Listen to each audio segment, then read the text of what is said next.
Good morning, Honorable Councillors, Honorable Deputy Mayor, Honorable Chairperson, Honorable Vice Chairperson, Honorable Member of Management, and Honorable Councillors. Good morning also to our CEO, Mr. Benswai, our legal officer, and also to our financial manager, together with our administration, and also to the public and to the community at large of Rehoboth Town Council and of Rehoboth. This morning, I would really like to welcome everyone. We know that we are coming to the end, closer to the end of our tenure here at the council. So therefore, I would like to start immediately because we have quite a few things to points on the agenda that we have to handle.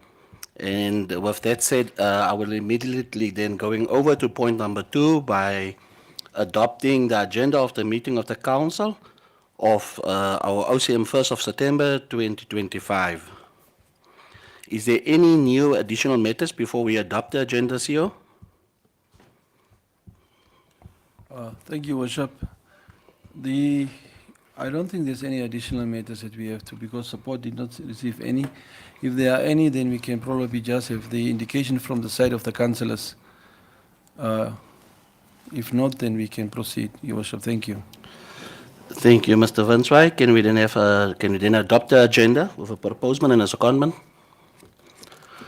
Proposed by Councillor Lalani and seconded by Councillor Amanda. Then we move over to point 3, application for leave of absence and declaration of the interest of members of the council. Application of leave of absence. I believe none. Yes, I would just like to indicate that Mrs. Desiree, the PRO, is still on vacation leave until tomorrow. Mr. Muembo has been held up a little bit in the north, but he will join us during the course of the day in the meeting. He's on his way right now as we are speaking.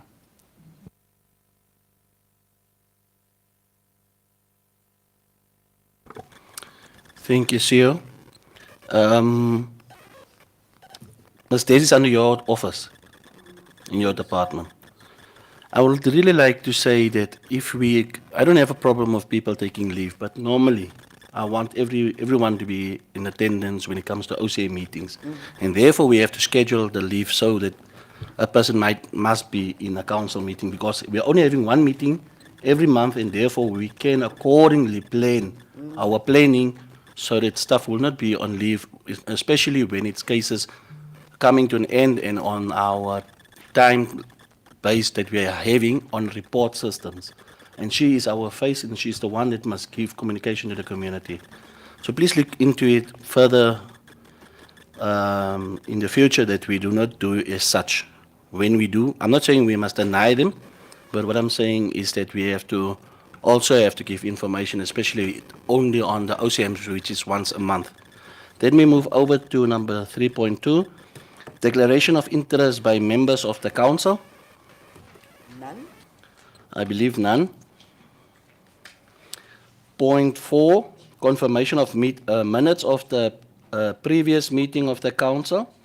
4.1, confirmation of minutes of the previous meeting of the council, OCM 28/07/2025. Councillors, is there any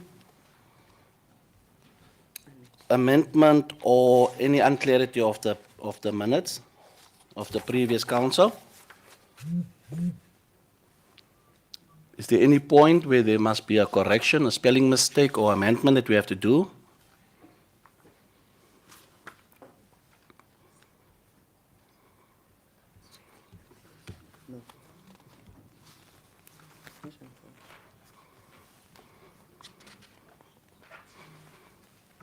Can we then adopt the minutes of the previous council?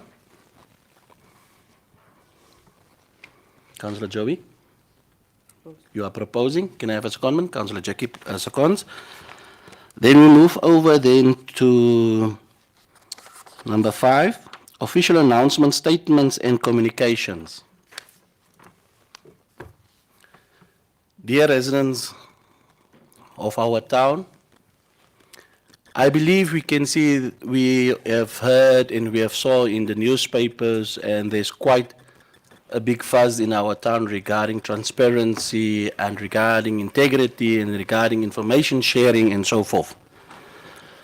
Before I give over to the big case that was currently in the newspaper, I would really like to say this in my statement.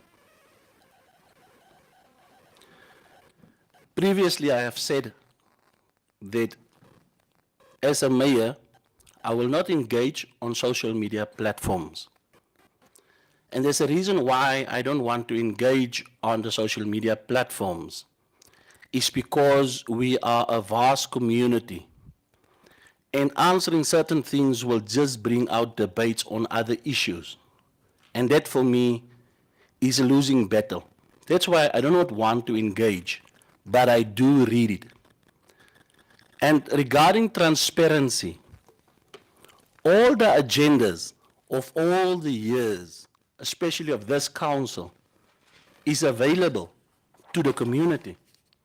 The community can come to the office and can come and pay the fee amount per page. There's a printing per page amount, and that person can ask to some information regarding the agenda after the agenda has been confirmed and adopted by the council. We are doing live streaming also to show that we are transparent. And this is transparency, where the community can even come and engage at the OCA meetings by coming here or listening when they are in Windhoek, or even afterwards when they have time, because this live recordings are still on our RTC Facebook page. With that said, the commotions of council's S&T and council traveling and everything going on. And I would really like to make a statement to say this in order, and I will give immediately then over to the CEO regarding the S&T one. All S&T trips must have an invitation. And the invitation normally comes from the various government offices, whereby the mayor, or sometimes together with the councillors, and sometimes the CEO must go and attend to for council, local authority businesses. This is not only just for Rehoboth Town Council, but this is a matter for the whole of the 57 local authorities, or sometimes the Hartap region local authorities, or sometimes a few regions that are being invited to go and attend to a meeting. And I believe we as councillors are just doing our duty to report and to go and get information to come in and implement and make resolutions based on those invitations that we received, based on those trips that we must go to and attend sometimes. Regarding Nalazra and Sehimsa's games on S&T, this is an all-government function on every area. Local authorities, regional councils, even governments is also having their own wealth and team building activities. It's not a thing of Rehoboth Town Council alone. It is a wellness for all local authorities, all regional councillors, and even institutes like NDF, police, Namibian police. Everyone is having, it's a government thing. And it's coming on before COVID. While COVID it was still, and after COVID it continued. So it's not mandatory to us to say that we can't say no to wellness. But there is certain policies and procedures that must be followed in order for the staff to go on these trips. And if they are doing and bringing their contribution, or by making and starting to bring events in order for them to raise money, for them to go and to ease the financial situation from the council. That is our mandate as a local authority, to tell our staff to go and attend and do and take part in sports. Sports in Namibia, it's a very big asset to us as individuals, as people of Namibia, together with the Ministry of Sports and together with all the sports associations in this country. Therefore, this council cannot say staff are not allowed to go on wellness, whereby it's a government issue, a government procedure or policy that they implemented for staff on all levels in the government. Even parastatals are having it. Even some private companies are having it. Even churches are having soccer teams and volleyball teams. And they are attending because sports is one of our culture to show our talent as Namibians in our country. And therefore, I will not, honestly, I will not at any matter, any time, give my voice on a social platform whereby things and information are not done correctly and not even gathered correctly and engage in such matters. Our office as the council is open to all the public members that can come, make an appointment, have a sit down with the mayor or with the councillors and can get transparent information before going on social media and go and give wrong information. That's disturbing to see that our community, ourselves, we are our own downfall in this town. I've never seen a person complaining about his pastor or his what on social media platforms. They rather make an appointment with the pastor for the pastor to pray for them, or they go there and say, Pastor, I'm unhappy because I need a prayer and you didn't come to my house and visit me. But yet this council in this town, it's a tendency to break and to destroy and to give false information and say things on social media platforms that destroys this town's image for future investors and even current investors to come and invest in our town. And I'm asking and I'm urging the people of Rehoboth so that we can change our mentality and change our behavior and start being positive with positive news in our town so that our town can grow, because a town can't grow alone with political decisions, but together with the community's decisions, which is positive, working hand in hand with the council in order to bring proper development to this town. Keep me reliable. Keep this council reliable at all times. I don't have a problem. But honestly, this council have showed so many times in their 4.5 years, together with this administration, they have shown so many times, time over time, that we handled our capital projects, completed it successfully, so that this town can become better and develop and improve on a level where we want our community and ourselves as living in this town also to have that type of lifestyle. A better lifestyle than previous and before. But this council will not tolerate, and we will not tolerate as leaders of this town, for people to destroy this town's image with false information. We are open, and I'm repeating myself, we have an open door policy. And so many times people have come to this council and had to sit down with the mayor or with the councillors, go out and go and change the correct information to activists on and campaign on this information. Bringing false information, taking the correct information from this town, changing it, turning it around, and blaming the council. I will not be that mayor entertaining just to get votes.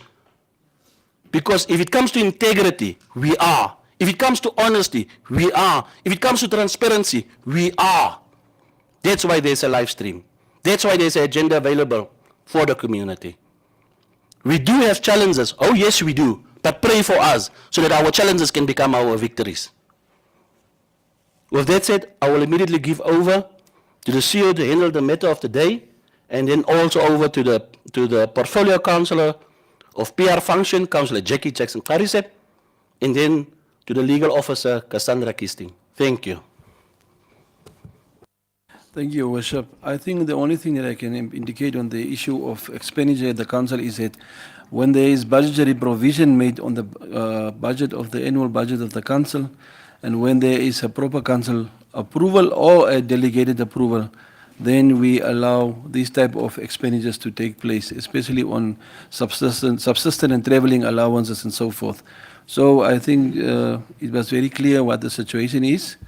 I think I would also give then to Councillor Jackson to Jackie to give an announcement before I give the final one, because I only have one announcement, Your Worship. Thank you.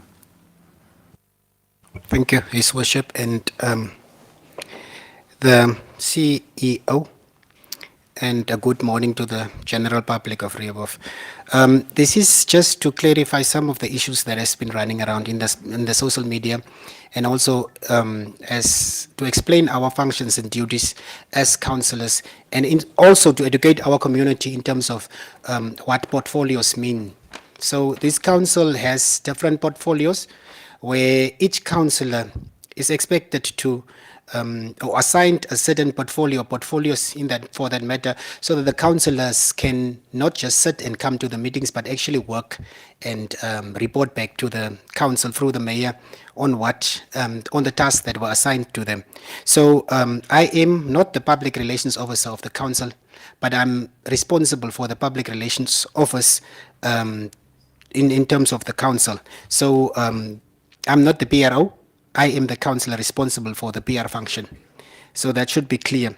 And many other councillors has different assigned roles in their different assigned portfolios, where some of them would have, for instance, property, some would have legal, some would have maybe many other portfolios for that matter. So it should be clear to the public that I'm not PR of the council. I have a job. I'm a principal at the school, which is a job that I really truly love, and I'm a councillor to serve the council of the Rehoboth. So that being said, I would like to continue with informing the residents on our matters and the matter at hand. The Rehoboth Town Council, when we took over from the previous council, has stopped all private lawyers' engagements in our cases.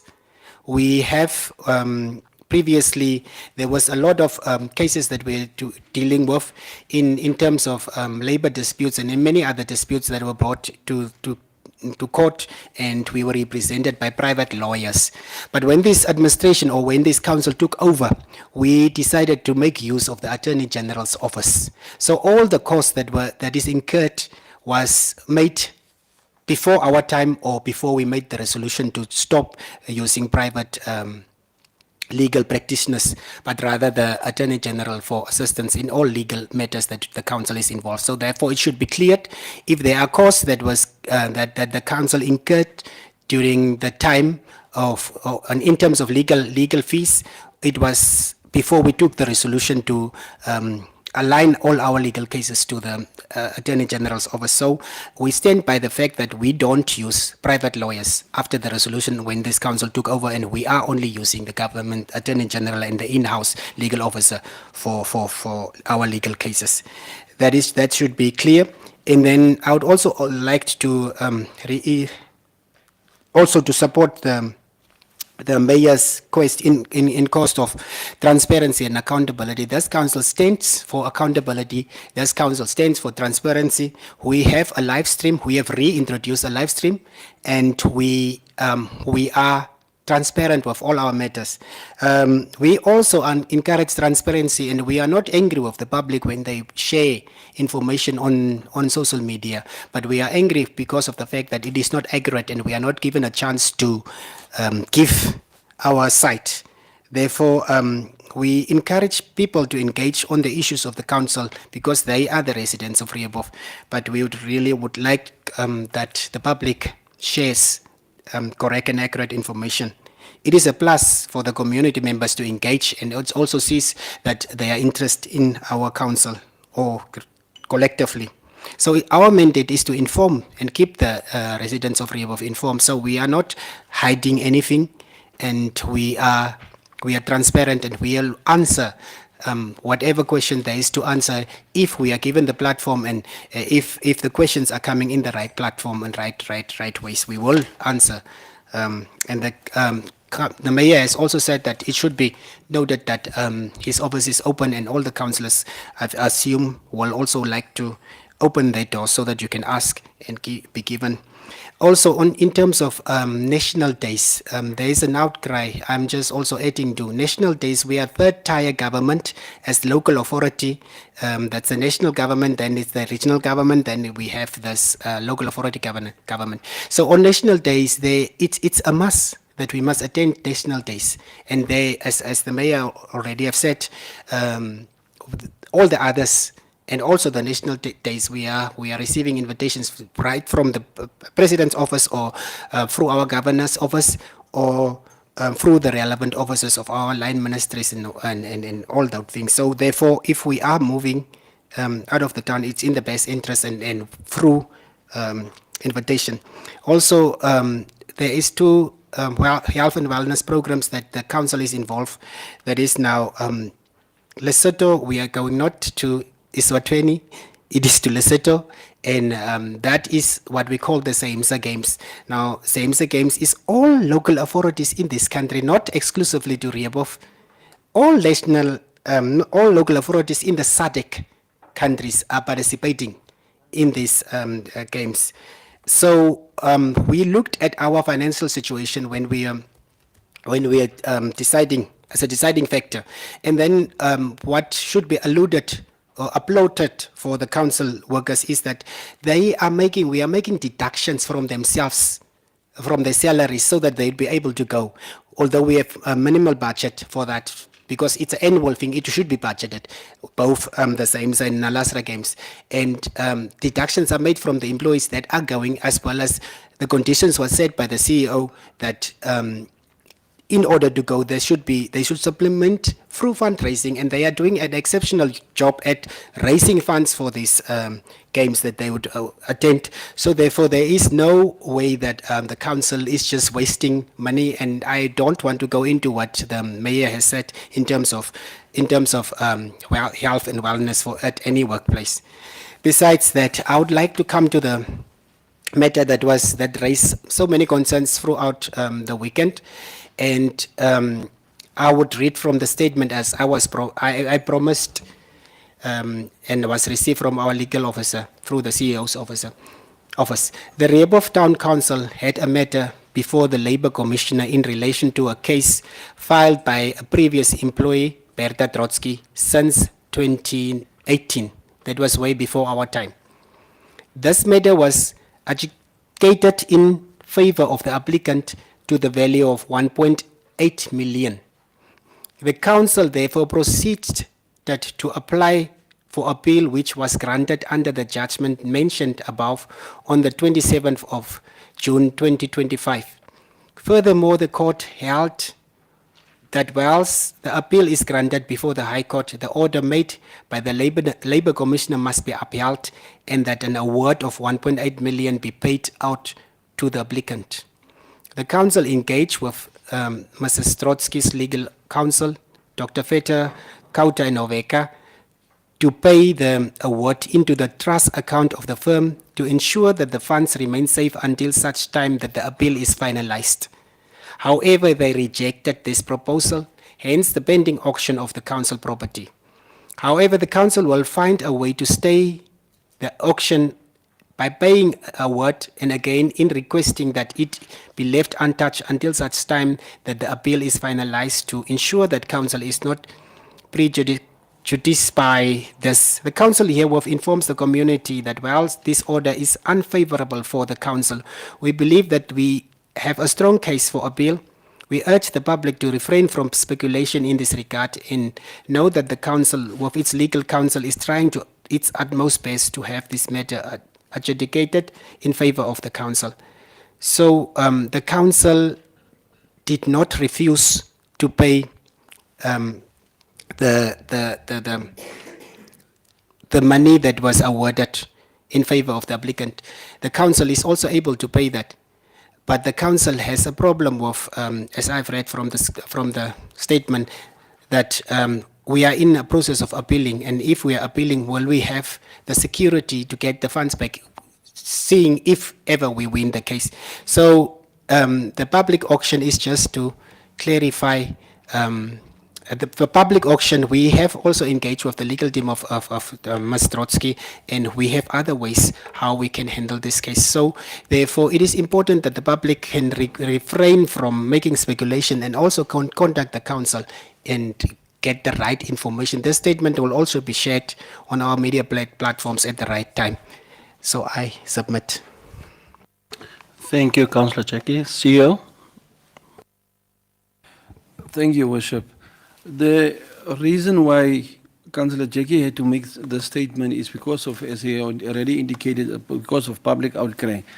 But that is only the only time that the council will be able to make such statements so say transparently, because most of these issues, such as legal matters, in terms of Section 14(2) of the Local Authorities Act, are only matters that have to be dealt in camera with. That is legal matters. Under Section 14(2)(a), Roman 3, it means that the institution of any legal proceedings by or opposition of any legal proceedings instituted against a local authority council, unless a local authority council by a majority of at least 2/3 of its members present at the meeting request that this thing be open, and that it was an anonymous decision by this council that the announcement be made. But in future, it will not be so easy to bring these things just to the fore because it's quite sensitive and fragile. So it's only in the interest of the public that it was allowed by this council that this information be shared, and I hope it will be dealt with as a matters because of the sensitivity it carries. Thank you, Worship. Thank you, CEO. Legal Officer Cassandra, anything to say? Not at this stage. Thank you. The letter that Councillor Jackie read, Dear Community, was quite straightforward to say what is our stance as the council and as the administration and as the town as one unit working through our processes that we have to oblige to. We are following the steps that we must follow, the policies and procedures that we must, and therefore I believe that in due course, with the outcome, it will also be transparent with the outcome of this court case after the judgment is being given by the court. Furthermore, I would like just to say under announcements of number 5, a moment of silence for the accident that took place of our Namibian force and also the NDF. May we just rise for a moment of silence, please.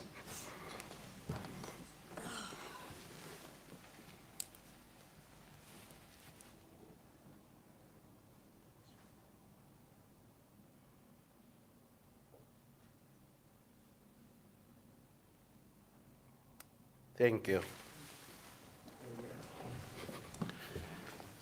May the good Lord,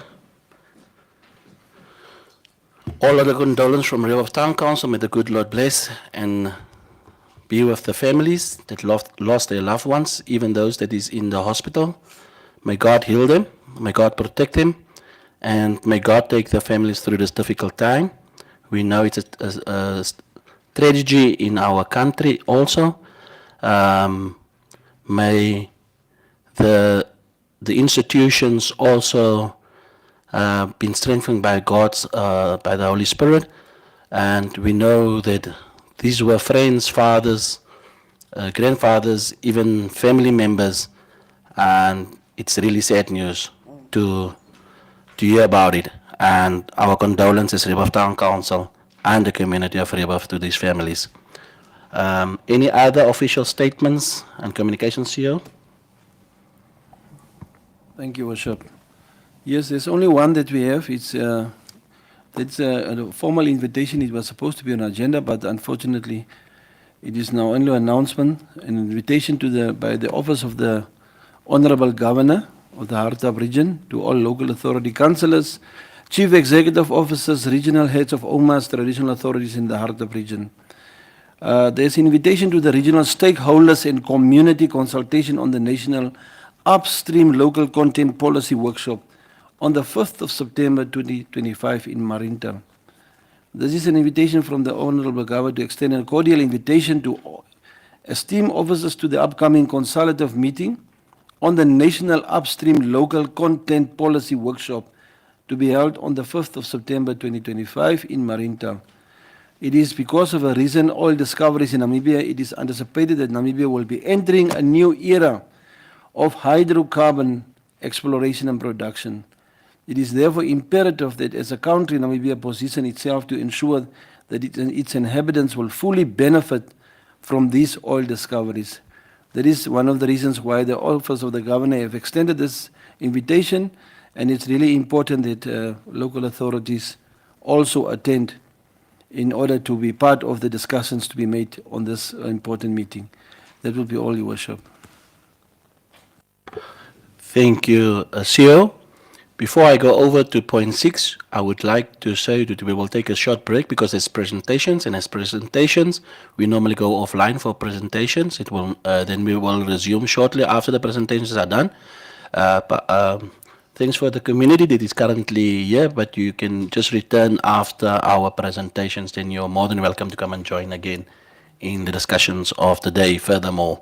So thank you.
Thank you, councillors. Thank you also, community, for being patient with us. We are resuming with our point of the agenda points of today. We will then discuss. We are now at point number 7, petitions. 7.1, ban of community meeting.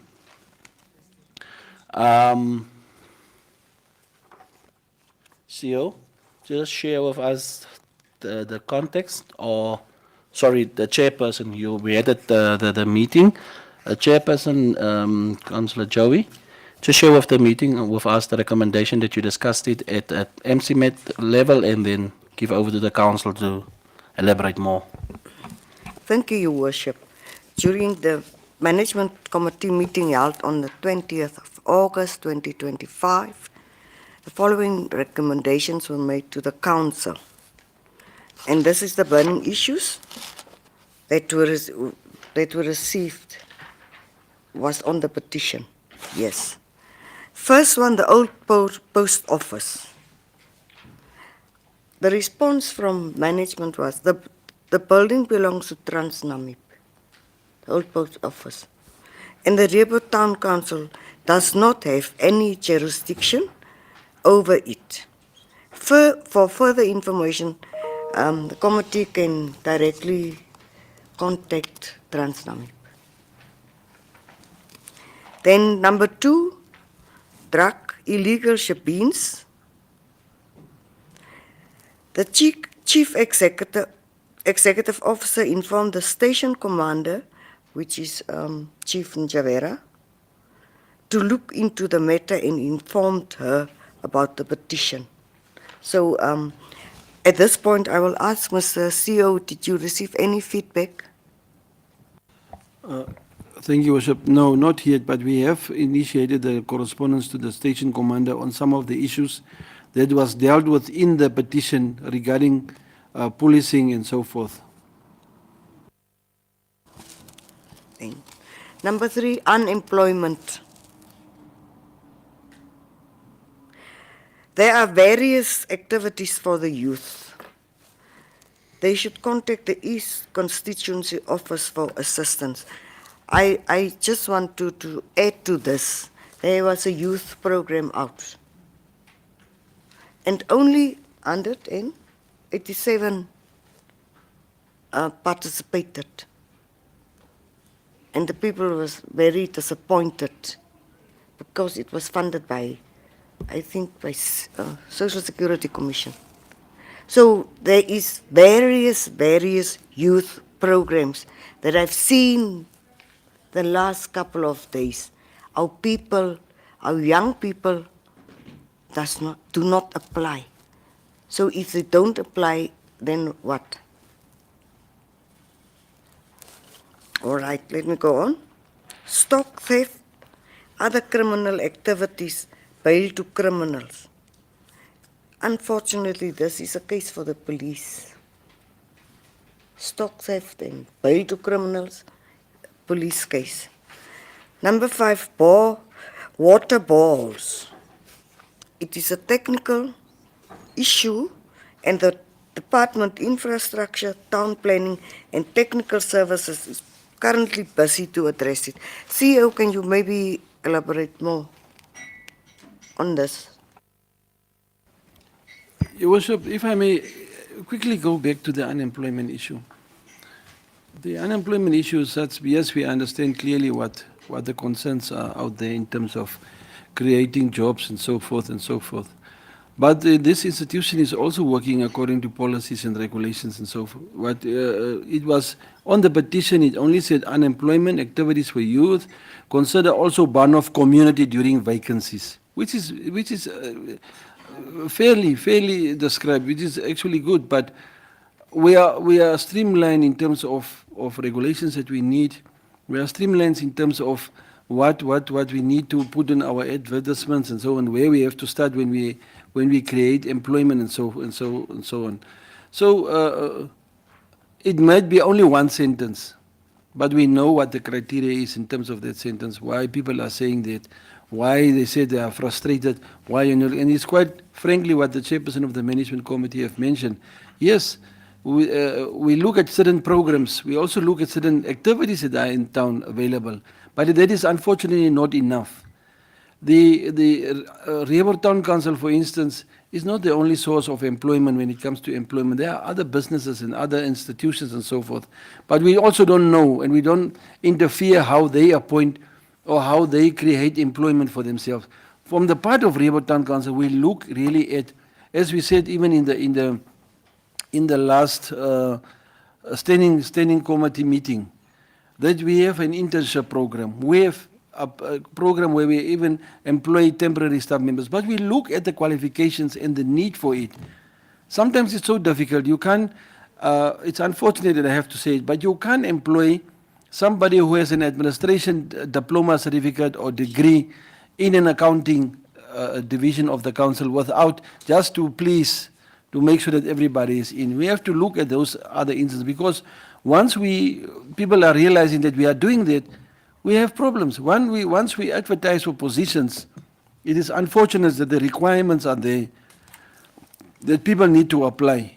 And it's guided by the regulations of the recruitment and selection regulations of the council, not only this council, but all the local authorities, more or less. It has been a directive from the Ministry of Urban and Rural Development.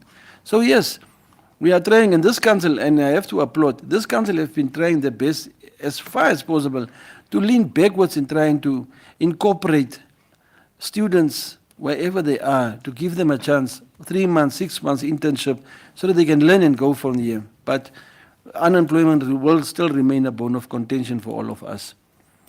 Yes, on the boreholes, as the MC chairperson has alluded to, we have looked at as we said, Banov is in a township that has been proclaimed under the jurisdiction of Rieber Town Council. And with the borehole that is currently in operation, there is a borehole that was put up by the Hartab Regional Council through the Rieber Urban East constituency in 2010, yes. And we have been maintaining that borehole for quite some time now. But the need has arisen that more boreholes should be put up. We have looked at it.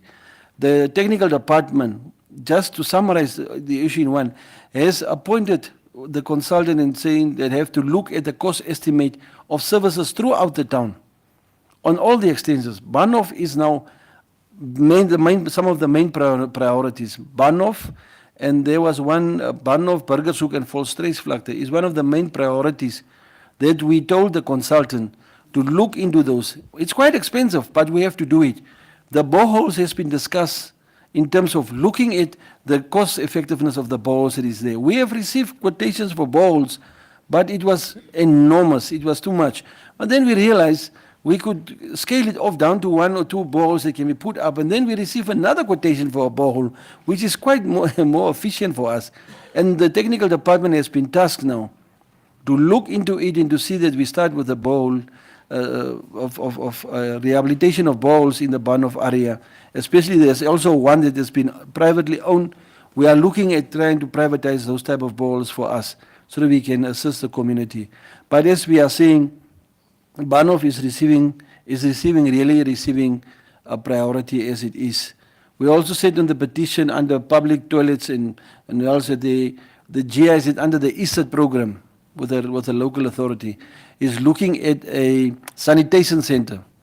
Now the sanitation center that has to be put up is consisting of looking at joining the community that they cannot afford to put up a sanitation sort of public toilets there, but these public toilets will not only serve as public toilets itself, it will serve as a community kindergarten sort of to have to look after kids, wash bay and all those kind of things to make sure that they have a concentrated area of doing things together while we are in pursuit of looking at proper other services that has to be established in the township area. Nowadays when we say public toilets just like that, it doesn't serve a meaning at all, because it's rather biased just to put up a public toilet and you don't maintain it. We'll rather look at the public toilet in terms of what GIZ, being our partners, are looking at, of maintaining it, making it a community thing, and they can run it themselves. The street lights under 7 has also been discussed. We will notice that most of the street lights in town are now being rehabilitated. It's quite a lengthy and an expensive exercise, but we have to do it. Most of the streetlights in the town have been rehabilitated. We are going to look still at also at the Banov area where, if I may mention that the electrical division have acquired at least HIMARS lights that we want to put up, and Banov is one of the areas that we really consider putting up one of these HIMARS lights in order to make sure that there is at least enough visibility at night for everybody when they have to walk around. The one on the number 8 on the Fati range, I understand the gentleman is not there anymore. It's actually a private area that was owned by one or two residents of the town, but I understand they are not there anymore. Yes, the other issues on the outstanding interviews and the location of errand processes too slow. If I can be assisted, I think we had the issue there of how we need to speed up the process of allocating errand to residents of Banov and even other areas such as extension 10, 7, 13, where we have developers working on it. If I may look at the yes, so as we said, administration is waiting also council direction. After the process was stopped because of names of non-Banov community members appeared on the list. I think we have a committee there, and it's really time that council will have to engage with the committee actively to see what is the way that we can pay forward for them to give clarity, because it's only the committees, people who are on the ground, who will be able to guide us as a council. We are not there every day. They are the ones that are there every day. That is what the management committee also recommended. Yes, the school and hostels for Banov. We talk about the establishment of the township as Banov is a township of Rehoboth, the extension of Rehoboth. There is institutional areas that can be used for a school. We will just have to allocate or to indicate to the Ministry of Education the possibility that there is land for institutional purposes, and they can, if they are really interested, try to make use of it. Yes, there was the issue of farmers at Banov also. We said whenever a town is being established or when an extension is being proclaimed in the town, backyard farming is not permitted, because that area become now part of the congestion and the conventional operation of activities. But for now, we also said we need to understand change is not just doesn't happen overnight. It's inevitable, but it doesn't happen overnight. It's only that we need to look also how to transform it in a way that people should be educated and understand that what you have done in the past there, you will not be allowed, but for now, we have to look at it. That is why we also said the Environmental Health Division, the guys from the Environmental Health Division will have to run educational programs in that area to make sure that backyard farming is not permitted. We can remember that council also gave permission to certain areas of the townlands where backyard farming can become a priority, but Banov is quite far from that area and for now. On the dumping site is one of the areas. As we said, development, the dumping site is currently in operation. We received complaints from the Banov community in that area. The solid waste officer and his team went out there. They facilitated the process to clean the dumping site, and they will try to do it on a regular basis. Also, the issue of the HIMARS lights were indicated.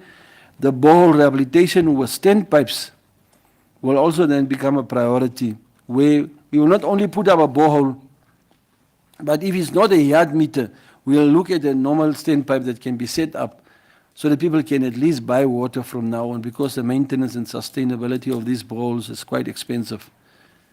Illegal occupying of Erwin. Yes, the public relations officer has mentioned shall have to announce that selling of Erwin is illegal, because people in Banov, Volksreisvlakte and all the other areas that are not properly owned, have not ownership yet, people are selling the structures, and then when they sell the structures, they don't inform the prospective owners that this is not your earth, this earth still belongs to Rehoboth Town Council. That it's only the structure that I'm selling to you. But that is not allowed, because I can testify that the Banov, Volksreisvlakte and burgers who committee are actively at work when they see these kind of things, but they are also becoming frustrated, because it's cumbersome to have to stop everybody It's dangerous. We have talked about the dangerous situation that the committees and staff members are putting themselves up to when they have to encounter where people are putting up illegal structures and so forth. So we need, as a council, from my side, from the office of the CEO and the administration, I can only protect my staff. That because the provocations and the people that wants to, whenever they wants to break down an illegal structure or whatever it is, they are provoked and they are sort of insulted, and I cannot do it anymore, because if something happened to one of the staff members, how will we entertain, how will we provide for it? So the only way is to look at the assistance from the law. PPRC is luckily established as a council committee, which can also look at how we can assist the council members and so forth. But yes, illegal selling of illegal erwin and selling of erwin will remain a priority until we formalize all these areas. And the frustration is there. We discussed it in the management committee about the frustration in terms of town planning. Town planning is forever. It's unfortunate that it is like that, and we had to rely on the decisions of the urban planning board and so forth. But it's also that we really need to step up and see what we can do from our side. I think, Your Worship, Madam Chair, MC Chair, it's all I can say for now. Thank you, CEO. Thank you, Honourable Chair and Councillor MC Chairperson. Now, as we have heard what the management committee had to say, councillors, is there any input on this petition, because it was handed over and received by the deputy mayor, almost a deputy minister? Congratulations, almost. Councillor Mara, before I give the floor to Councillor Mara, is the fact that we are well aware of the challenges that we are facing in our town on this petition. But I would like the councillors, and especially the portfolio councillors, to bring their views into place on the decisions on the petitions, this petition that was being granted to the council by the community. We as a council don't see a petition as a negative criticism, but rather to outcry for the community and to see what we can do as the council in order to improve the living conditions of areas as Bahnhof. But there is always processes and policies that we have to follow. And we have to follow them, and then we have to ask and get guidance. Councillor Mara? Thank you, Your Worship. Yes, on the management committee meeting that was held on the 20th of August, where this burning issues was discussed, I would like to, I can see that the management committee did not look into points number 14 and 15 of the petitioners, which in my opinion is valid concerns to be solved by this council. Also, I would like to, on point 9, which is outstanding interviews and allocation of erwin, that the process is too slow for the Bahnhof committee. I really need to indicate to the community of Bahnhof that on the allocation of erwin, we as a council, we stopped at least less than 100 erwin. We are done with that, which we call our phase 1. So the Bahnhof list was scrutinized by this council. And it was really scrutinized in full. And therefore, a final data document should be the living document, Mr. CEO, after the council scrutinize. So if admin is ready to start with this living document this weekend, then I suppose the councillors are also ready to assist. This thing of coming from the MC, that the council is not, what exactly was your point here, Madam MC? Administration is awaiting council's direction after the process was stopped because names of non-Barnhof community members appeared on the list. Now, I would like to refresh you, MC, that we are done as council with our part. It is the administration that need to deliver at this stage. So we as 7 councillors, we are ready. If they are ready this weekend, we can deliver and give out these erven because we are done as a council with this list. And Cassandra should know that there should be a living document after we scrutinized what was submitted by the Barnhof committee to us. On point number, just give me a second, please. On point number 10 and 12, I actually think that we could make it 1 point. The school and hostel for Barnhof, as well as the development, should be one thing. Instead of Mr. CEO or MC Chair, I don't know whose recommendation is it. Is it the CEO's recommendation or is it the MC's recommendation? So instead of waiting for the government or the constituency office, this council could already resolve to donate certain portions of land within Barnhof for a school and a clinic, because there's an issue on point number 10.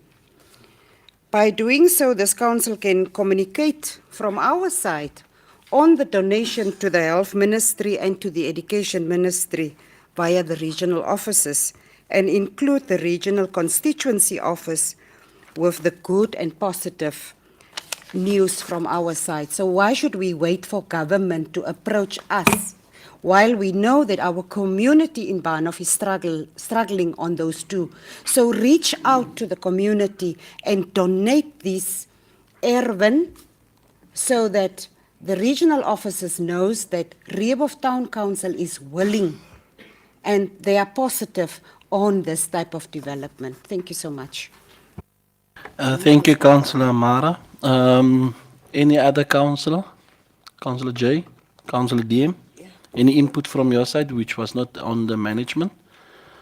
No, I just wanted to... Sorry, Councillor Joey. Let me first give over to the council because you had the discussions already in MC. So let me first get the views of the councillors that was not part of MC. His Worship, thank you for the opportunity. I think in terms of the petition being answered, justice was done to the answering of the petition. I still do believe that we have so much work to do in Barnhof, but it has to start with the reallocation or the continuation of the allocation of urban, which I think the properties division, I think Cassandra will just pass on the documentation and the properties division will take over.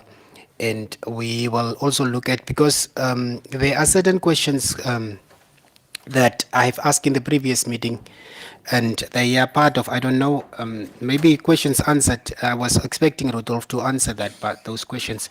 So apart from that, I think the petition was done, given justice, not Justin. So I think they are low-hanging fruits in terms of the street lights.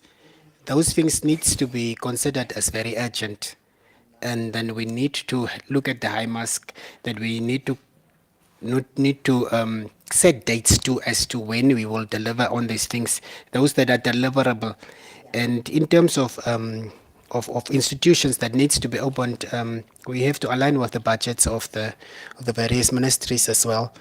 I think we have opened 2 schools this year in the course of 2 years in Rehoboth.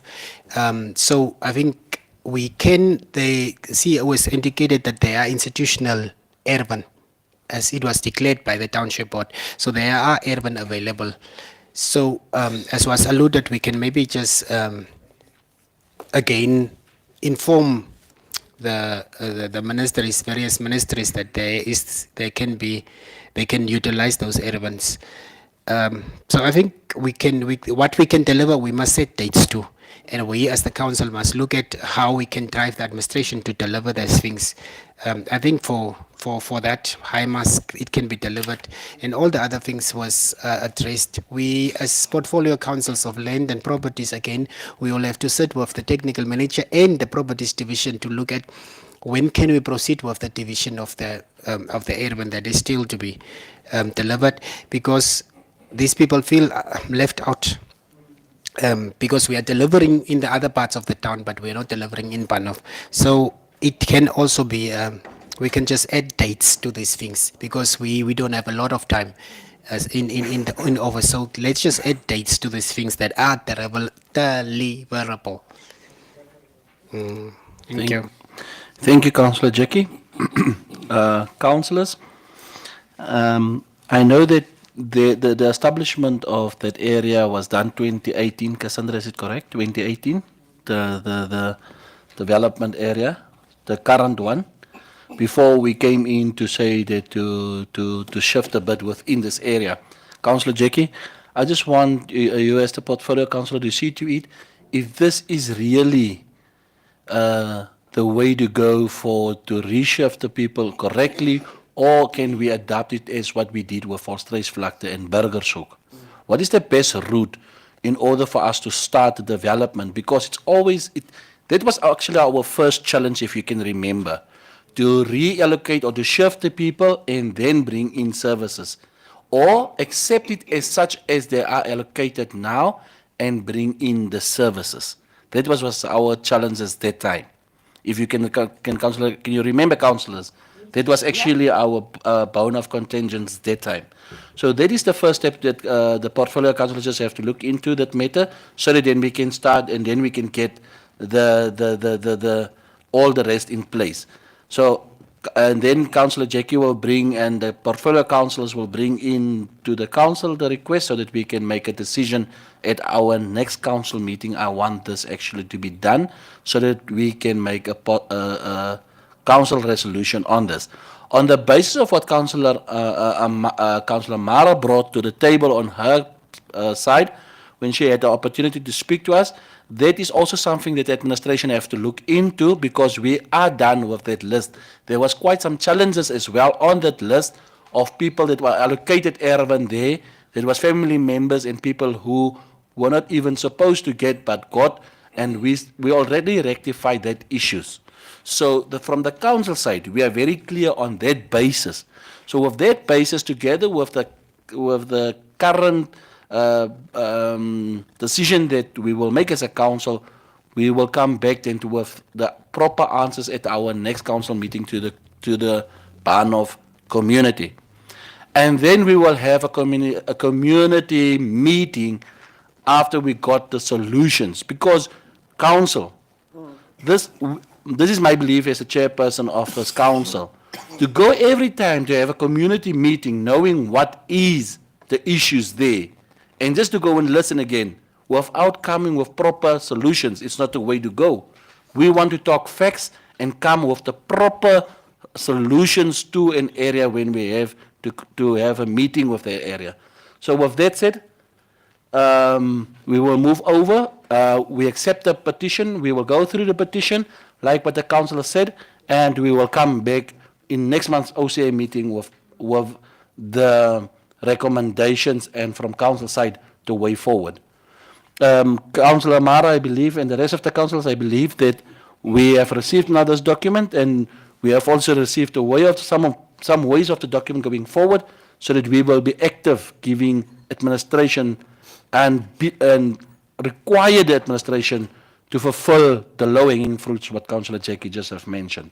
Any other point, councillors, on this petition? Can we move on? Yes, Councillor Jackie? We, in terms of those properties and all that, we will have a meeting of the divisional heads. Yeah. I think by next week, as the portfolio councillors, and then we will report back to you as the council on the next OCM as you have requested. So before the 20th, we will have a brief summary on what we can deliver, and then we can report back at the OCM. Thank you, Councillor Jackie, for that one.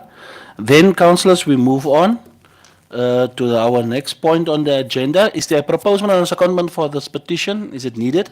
I believe we don't need to propose a second because it's only coming when the proper requests are coming into a decision whereby the council must make a decision. Thank you. Then we move on then to the next point, which is point number 8. I believe it's a motion. Let me just quickly go back on my agenda. Just give me a minute.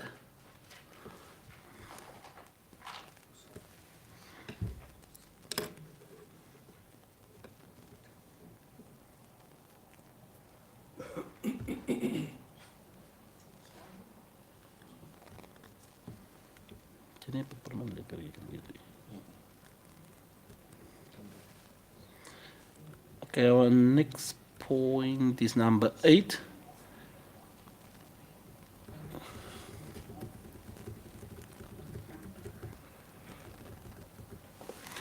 Motions of members. 8.1, Councillor Claassen, the Deputy Mayor, to determine the capacity and monetary value of the monthly production of the Ore Minerals or Africa Waxia Mine, Pty Ltd, Rehoboth. I'll give over then to Councillor Diem. Thank you, Honourable Mayor, for allowing me to air my motion. Notice of motion in terms of Rule 13.1 of the Standing Rules of Council, Government Gazette, 2nd of April 2015, number 5705. Date of motion today, the 1st of September 2025.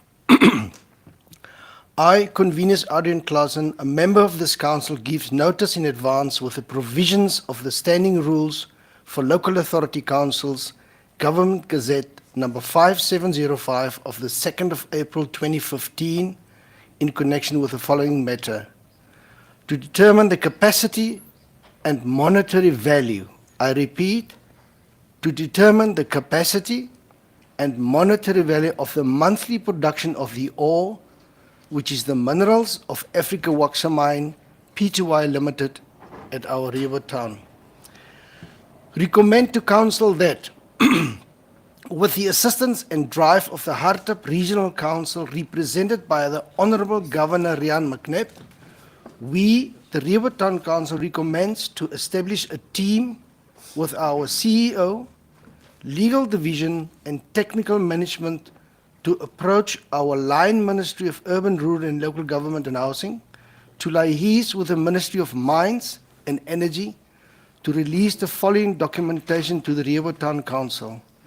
Geological reports since operation, which I believe it's 2006, historical mining production since the operation, monthly production data report, and the monthly exportation report of the produced ore minerals, clarification of the produced ore/minerals which was exported, certificates of value of the exported ore minerals since operation. The reasons for this requesting these documents being to establish the quantity of produced products, to establish what exact ore and or any other valuable byproducts are mined, and to establish the monetary value of these produced products. Based on the above mentioned requested documents, with the settlement out of court and the renegotiations with the Africa Waxia Mine Pty Limited, we, the Rehoboth Town Council, have now the opportunity to draft and implement a proper lease agreement between the two parties, and that each party adhere to the contents and the special conditions of the signed lease agreement. Conclusion, it is my submission that this content be served with the utmost urgency. It is so clearly speaks about by this esteemed Rehoboth Town Council in the best interest and to preserve our reserves of the community and residents of our Rehoboth Town as well as the Rehoboth Town Council. I so submit. Dan wil ek net verder by sê we manage. Sorry, my apologies, but we are Afrikaners. we managed, I hereby invited all our councillors as well as our legal team, as well as our admin team, including the CEO. We have managed a meeting with Mrs. Isabella Kanji Churcher, who is the mining commissioner, on Wednesday at 10 o'clock. And I would really appreciate if all of us could please assist each other what we've done in the past with all other motions, which was so far delivered very successfully, and to come up with some solutions, because we cannot make the same mistakes what happened in the past with this mine.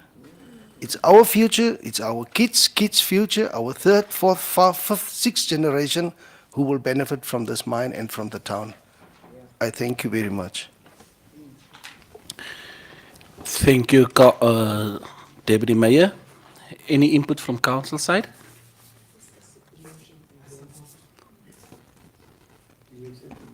I accept the motion, but if I accept the motion, then I give over to the council for to debate the motion. Councillor Mara? Thank you, Your Worship. I would like to know from the CEO the current agreement that we are having, knowing that we need to go into discussions with the mining commissioner. The current agreement which is in place, for how long is this agreement? From when until when? Thank you. So I also support, Ms. DM, your motion in order for us to get the most out of the lease agreement between council and the mine. But I really need to get that facts on the current agreement. Thank you, Worship. The only agreement that is in place currently is only the settlement agreement. The lease agreement have not been finalized yet because of the reconnection and all those other technical issues that needs to be sorted out with the mine. They have reached an agreement with the technical division, the electrical division, my apologies, wherein the connection fees and all those outstanding tariffs were supposed to be settled by the mine and materials that they were supposed to buy. They have done that. The only bone of contention was only that the engineer or the contractor on their side lacked the qualifications of high voltage qualifications in terms of putting up a line such as this. They had to look for somebody else, and they requested our electrical division to assist them with that one. Once they have been connected and once everything is in place, the lease agreement will now come into force, and also with the modalities of the motion as being accepted here. Yes, of course, they are still in possession or are still in the process of getting another license again, and this is now the optimal time to look at the modalities in terms of the motion, how it can also be fitted into the agreement if it has to be signed. But that is the only delays that are currently there. The back and forth in terms of the connection fees and all those kind of things has been sorted out between the electrical division and Africa Washer Mine. Once they have been connected, we'll have the agreement in place. Your Worship, thank you. Thank you very much, CEO. Councillor Joey? Thank you, Worship. Councillor Mara, I stand to be corrected. Didn't we have that resolution in this chamber or discussion or what, that Africa Washer Mine will pay 30,000 or 35,000 per month? 35,000 per month.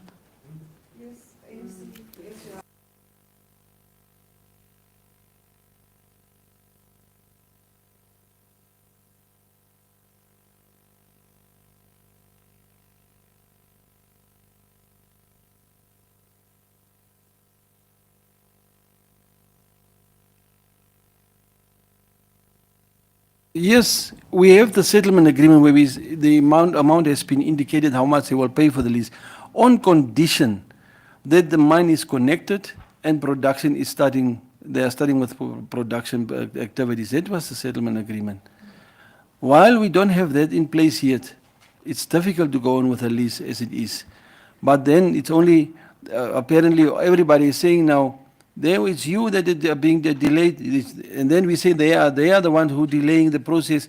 But from our side, in terms of electrical division, everything is in place. Once they connected, the lease agreement comes into force. Excuse me, sorry, Mayor. I just want to ask a question. The settlement wasn't it last year? So from last year till now, there's nothing. Thank you. Legal? I believe Mr. Vinsway explained what our hiccups were in terms of the lease agreement. We first have to ascertain not only the voltage and the line that has to be put up and rehabilitated by Africa Washia Mine, which is one of our conditions, but also the environmental impact they've had thus far. We went there to the mine, and there was Mr. Rudolph, myself, and Olivia from Health and Environment, and they were a little reserved in us going into the mine. They said it was not ready for us to now assess what has been done and how it has impacted the environment that they are working in, but we are still busy with those discussions.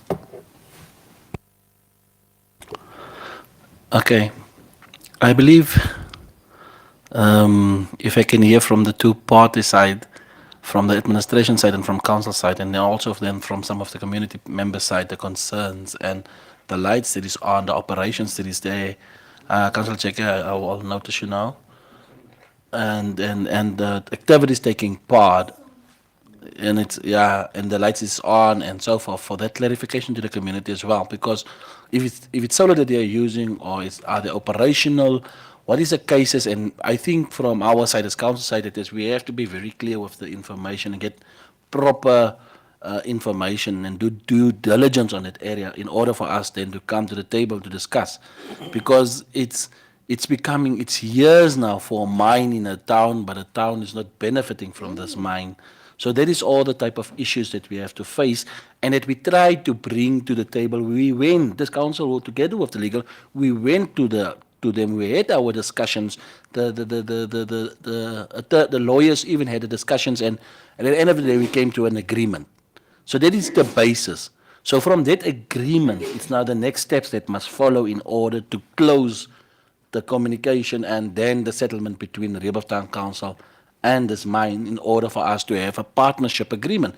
Because that is on that basis that it was done. It was done on a partnership based. Now we want to see now how far are we with this partnership based information and documents that we must sign and have to sign in order for us to continue and to benefit as well from the council side with this mine that is in our area. Councillor Jackie?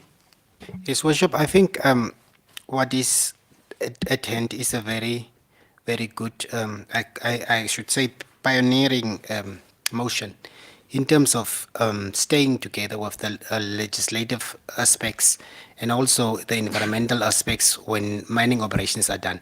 Some of those were lacking in our initial agreements. So I should applaud the Deputy Mayor for such a motion which will rectify all those things that we are seeking for.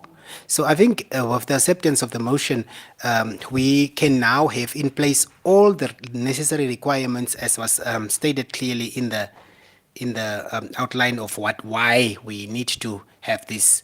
And I think we need to also, what is also important is to attend that meeting so that we can be guided by someone that is in the know of how these things are working, the mining commissioner. And from there forward, we will be able to do the right things, both for us as the owners of the ground and also for those that are leasing. Thank you, Councillor Jackie. So we move to point number 9. We accepted the motion. Then we can continue. I believe we accepted the motion unanimously. Yes, Councillor. Oh, I'm not there yet. All right, we are then done with that point, 8.1. Councillor Amanda is a notice that she wants to give for a motion. Any other councillor that is having a notice for a motion? Councillor Jackie is also having a notice for a motion. Okay, I'll give over then to, yes? Please switch on your mic, I can't hear. Thank you, Worship the Mayor. Mine is not a motion. It's I just to want to know through the chair.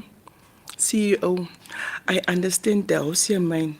The operations is already instructed. They are only waiting for us to switch on. Is it true?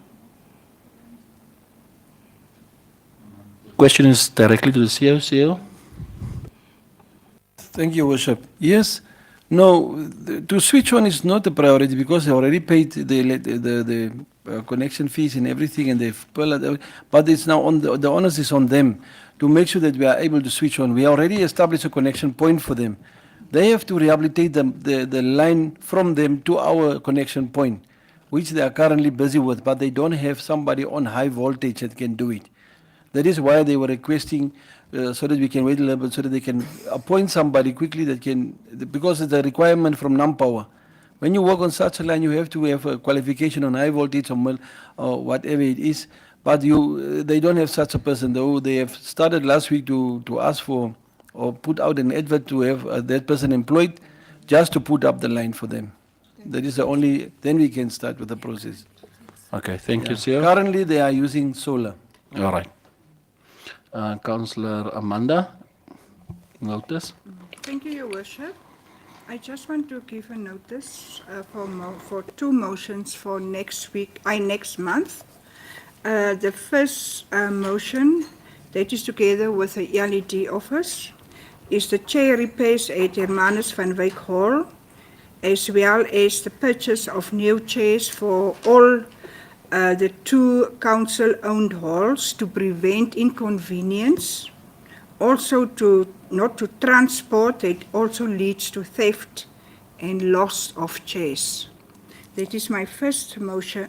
Notice of a motion. I hope my worship is going to accept it. The next one, first of all, I want also to give condolences to the Brandt Engelbrecht family about the loss of their son, 14 years old. It was next week, Monday.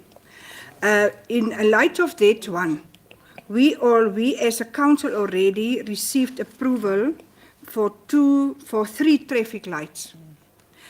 So my motion will be a circle or a traffic light at Agra Banov, Windhoek crossing, and also all danger slips roads.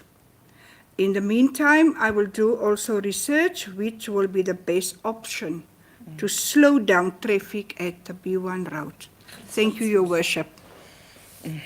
Thank you, Councillor Amanda.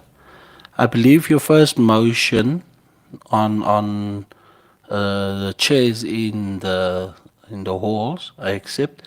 But regarding your second motion of the robots, I believe there's already a technical submission regarding the next robots that we will have to do. So that will actually be a council discussion rather than the motion of the robots, because we already, when we did the first robot, we had the discussions on the next robots and the areas of the next robots.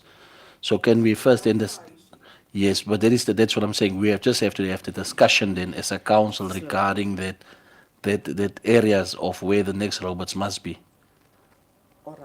Yes, because it's not just to say it must be there. It is a whole evaluation to see which areas must the next robots must be then put on. So, Mr. CEO, can you just come in on the technical part, because I don't want us to accept a motion where the robots must be allocated. I believe it's bigger than just deciding where the robots are. But to bring in a motion to say that to provide more robots, that one is acceptable, but not on the area. That's what I'm trying to say. But CEO, can you just come and assist me on that one? Because I don't want to have difficulties with the technical in a motion at the end of the day.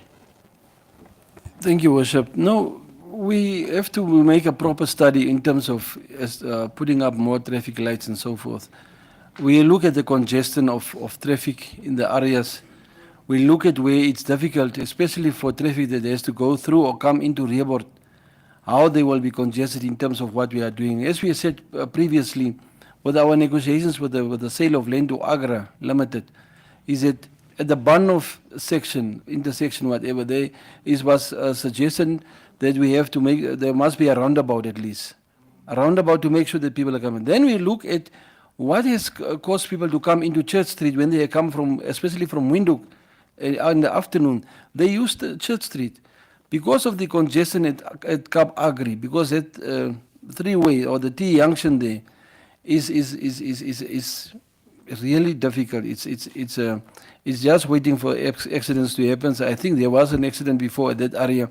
That is one of the areas that we probably said that let's look at that one in terms of a traffic light there. But we also look at the one of Echo, for instance, when you exit Reebord. Those are the areas that we look at. We are looking at the various places where a lot of congestion is taking place. We still probably have to look at the CBD area where the Woermann and PEP robots are. We probably also have to look at that one and see how can we mitigate the congestion of traffic during weekends, month end and so forth. Those are the areas that we need to look at. Yes, the motion is probably fair, but then with the tabling of the motion, proper analysis and proper feedback can be probably given. The council is at liberty to consult with the the technical department to see what is the most optional way in terms of the town planner, what can they suggest in order to put it up. But we are looking at the congestion of traffic at the areas. We have these current traffic lights at Puma and at our corner, but still there seems to be no reliance on the traffic lights. People are not adhering to the traffic rules as it's supposed to be. I've seen few vehicles that once the robot is or the traffic light is red, they just pass through, and it's really a danger. Your Worship. Thank you, CEO. So, Councillor Manda, I think just get a bit more information on that motion on the traffic lights, so that then we can discuss it. So for now, yes, Councillor Jackie. Yes, Worship, I have on page 4 already have indicated that I would have given a motion on the plots to confiscate those next to the Wanab River, but I did not submit, so therefore I resubmit that motion notice. That is on page 4 of this document. Thank you, Councillor Jackie. Accepted. So at the next meeting, we will have 3 motions just to get proper information from all the motions so that we can discuss it at the next meeting then. Then we move over then to point 9, answers and questions of members or of which notice was given. A question from Councillor Mara Amalia Bierkes. I'll give over then to the CEO and to Councillor Mara because Thank you, Your Worship. Yes, I forwarded the question via the office of the CEO on Thursday last week. The question is, to date, the CEO and the technical team. No, let me start from scratch. I'm asking this question on behalf of the Oano Park Residents Committee. To date, the CEO and the technical team with some councillors have not yet provided feedback and taken action regarding the challenges of the Oano Park residential area. Among other things, the sewage, the open ditching, the lights, road conditions and size of certain roads. It is almost 3 years that the residents has been waiting for a favourable response from the council. So after the official letter to the council, there was a meeting, which of course followed by many other emails to try to find out exactly what the way forward was. Friendly reminder, the last email from Mr. Benz was on the 13th of August 2025, and all councillors was copied. My reminder, friendly reminder, goes further that on the 14th of August, I requested your office to reply to the concerned resident chairperson, Mr. Benz. I also indicated that the roads was last worked on by the council or the RTC last year with a promise it will get attention by January 2025, and we are now 8 to 9 months past the promise that was made by RTC. So Mr. Benz, for your information, is part of the government's integrity committee, and he presented this delayed matter to his committee and was advised to consult Minister Sankwasa and the media on the matter. So my question today is, this matter is a priority of RTC and really does not require action outside. But we must respond to email inquiries that we are receiving, especially from community. It is also now time for, at this platform on the OCM, to be used so that the residents of the Anopa can hear and know what is the way forward. Yes. Mr. CEO, my second question via your office per email on Thursday was that the community of Burgershoek and Volstruisvlak want to know what your view is on when the process will be completed so that they can become owners of the plots. I don't want any answers on that one on this slot, Mr. Chair, because I know I only realized when I was like preparing myself for this OCM that on your 11.5.8 agenda point, we will discuss the Burgershoek and Volstruisvlak in detail. So no need to answer to the question 2. Thank you. Thank you, Councillor Mara. I believe, CEO, on the first question, your response. Oh, thank you, Worship. Yes, we did receive the questions from Councillor Mara on time, and I think I can also recall that, I can also remember that we gave a preliminary response on those questions. We can still further dwell on it because on the first question of the one of park issue, I think, was that we can recall at our meeting with the Minister of Urban and Rural, Deputy Minister of Urban and Rural Development. It was on the 6th, if I'm correct. There was a proposal submitted also after it was sent to the ED of Moert about the current situation of Wano Park, and clearly was the condition of Wano Park explicitly mentioned, emphasizing on the need to have services there while also under the 2025-2026 budget provision.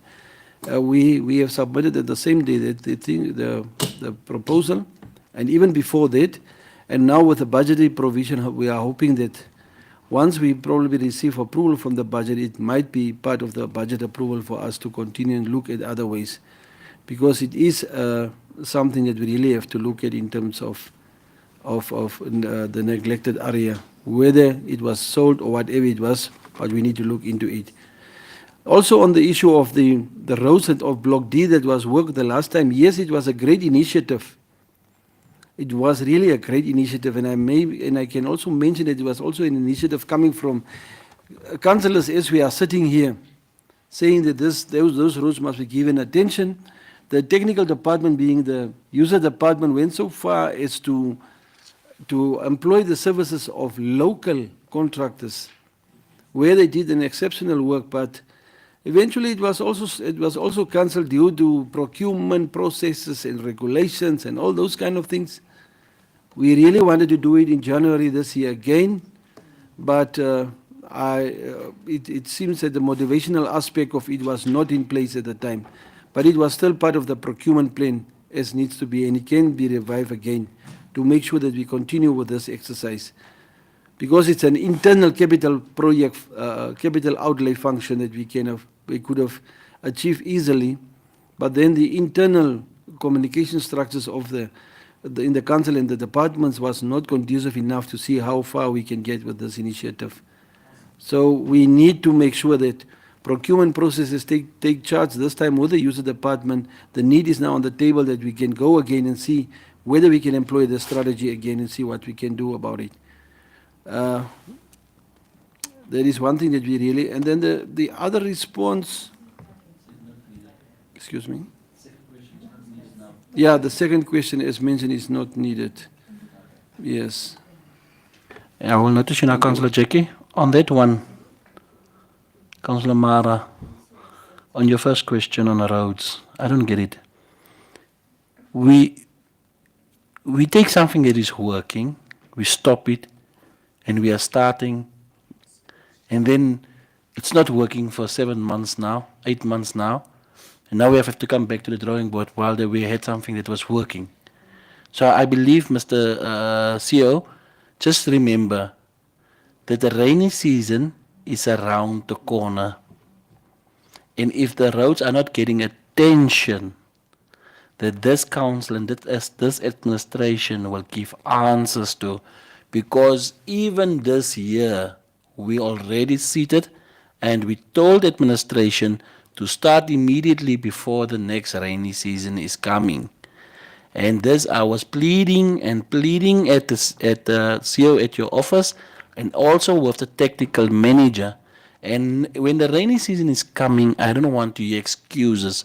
I want to see a solution, because the water stem pipes pipes are laying there, and I'm just hearing excuses of the JCB and excuses of this, while we started with this program in the beginning while it was still raining and people were complaining. From my side, as the chairperson of council, just to tell the CEO that this council already gave a direction on the roads forward. We even said start with the crucial roads, especially the schools, because our children are being, and that the parents and the people dropping the children are the ones that is always in the disadvantaged stage. Because when children go to school, their shoes are wet, their clothing are wet, and because they have to walk through pools of water to enter the school. Please work on this one. The time is coming closer and closer to the new rainy season. Councillor Jackie? His Worship, I might deviate a little bit, but I've seen disturbing news on the social media as a public relations councillor. I have to say, if the Rehoboth Town Council has ever blocked a resident of Rehoboth from its social media platforms, it is not right. That person must be unblocked. We need to be open for criticism as well as praising. So those that are in charge of the social media platforms of our council, please do not block residents, even if he is not from Rehoboth. Do not block residents so that they can openly criticize and also praise the council. Besides that, I would like to ask for advice. Councillor Jackie, sorry, just be a bit more clear what happened. A resident from Rehoboth was blocked from our social media platforms. You're talking about the live streaming one that we are currently live Yes, streaming. So they can't comment. They cannot see because the specific person was blocked. So the person Why? cannot. That's what I wanted to know. So I'm therefore appealing for our public relations office that the person must be unblocked, or any other person that was blocked on our platforms must be unblocked, so that we can receive criticism and praise at the same time. So we must be open to both. Thank you, Councillor Jackie. Before you continue, CEO, please, this is the type of things that will bring us into a position to say that we are hiding things from the community. And this is the main purpose for this live streaming, is to be transparent. So even if the person is not correct with the information that they are giving on this platform, let it be, because this is the platform where I want the community rather to bring on Rehoboth News or Rehoboth Sake, because that is not a council platform. This is the right platform. RTC, Rehoboth Town Council Facebook page is the right platform for people to bring their queries, right or wrong queries. And we will answer them through the relevant departments or portfolio councillors. We are not dictating to people to take away their democratic right to talk, but we will correct them when it's there. Please do not remove people from this page, because even though they are bringing incorrect information or sometimes nonsense, I don't matter, but even a nonsense, it's a democratic right to bring it. It's a right for them. So let us not block people on this page, and I'm very serious about it. please indicate to the administration to unblock that person, and every person is having the right, even if we are feeling it's not proper, it's not us to decide. We will handle every question coming on this page towards the community we will give answers to. But I will not answer on the other ones. That's what I directly said. And council do not engage on other platforms because that is not our platforms, that is somebody else's platforms. But on the RTC platform, that's our platform. And there the council with the relevant portfolio council together with the PR function, together with the CEO and this team will answer on that platform. But do not block people. Even if it's the person that wants to go to Sankwasa now.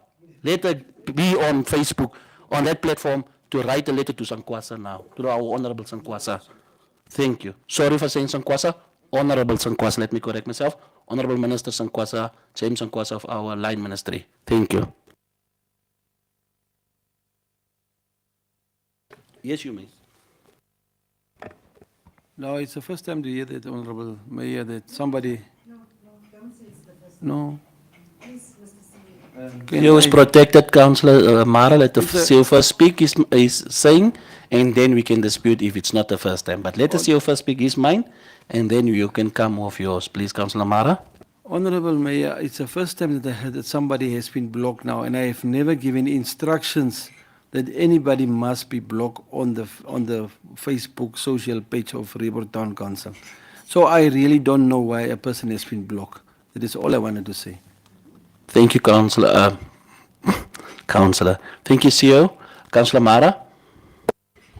Salome, maybe you can put some light. I mean, you are taking minutes in OCMs, and I have raised this, even with a name. Thank you. Councillor Mara, but I made it very clear, nobody will be blocked on this platform.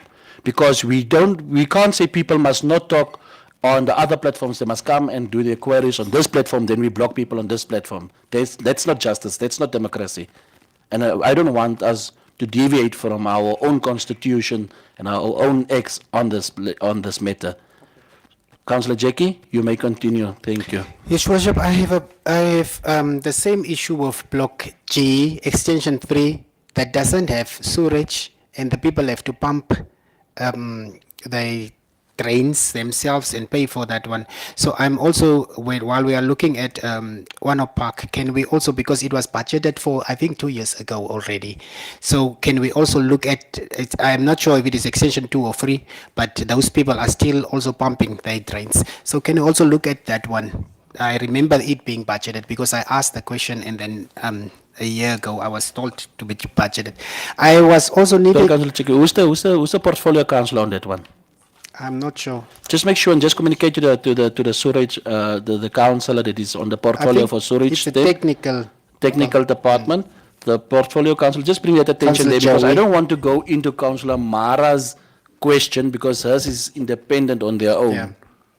Councillor Jackie, you may continue with the next one. His Worship, I'm a little bit concerned because I have raised questions with in the last OCM and in the previous OCMs that the CEO was, Sorry, Councillor Jackie, you are protected from the CEO and Jaffa that is talking loudly that side.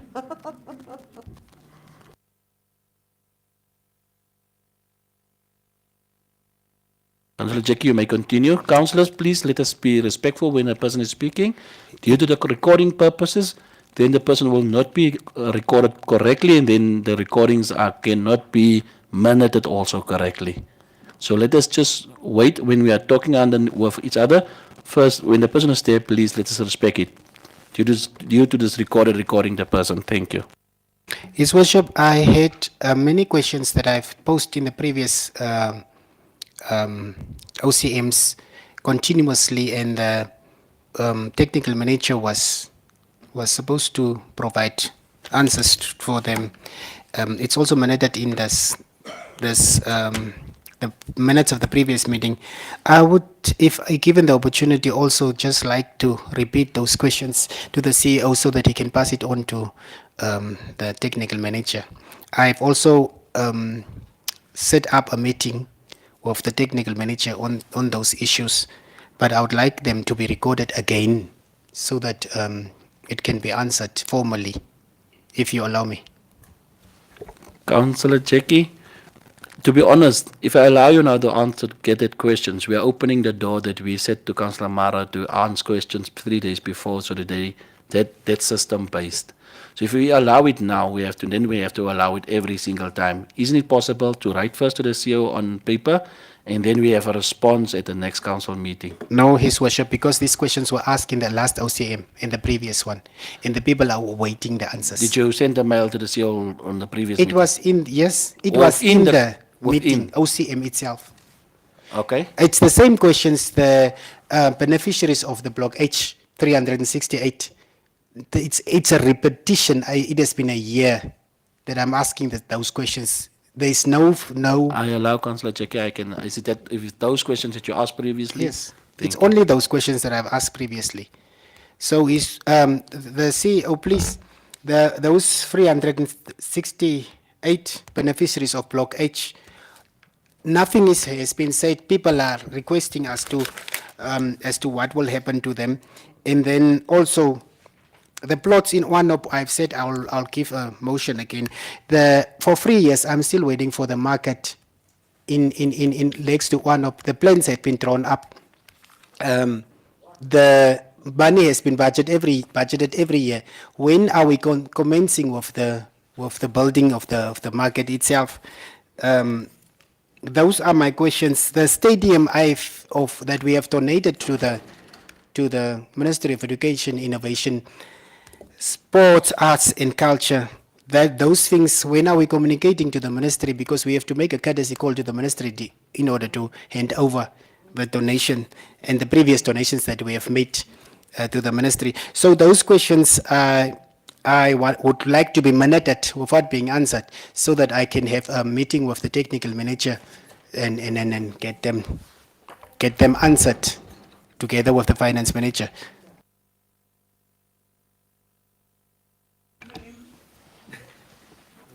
Mr. Vanswai, can you please report on that one for us? Thank you. Thanks, Councillor Jackie. Yes, I assume the councillor don't want any answers now. We just recorded the questions again, and we'll work on it to make sure that he can get at least answers. Secretariat.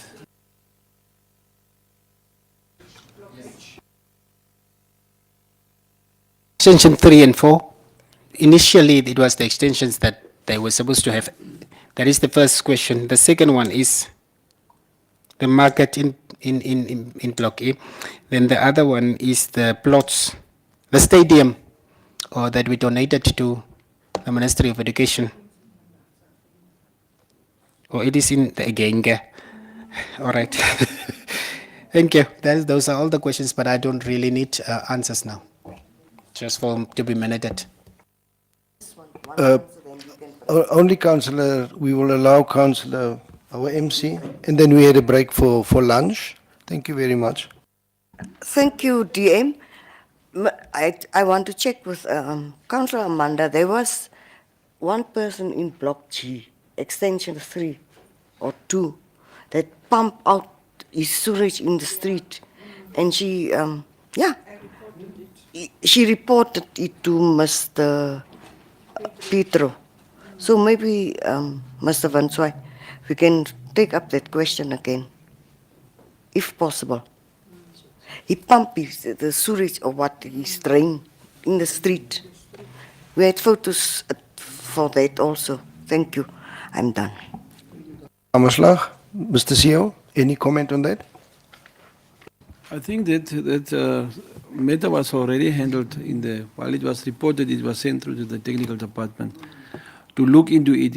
It's apparently also people with French drains, these septic tanks, when the drains are full, they just pump it out without, because there's only one person or two contractors in town that are in the business of pumping septic tanks and so forth.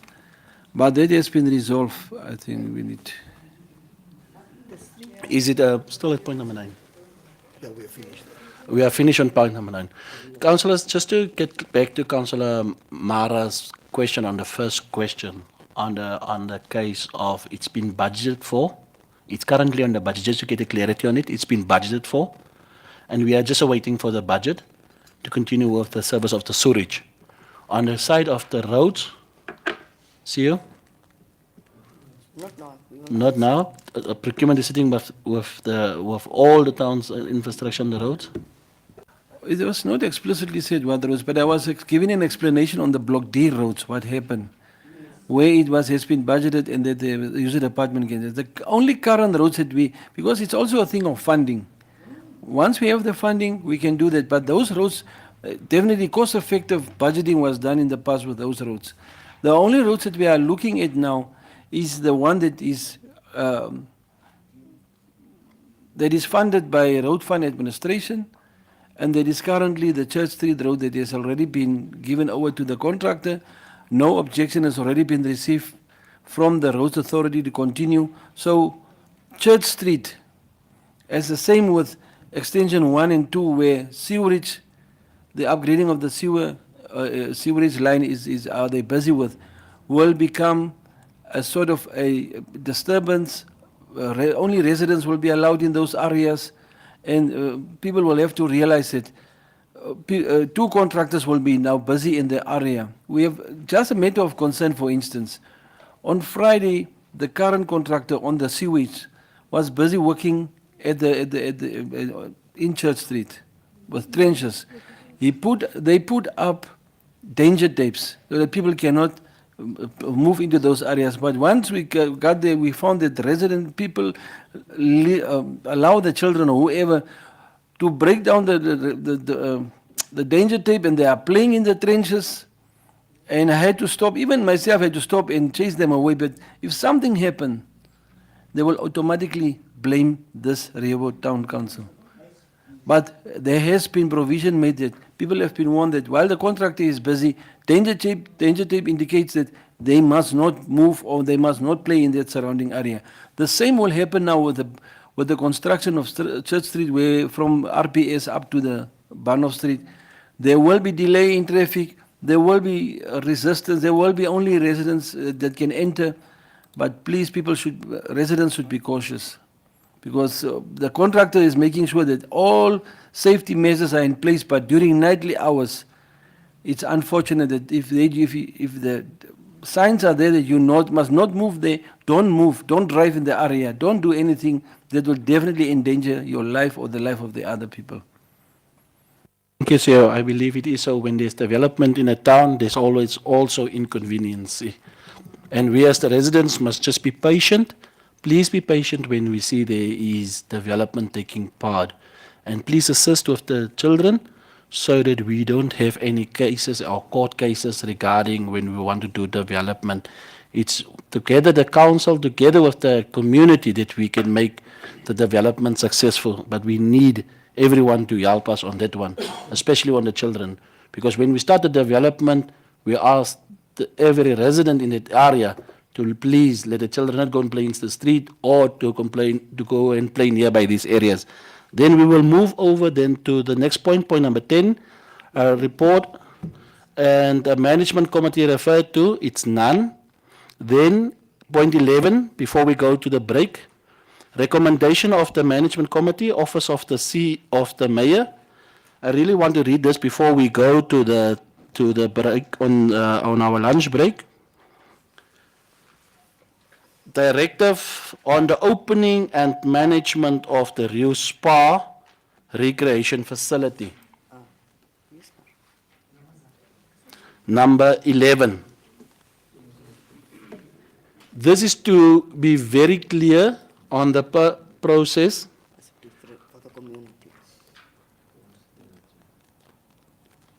Can I start? Are we there? Yes. Okay, subject, directive on the opening and management of the Rio Spa recreation facility. This correspondence serves to provide clear directive from the office of the mayor regarding the opening and subsequent management of the Rio Spa recreation facility. You are hereby instructed that all matters pertaining to the facility, including but not limited to its official opening, day-to-day operations, and ongoing maintenance, are to be handled strictly and exclusively under the authority of the Mayor's office. The sole designated user department responsible for this mandate is the Local Economical Development ELED office under the Technical Department. For the avoidance of doubt, no external assistance, parallel structures, or request for the formation and additional committee will be entertained in relation to the Rio Spa recreation facility. This directive is issued to ensure accountability, efficiency, and alignment with the strategic objectives of Council. You are therefore required to take the necessary steps to ensure that the instruction is implemented without deviation, that all relevant officials and stakeholders are duly informed. Your sincere, Justin Coetzee, Mayor of Rewolf Town. With everything that is going on, we are still waiting on the proper directions. Until then, please, councillors, let's refrain and wait also on the input and the information from our line ministry together with what is being advertised on the matter. Because the advertisement is confusing to the community and also to what is currently happening in the town regarding Rio Spa. So I just want to give, let us first wait on that response, while in the meantime, we are also busy on the low-hanging fruits regarding Rio Spa to handle the issue. The opening will be done on a protocol manner, meaning the government will give us directive and we will communicate to our line ministry in order for the date of opening and how the opening will take place. I believe it's very clear. Thank you. We may break now, and we will be back at 2 o'clock or 10 past 2, and then we will resume with the next agenda items on our agenda for today.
Hierdie 11.2.1 is nie.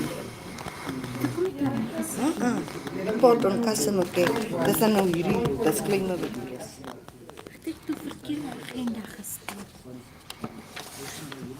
Myne is die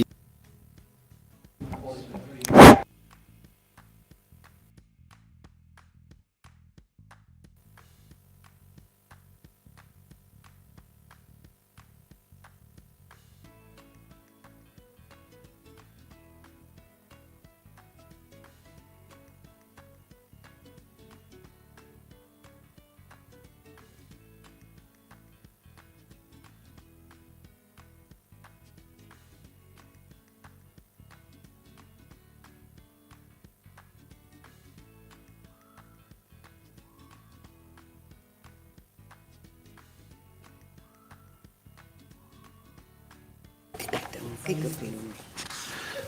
Hierdie 11.2.1, Office of the Chief Executive Officer. We are resuming now with the rest of the agenda for today. 11.2.1,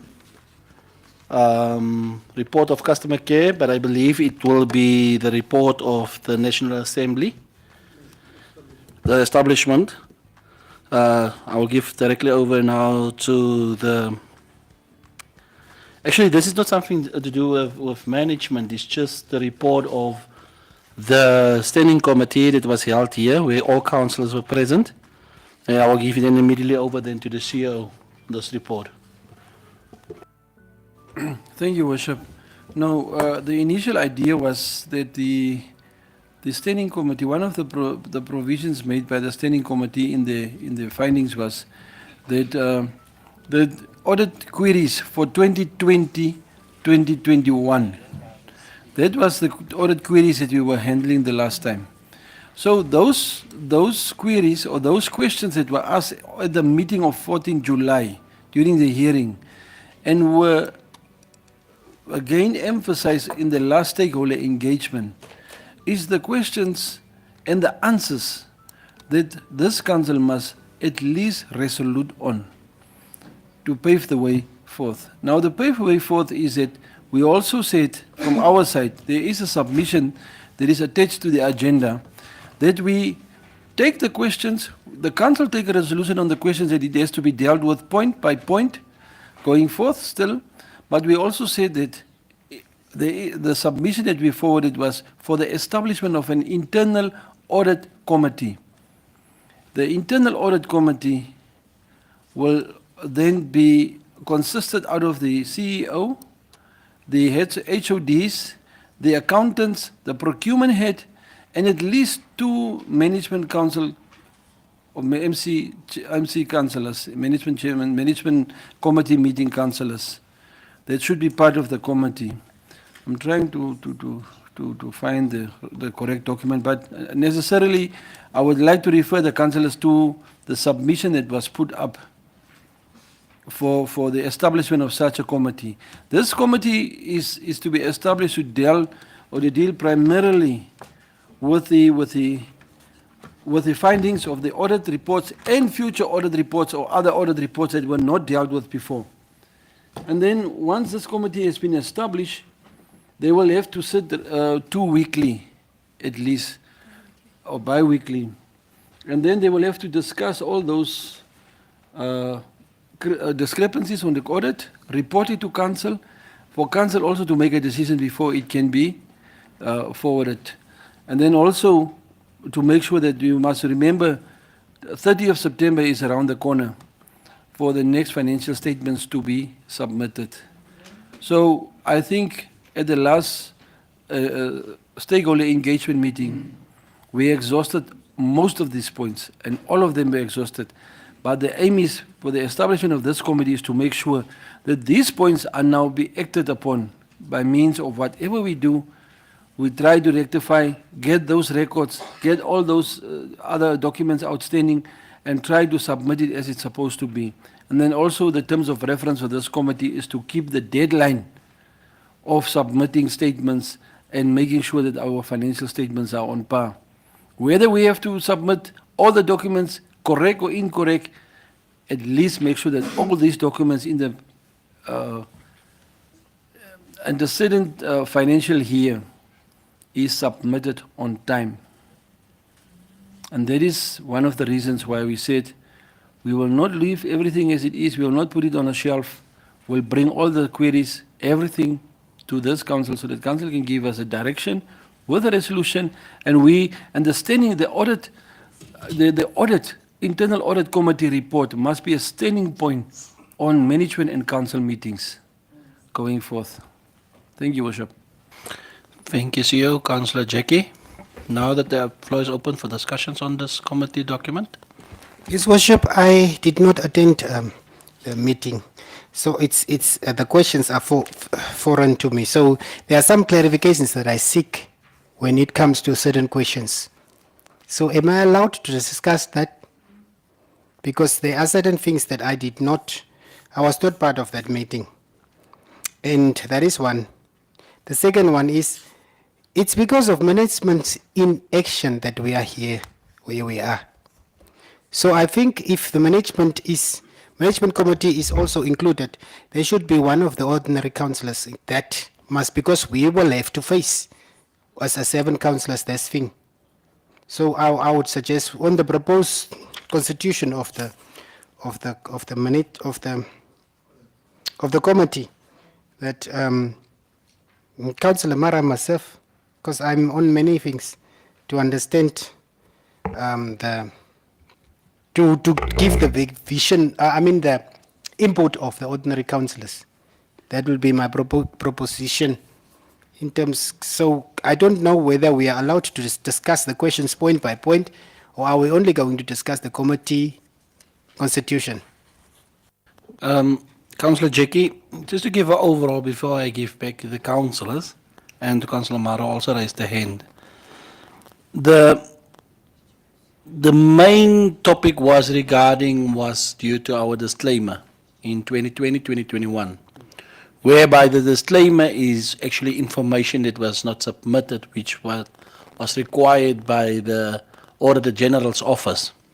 So with the discussions, Moord, our line ministry, together with finance, was present, and together with our Auditor General was also present. Basically, like I said, it was due to our disclaimer, and they want to know the way forward, how will we actually rectify this finding in order to get a better finding. So basically, the main thing here was that there is now training available. They heard the council side, there was a discussion, a debate regarding this and that, and information was shared. But the bottom line is that now the ministry availed for free training, certain training like the NIPAMP one that they had, and they will also provide certain information towards the council, the local authorities, in order to improve that area in their financial side. Also, Ministry of Finance supported to say that the Rebotan Council can ask assistance. They did share the document with Mr. Tron. Mr. Tron, just say, quickly tell me, what is the document? They said that you have to do a tracking document. What is the name of the document, such as for the financial terms of the document? The audit findings tracking document, in which we have to document all the audit findings since 2017 to 2021, and then we address them by means of prioritizing and their effect on the financial statements. Okay, so basically, and then from the Auditor General side, is they're still giving the assistance to the council in order whereby if we need any information, where they will assist us to get better reports. And then our deadlines of the rest of the reports, like was mentioned by the CEO already, is September, CEO end of September, 30 September. The rest of the outstanding financial years statements must be submitted, and then the way, because the Auditor General said that the 2021 is already a finding, so we will move on now to the next years, the rest of the years that is still outstanding. So that finding is already been finded with a disclaimer, but how do we correct that finding with the outstanding ones now for for 2022, 2021, 2022, 2022, 2023, 2023, 2024, and then we are busy still with 2024 to 2025. So the team is divided, and I would ask the CEO through the CEO office to finance to the finance manager just to give his background where is he with this, so that we can then move on to say then to the topic that we're having in front of us with the committee. Then I will open then the floor to the councillors to discuss. Mr. Tron? May you were asking with regard to the tracker? Regarding to how far are you with now the outstandings that we must still Okay, what we've submit? done so far, as I've indicated in the PAC meeting, we've obtained the trial balances from 2012 in order for us to track the non-cash balances that was a very hot potato in the meeting. So that one, we're currently looking at where are these balances emanating from. That will then be discussed by means of a consultative meeting with the Auditor General before we present it to the council, to actually inform the council where those balances are coming from and how we're going to write them off through the either the balance sheet or the income statement. But I am very certain that it will affect our balance sheet, which means we'll write it off against our equity because it came from a lot of years, those balances not being reconciled. As you could see, there were balances on the bank, which basically almost cancels out with the liabilities at the bottom. So under our long-term liabilities. So we will first sort it out with the Auditor General presented to the council. So by means of a special council meeting, we'll get that resolution before we pass those journals. Once the committee is constituted, the audit committee, we will present the whole tracker with audit findings at the first meeting already, so that we can prioritize at that meeting which audit findings we need to address first, and thereafter we will continue like that. But we've also already also started, we've started consolidating the trial balances for 2022, 2023, and 2024. So we're busy with that, and once we are ready to upload them into the system, we will be able to generate the financial statements. Okay, thank you, councillors. There you have it. So now we are up to date with the information. So now we can open for the discussions and questions that want to be asked. Councillor Jackie was first, and Councillor Mara. Councillor Jackie, your questions? Now you may ask the questions, and then Councillor Mara, and then Councillor Joey.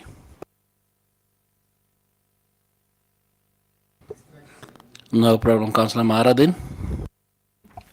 Thank you, Your Worship. I would like to discuss a little bit the internal audit committee. This is only my personal feeling. I think I disagree with this committee to be established.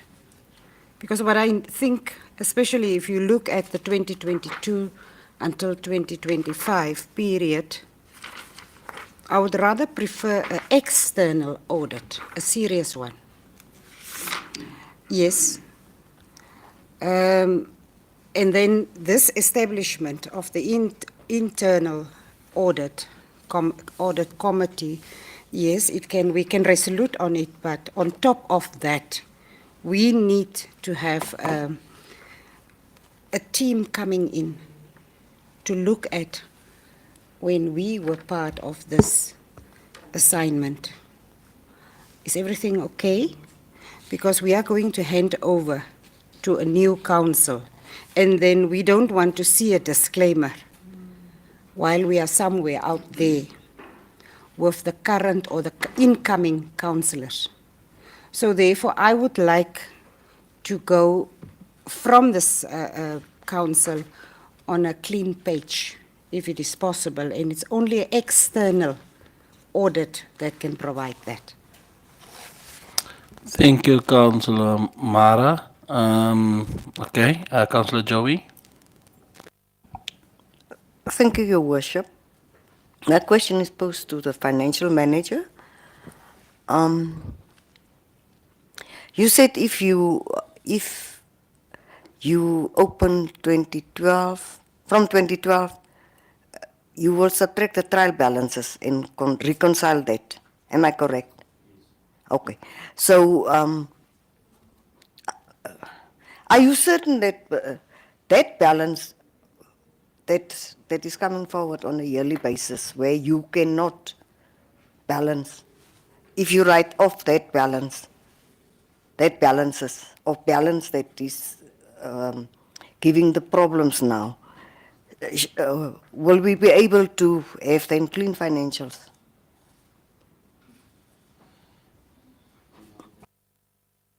Councillor Joey, I cannot guarantee clean financial statements because there are a lot of items in terms of IPSAS that we need to address. Like for instance, our fixed asset register. With our last training now, we were informed that actually we need to do a calculation of the value of our land, because our unserviced land is also an asset to the council. So we definitely need to raise that asset in the books of the. But I think we can come a long way with the the expertise that we gained now. In terms of our technical, the technical side is the value of our water networks, our sewer networks, and electricity is fine because ECB does a yearly or bi-yearly audit. So on that side, we know that the assets are fine. We just need to write that journal and make sure that it actually balances us to that of ECB. So once we've done that, I think most, like if we can update our asset register, that will solve 70% of the problem already. The non-cash balances, those, if there are balances emanating from, let's say we raised a liability or debtor, for instance, because that's where it mainly came from. When we issued, when we issued the houses to the beneficiaries of not Samstan, Build Together. There's a lot of houses that were raised as debtors. Now they've been paid off and it should have been reconciled against that. And that's why we basically, we seconded somebody to properties from finance department to sort out the balances of the Build Together houses, so that we know in actual fact how much do the Build Together beneficiaries still owe Rehoboth Town Council, and we need to reconcile to that balance at the end of 2025. So once we can reconcile where we received payments that was not cleared through that suspense account, we can write those journals. So the problem is the suspense account? Yes, it's suspense accounts, it's not actual money. Thank you, Mr. FM, Councillor. Shall we give Mrs. Councillor Bakers? Yes, I've raised a question of an external audit, and I want us to resolute on this. The cost we should not look at this point, because it is needed that we get assistance from our line ministry, from the Attorney General's office for free in the finance system. Totally bring them on board, let them come to work the way our staff is working. Our staff members are there so that if there's questions, they can be answered. But an external auditor should be established in today's meeting, unless you are not interested in that as councillors. But then you need to speak your mind here, because I wish to have an external audit to be done into this council finance. Thank you. Councillor Jackie, I'll give you now a chance. Mr. Winsway's hand up. I just want to elaborate on Councillor Mara. You know what the standing committee prudently, or can I say consistently say, is that we must get help from them. We must approach the AG's office and not appoint external auditors or consultants. In fact, they were very, luckily the consultant was here as well, because I believe he was one of the only guys that have IPSAS training or know the IPSAS system. But we've been warned many times. Now, it's most probably the best way to do is to do it through our ministry, to get to get assistance from our finance division or from the Attorney General's office. Or auditors, sorry. Mr. Vanswai, and then we can, Councillor Jackie. Thank you, Worship. No, it's precisely correct what Councillor Mara was saying. The aim of the Internal Audit Committee is not to replace the work of an external auditor. We must still use an external auditor to review and verify and analyze books and inspect books, whatever it is. There was one question from the gentleman from Ministry of Finance. He wanted to know whether we have an internal auditor on our structure. At the current structure of a town council, I was not sure, and I said to him, yes, I am not sure, but we don't have. It even costs a lot. But really, an internal auditor is also, the aim of the Internal Audit Committee, and is precisely in the internal auditor, is to make sure that the day-to-day audit functions are correctly adhered by the local authority. Once the external auditor is appointed by the Auditor General, sometimes we are exempted from fees by the Attorney Auditor General's office, that we are not paying for these auditors. Once they come, they will be able to engage with the internal auditor and even the Internal Audit Committee to make sure everything that they wanted to come and see, they will get it from these people or reports, whatever it is, to be explicitly displayed to them and to make sure that the work are consistently or fluently carried out. Thus, it does not replace whatever internal audit committee or internal auditor does not replace the functions of an external auditor. We must still, for each financial year, make sure that an external auditor must come and audit the books of the council. It's just easier when the person or the entity comes that once he wants to get information, he will easily receive it because this committee or this internal auditor have to make sure that every document, every record is on file and easily accessible for this person or company to work on. That is what it says. It doesn't mean that we are not going to use an external one, and we need to use an external one to come and verify these books also. Thank you, Worship.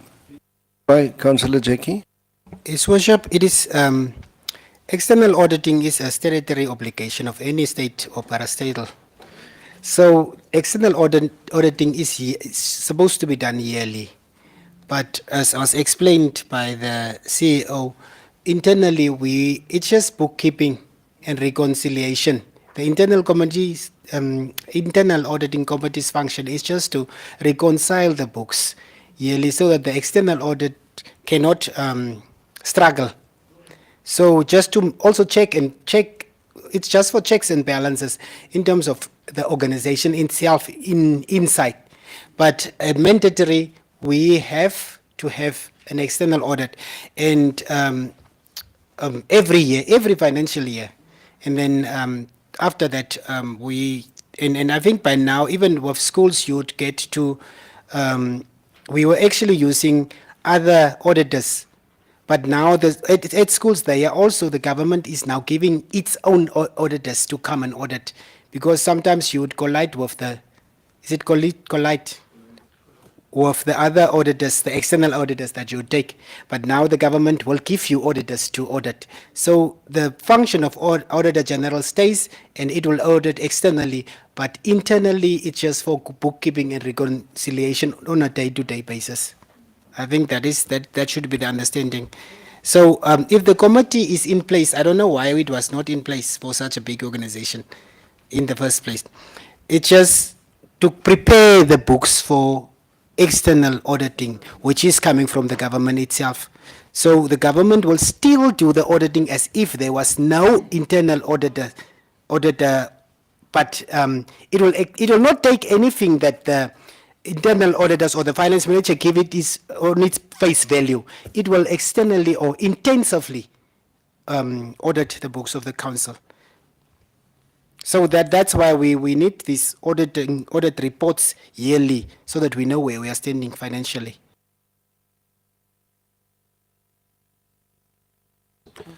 Thank you, Councillor Mara. Thank you, Your Worship. So if there's an external auditor in place, why was that external auditor, I'm talking about a company, a serious one, not in place in the standing committee meeting? because everyone else was supposed to be in there. Even up to a consultant should be within that meeting. An internal auditor is not going, audit team is not going to help this council for the mere reason we have a finance manager, Mr. Zainotron, that is doing his job description. And next to his office or next to his table there is Mrs. Whoever that is doing her job description. But one of the main things here is, getting to a disclaimer, is that supporting documents are not attached. What happened between the finance manager and the person that brought the receipt back? From there up to the finance manager, what happened wrongly in the process? So external Chief Executive Officer as the chairperson, Mr. Ronald Vinswai, he is in this. I have to do it this way so that you can get my point. The CEO is here and he was here. The head of departments, the Mr. Trons and the Mr. Technical Manager, they are here and they was here. The head of procurement, whoever that member is in place and was here. Now, the legal officer, Cassandra, is today here and she was there. The chairperson of the committee, Madam Joey Hammerschlag, she's here and she was there. And before her, there was councillors as a management chair. The mayor and the deputy mayor, which we changed every year, was there and is here today. Internal audit committee is not going to assist the council. We need to get assistance from outside that is coming to check on all the mistakes that is been in place now, that is been made, so that we can rectify those mistakes, so that they can see Councillor Mara got 80,000 S&T, which was wrong, because she never went on that trip. She was in hospital. Those type of things, so that we can rectify the finances of this town in order to use those finances and deliver some services like a standpipe. Councillor Joey, then Councillor Jackie after. Thank you, Your Worship. Councillor Mara, when we started as councillors, I ask and I believe in my heart of hearts that every vote are reconciled on a monthly basis. Like you use GL accounts, council use votes. So what will help is that every single vote is reconciled on a monthly basis. That's where you can pick up a mistake easily. Thank you. Councillor Jackie. I think His Worship Councillor Mara wants to confirm that there will be an external auditing of the council. I would like to ask, is there, where the council's books audited previously, externally, of the CEO, before I continue? Yes, there was. The only thing, that is why I even indicated in the stakeholder engagement that the external auditors that were here for the 2020-2021 financial year, it was a time when I was also the acting CEO in 2023. They called me and we had an interview for 2 hours. And during the 2 hours, the only problem that they had is that they could not find, or no one could give them the supporting documents that they were looking for in terms of the trial balances. Now, explicitly, or precisely why we said, bring an internal audit committee to make sure that those things are available once this external auditor must come, because an external auditor must come for every financial year. And by helping that institution or that person is having that internal audit, that will guide him and tell him, this is what we have, this is what we need, this is what I was also asking, so that we can internally also be backed up. Say, but we did our part. Whether by only being there as an official saying, yes, we did not get those books, I requested it from the finance department, or I requested from the technical department or HR, does not help. But an internal audit will have the mandate to say, you are going to give it to us, whether you want or not, and we are going to deal with those discrepancies on the audit report when we get those findings in terms of Section 87. Because eventually after every audit, and if there's discrepancies, that audit committee will also be able then to assist the chairperson of the council to drawing up the discrepancies and the outcome with the assistance of the finance manager and the other staff members. So that when the auditors are coming again, they will actually know what to look for and what to find. Your Worship. Councillor Jackie? His Worship, I would like to also know if this audit committee is constituted, is it a remedial action on the recommendations of the standing committee, the parliamentary standing committee, or is it for this financial year? The clear references, terms of references in that for that committee needs to be. Do we have to report back to the standing committee after the last meeting that you had on the 25th of August, where the recommendations make that we need to comply with, and this standing committee, because if you look at the composition of the committee as proposed, it means that some of the councillors will serve on the committee, but if it is for next financial year, it means that these councillors will not be there. So I wanted to know, is it for a remedial action after the findings of the standing committee, and is it also for, or is it continuously, and then you replace the councillors with those that are incoming?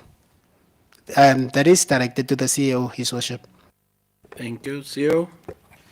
Thank you, Worship.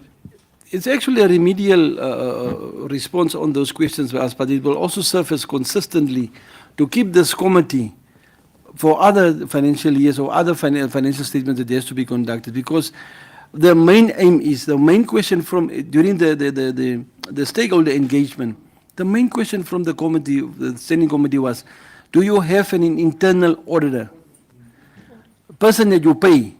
And if you don't have that person on the structure, why are you not trying to get an internal body that have to look at those things, for instance? Now, the only option that I came up with is that let's try to have an internal audit committee. If we can appoint an internal auditor, fine, but that internal auditor will still also have his or her subcommittees that will have to work with him or her in order to report properly to the external auditors that has to come, because that person will be responsible to see that the day-to-day functions in the council, if it's something in the monthly report or in the quarterly report or whatever report is not correct, that person will have to report to this council and through the management committee the discrepancies or anything that has to go by, and have to make sure that all the provisions of submitting financial statements and these other documents legally provided by law must be in. And that is it's actually the watchdog, the internal watchdog of the council, to make sure that everything is in order. Because once the external auditor is coming, he has to make sure that those documents are easily available and so forth. So it's a provision that we can only have for now. It should not be a remedial thing that has to resolve everything now. It has to continuously go on. Next councillors, next staff that is going to be employed will have to fill those positions. That is why we talk about the positions and not about the incumbent. Thank you, Mr. Vinsway. Councillor Amanda? Thank you, Your Worship. I also listen now attentively to all the persons spoke before me. Now we know that there are 3 financial statements outstanding. And we only have 1 month left. It's from today till the 30th. This is now a question that I want to ask to our FM. Mr. Zaino, will these 3 outstanding financial reports, will it be possible to hand it in on the 30th of September. Okay.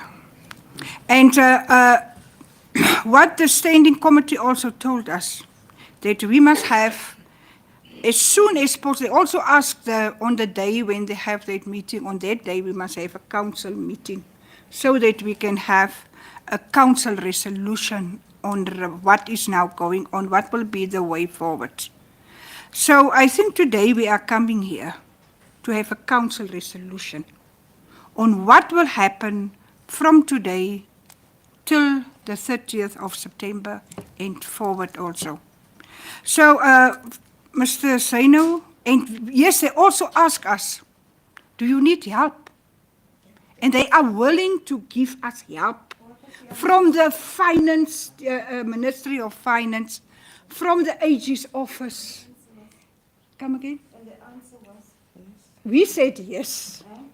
But the finance said no, it is not. They can do it, yes. But I think on board, yeah, it is true. But we said no. We said yes, we need it. Please. Am I protected? Councillor Amanda, you are protected. You are protected. You are protected. So, Mr. Tron, Councillor Amanda is protected. Mr. Tron, order. Councillor Amanda is protected. Let she finish and then we can give our side of the story. Let she finish and say what she wanted to say. Honorable Councillor Amanda. Mr. Tron, they ask you, are you capable of doing it? Then, do you need help? Then Mr. Tron said, we are capable of doing it. And then all the councillors said, no, we want help. So let us be honest today.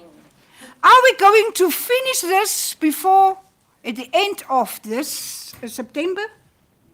If not, from today, we must take a council resolution.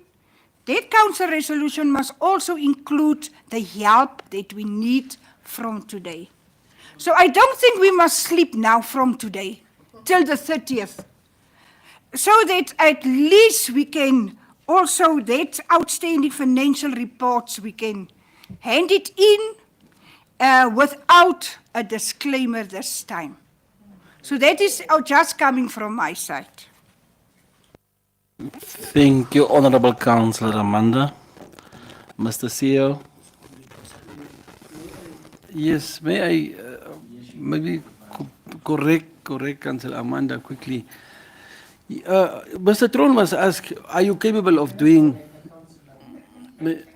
No, I'm not... I advise, or no, my apology, may I advise? Sorry. Mr. Tron was asked are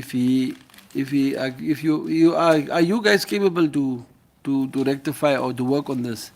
Mr. Tron said, yes, we have the manpower, but we will definitely use you also, as anticipated that we can use Ministry of Finance, we can use order.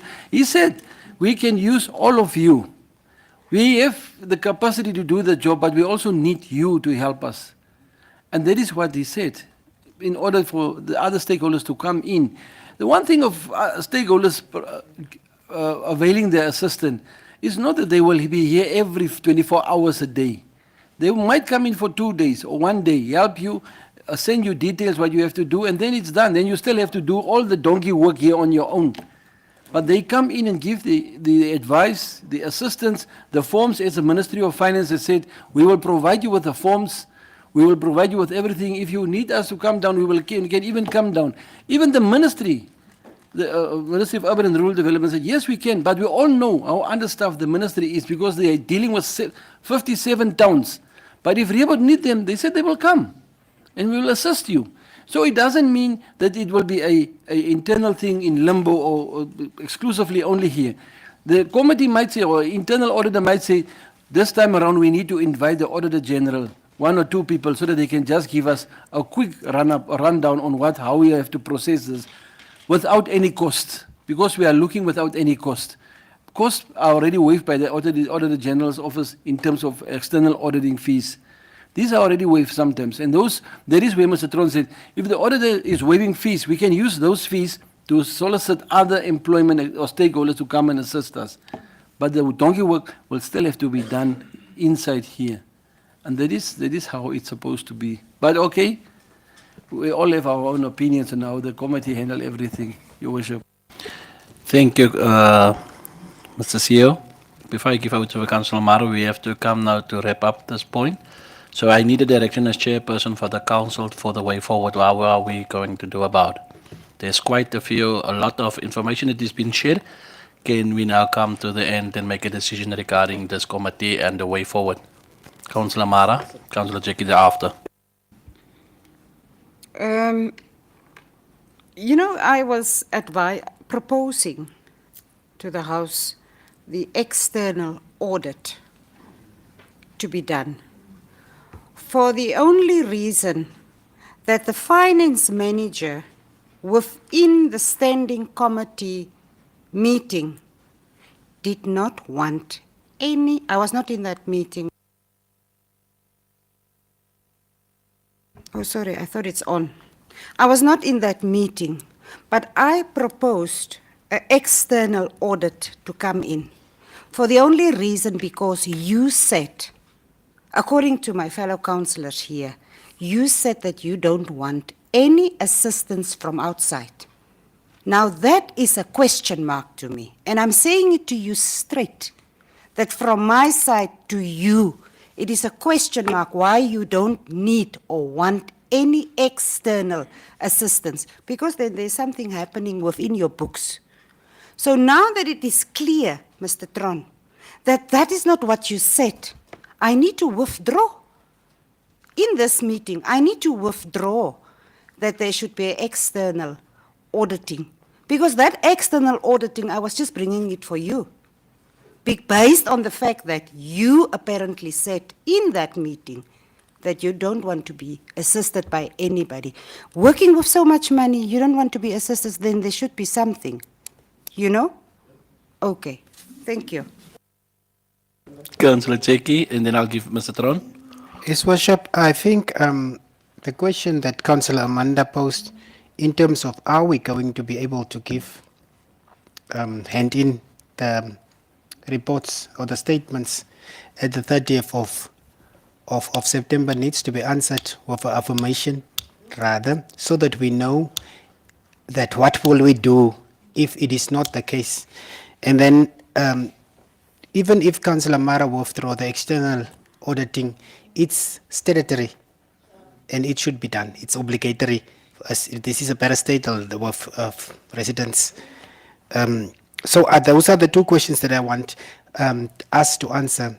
Will we be able to submit all the outstanding things before the 30th or on the 30th of September? And then I will also, again, on the other side that was suggested by the CEO, I'd also like to say the internal auditing committee must be constituted while we are with it. And nominations must be done, or whoever must be nominated, so that we can have this, like Councillor Joey said, the reconciliation of every vote and every month must continuously be done. Then it will be very easy for us to have our books in place, and then when auditing is done, our books will be fine, and when we'll have to submit, the things will be in place to submit. So I propose that the committee be constituted, but I also do want the assurance from the finance manager and all those, from the CEO, to that we will be able to submit all outstanding statements to the Auditor General's office by the 30th. Those are the things that we really need to establish in this meeting. Thank you, Councillor Jackie. Before I give over to the CEO, Mr. Tron. May I just want to make it clear that I think the CEO has made it clear that I never said that I don't want assistance. If you look at the current state of Rehoboth Town Councils, the audit report speaks for itself, Councillor Beckers. Obviously, everybody needs assistance. We are not, everyone is not experts in resolving issues.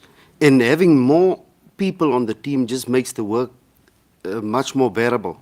The question with regard to what Councillor Amanda, Honourable Groenewald asked, in terms of submitting financial statements and not having a disclaimer, I cannot guarantee that. If we want to be fully IPSAS compliant, it will not be possible to submit 3 years of financial statements and be IPSAS compliant. It is impossible. However, what the Auditor General said in the first meeting with Mr. Rudolph, they said we must submit the audit, the outstanding financial statements until 2024, as is, as the trial balances are now. And then we resolve the final outstanding matters with the 2024-2025 financial statements. That is what Ms. Ridley van Wyk said. She was sitting here. But we cannot sit idle and not address the issues where we can. So if there's something like assets, which I have mentioned before, like our land, our networks, those we can already put into our asset register and at least make our balance sheet look better. That will already address the issue of our liabilities exceeding our assets.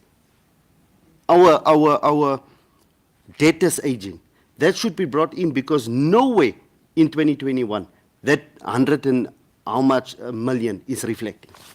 So those are low-hanging fruits that we can already address in the 2022, 2023 and 2024 financial statements. But we will not have unqualified financial statements. It won't be possible. But submitting them is possible, at least 2022, 2023 and 2024. Thank you, Mr. Tron. The question still remains on to the CEO from Councillor Jackie and Councillor Amanda regarding the end of September. The outstanding. I think Mr. Tron made it clear now how many financial reports are outstanding and needs to be submitted by the end of September, as is. Because by law, and to be honest, by law, we are way behind. Even when this council started, you were behind. And now the rectification of these statements are being done accordingly as requested and as advised by the Standing Committee how it should be done. So I think what Mr. Tron was trying to say also, that we are trying to do our level best and see whether it can be done with the IPSAS readiness. The IPSAS readiness was one of the delaying points that was hindering most local authorities, even the Rebo Town Council, in knowing how it should be submitted. Now is the chance. And I really, in this instance, I would also like to encourage, not even the council or even ourselves, that we should make use of every stakeholder that was mentioned. There were stakeholders mentioned even up north in Guadiva, Chandi, those people. You can ask them to assist wherever we can.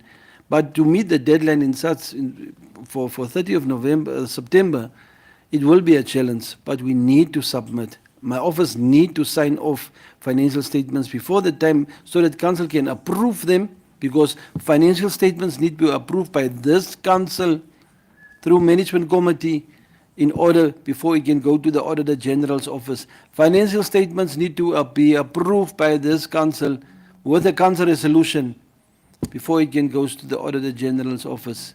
That is why I was asking also for these audit findings, these answers that were given, they must be rectified, reapproved here at this council, that we have dealt with it, we will work on it by means of a resolution, in order to everybody know that this council was aware what was going on and what should be done from here on. Additionally, we just said, let's also put an audit committee as a complementary effect and say, we are going to do our work. Audit committee can sit. While the audit committee have a meeting, we can also invite some of those stakeholders to be just for an ad hoc basis in that committee. For one day, they can go back in order to give their input. That is what we need. We have to use all the full measures and resources that is available to us in order to help ourselves. Before I give to Councillor Jackie, I just want to say this. We have to remember, councillors, when we heard about our old outstanding, if you can recall, when we first heard it, all this year's outstandings of our financial statements was outstanding, and there was no finding from the Auditor General. We made a decision to say that day that we must start, and we gave the finance manager and the CEO the application to start, and we want to see it. And that day we were even prepared, we even knew that we don't know what finding we were going to get. And then we got a disclaimer, our first disclaimer in our tenure here. But it's not ours, but we take accountability for it. We inherited it, but we must take accountability for it. As council, we have to take accountability. And showing accountability is doing it. No matter the outcome of the finding. At least now we know we have a disclaimer, and we have to improve on the disclaimer, because at least now we have information that we know that is outstanding, so that we must gather that information in order to get the next finding report. So don't expect to see an unqualified audit opinion. We are taking it step by step as long as we are improving it until we get there where we must, because it's a lot of years. It's a revolving audit that is continuing every single year until we are on the track of doing so. Councillor Jackie, you proposed, and I want to go back to your proposal, but I want to give you a chance, but please make it short so that we can get a secondment and move on to the next point. His Worship, this inherit thing is not the truth. In our time, in our 5 years, there is things that were not submitted. So it's this thing of inheriting things. You must also remember when we inherit this thing, there was a ministerial representative. The previous council was only here for 2 years. And then there was 2 years, I think, a ministerial rep here. And then we took over.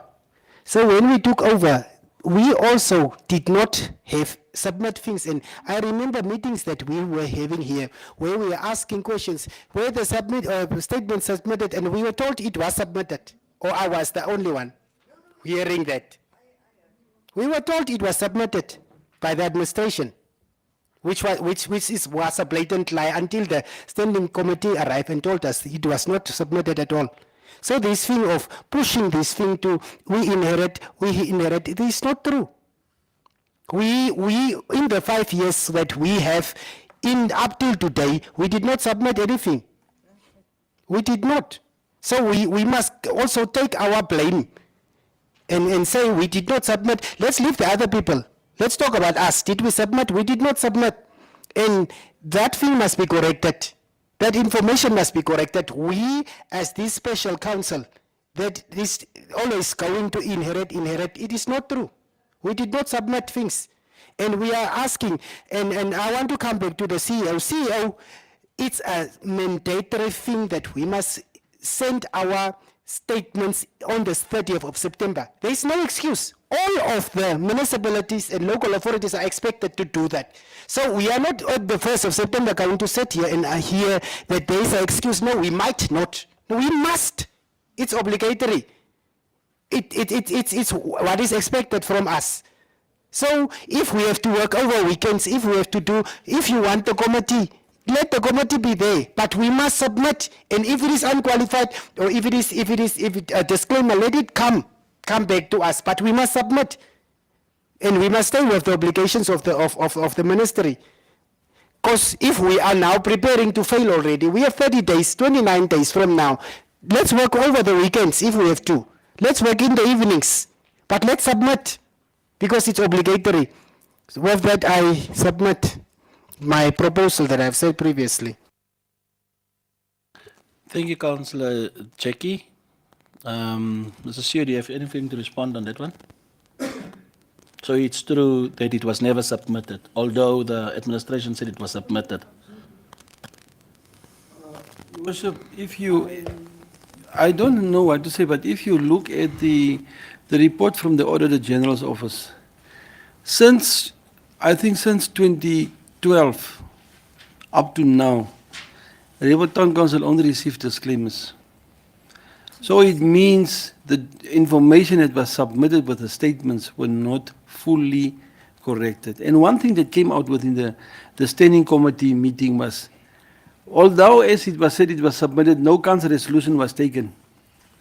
We remember on the 3rd of June when I had a memo report on this council, and I even mentioned it through management committee, that said that we are waiting for financials, we must submit our financial statements by the 30th of June 2024.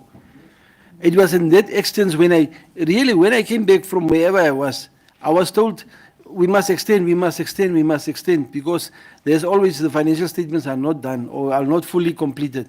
And every time Jameen myself submitted those letters for extension, that is why the Auditor General Officer said, it will be the last extension. You will not get an extension anymore unless your statements are on the table.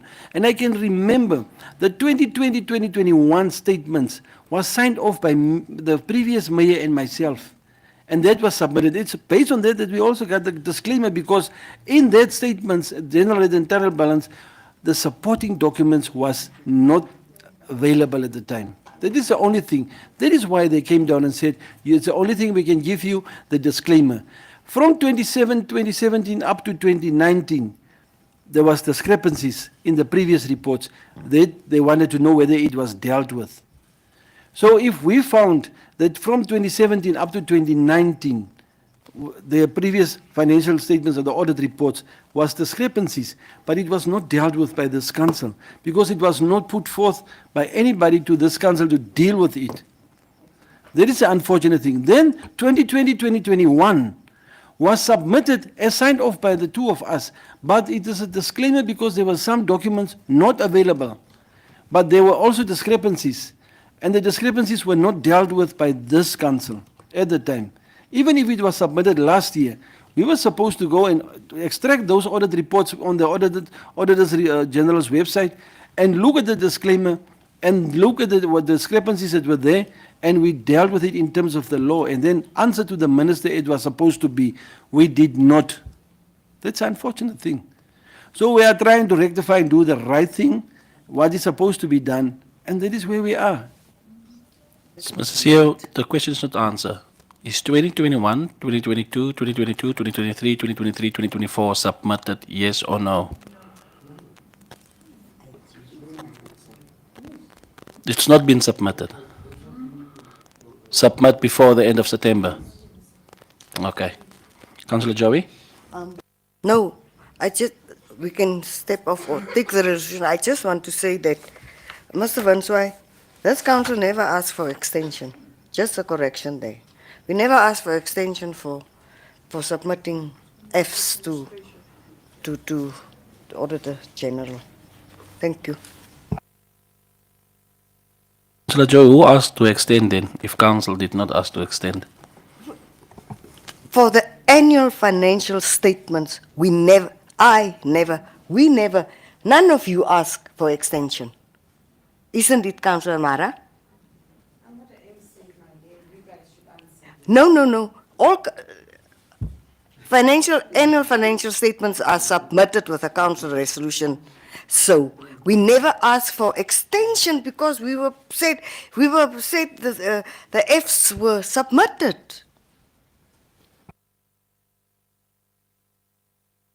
Worship, my proposal.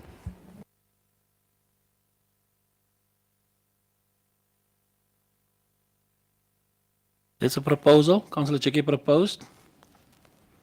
Is there any secondment on the external and internal? No, we must. The committee? If I can repeat my proposal, the proposal is that the internal auditing committee must be established. But I've suggested that one of the ordinary councillors must be included. And then the other one is the submission of the things must be done. Councillor Amanda will add to the proposal. I just want to make it clear on 11.2.2. There is a submission of the... Councillor Jackie? No, hardloopie uit. Submission of the composition of the committee. So it will come. 11.2.2. Submission request for the establishment of an internal audit committee. We are busy. Nee, kom nog. No, but we are. Is this part of it? Yes. Oh, is dit deur mekaar. All right, no problem, Councillor Nou, Amanda. that was... Oh, Then you can just switch off the mic then. Okay, thank you. So the proposal of Councillor Jackie is for the committee to be established. Any secondment on on that proposal?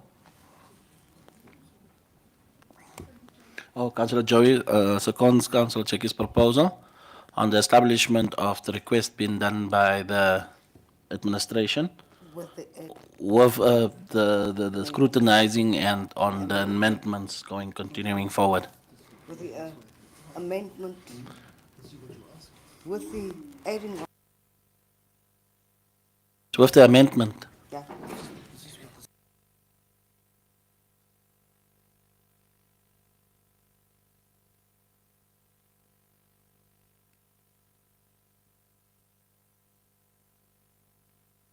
CEO, after that proposal, what is the next one that we still have to, just to give me a bit of guidance because the discussions went over? Is there other, apart from the committee, that we still need to take a Yes. resolution on? Yes, submission of it. This is the committee one that we propose and seconded now. What is the other one?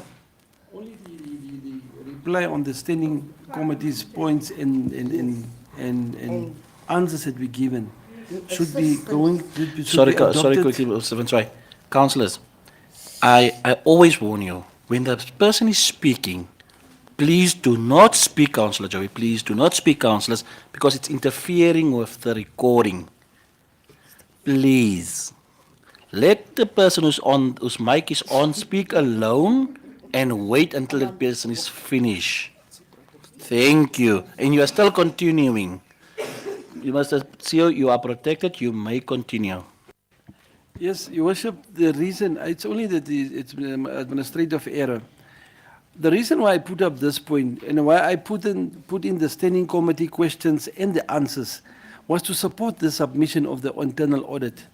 Because it was also one of the points to say whether the recommendation as it is there, that we also, this council, because you remember the committee was asking at the stakeholder engagement, did you as a council endorse these questions, these answers that we are having here? Did you endorse it? And then they said, from here on, go to your council meeting. Once you have your council meeting, try to endorse these questions and answers, and also with your further recommendations. This is why I was trying to put everything with the recommendation to put in an internal committee and the questions and answers that was already given as an adoption of council in order for the committee to also have a first point of reference now to still work on these questions. That will give the committee now the mandate to still go back to these questions and say what is the way forward that was given by the committee, because the committee also give some of the resolutions on these answers and questions. So we need to make a resolution, say we adopted it, we take on it, we work on it, and we will still engage further stakeholding, even with the committee, to say we need more clarifications on those things. So that will be the mandate of the committee to work on. Thank you, Mr. CEO. Councillor Amanda, did you understand? Okay. And now? Councillors, Mr. Tron? I just want to ask the question. The CEO asked already that there needs to be clarity on whether the council accepts and endorses the responses that were given in the PAC meeting. If the council do not endorse the responses as in the submission, then we need to go back to the table and say, what does the council want to add to these responses and so on, so that it is an endorsed response. So that needs to be very clear. That's Okay. all that I want to ask. Thank you. Councillors? Councillor Mara? Yes, now that I'm having the opportunity to go to the answers. There? Yes. Okay. I need to check on this service charges decreased, the answer that was provided, the increased non-payments by consumers during the COVID-19 pandemic period. I know that there was a request from the government that the government will pay X amount on consumption of water especially. but then the government was requesting documents, proof. So were we paid by the government based on the proof that we submitted, so that we cannot at this stage indicate this as a reason, because we are paid fully by the government? Or if we are not paid fully by the government, because I also know that this is an argument out there in the community. If we are not paid fully by the government, is it because the problem or the situation is at our end, because we did not provide the proof of it, Mr. Finance? I hope my question is clear. Thank you very much.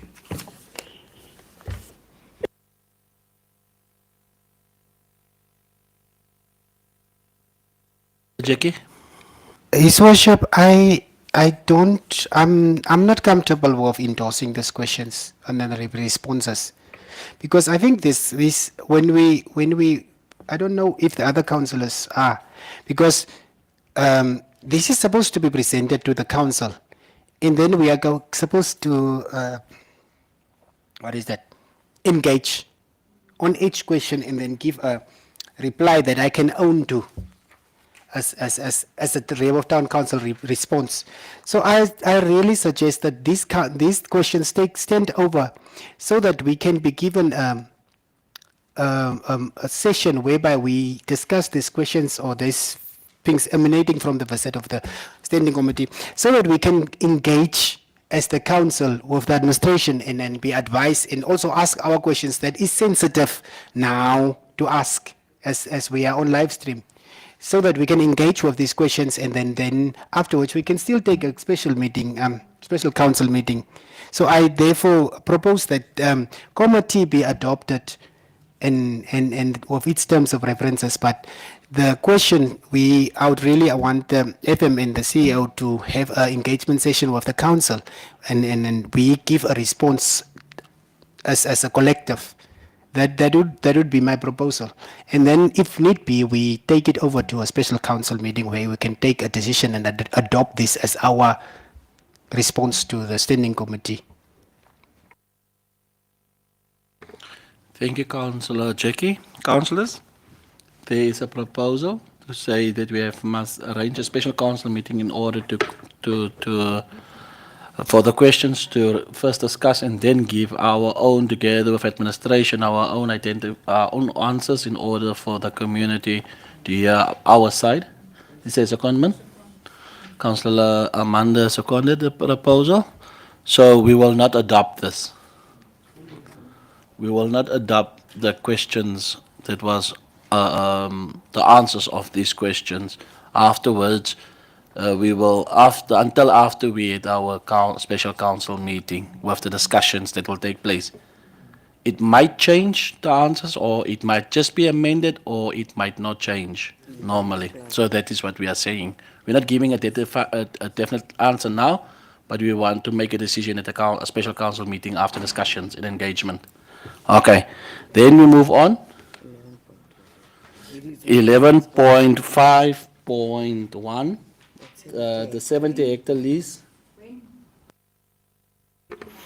I believe we will communicate to the council for the date, because I just have to see the availability of the administration together with the council, but it will be in this month.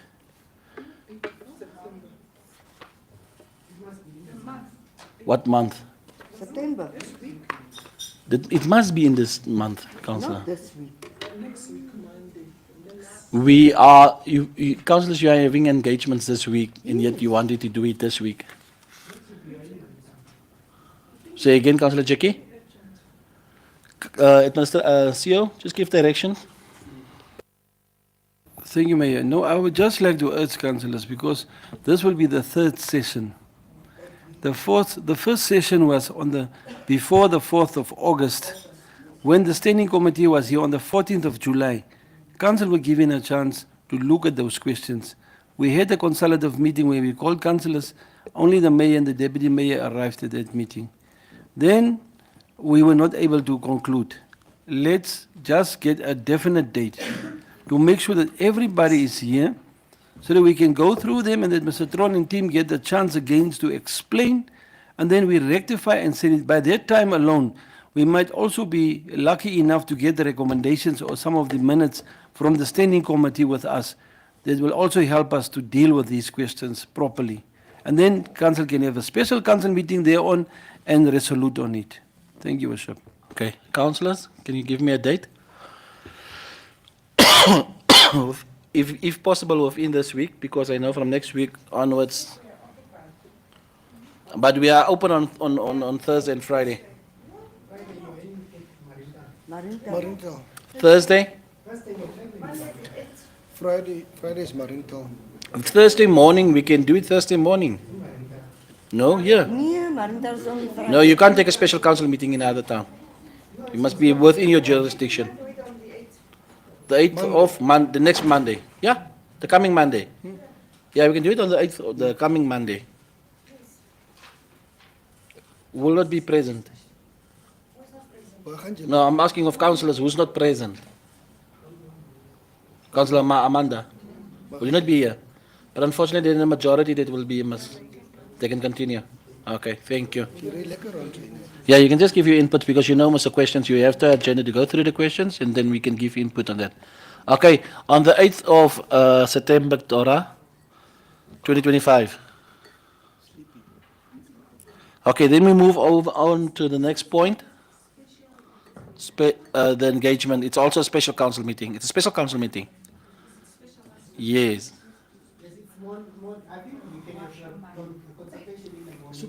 Then the decision in the council, but it's just one. Let it just be the case special council meeting. It's fine. The engagement can come as, and the answers will be the special council meeting's answers. 10 o'clock. Yeah.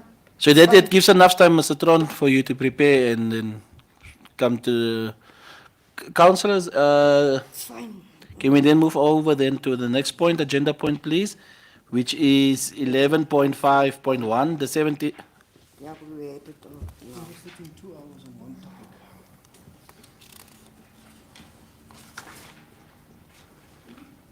I will read the management.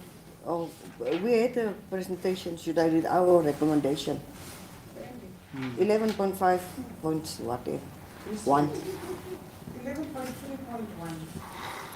11.5. We had most of the discussion. Councillor Joey, can I just finish reading? Then you can talk, because while I was talking to the point, you already want to discuss the thing. Councillors, come on, man. Say again. We are at 11.5.1, Department of Infrastructure, Town Planning and Technical Services, at 11.5.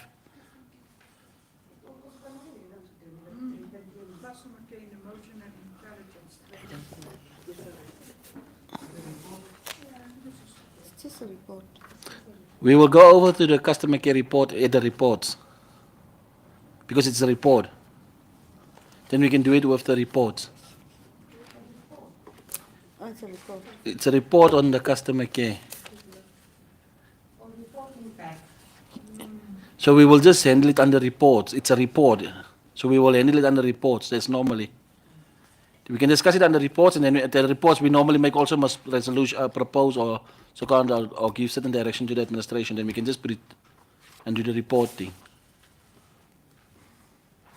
It's under the point of the same 3.1.3, 11.3.1, Councillor Mara.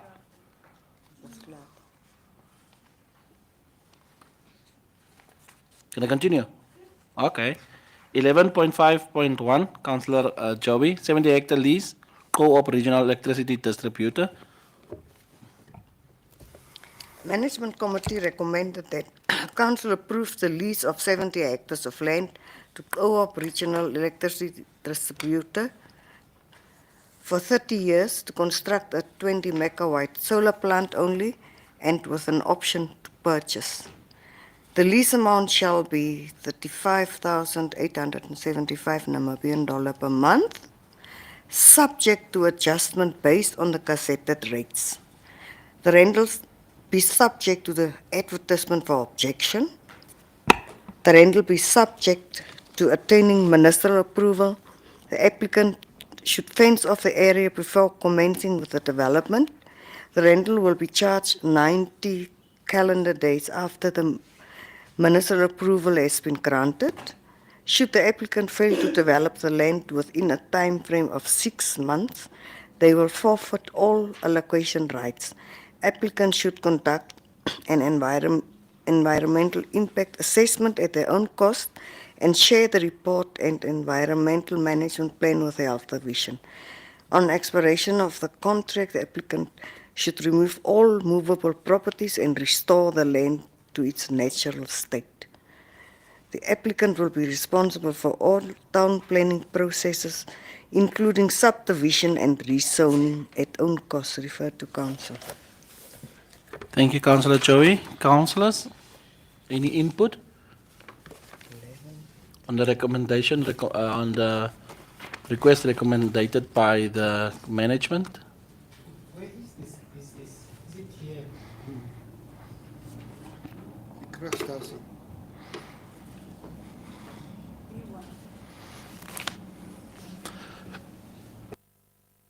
Councillor Mara, Councillor Chiki, were you asking?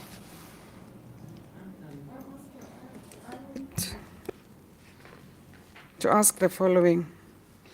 70 hectares for a 20 megawatt solar plant. Why is it 70? Why is it so big? Excuse me, DM, you are whispering there's something?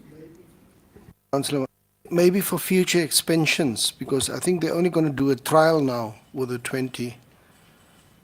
It's always good to do future expansions. Oh, do you have that in mind for future expansions? It's maybe the best way to go. Thank you.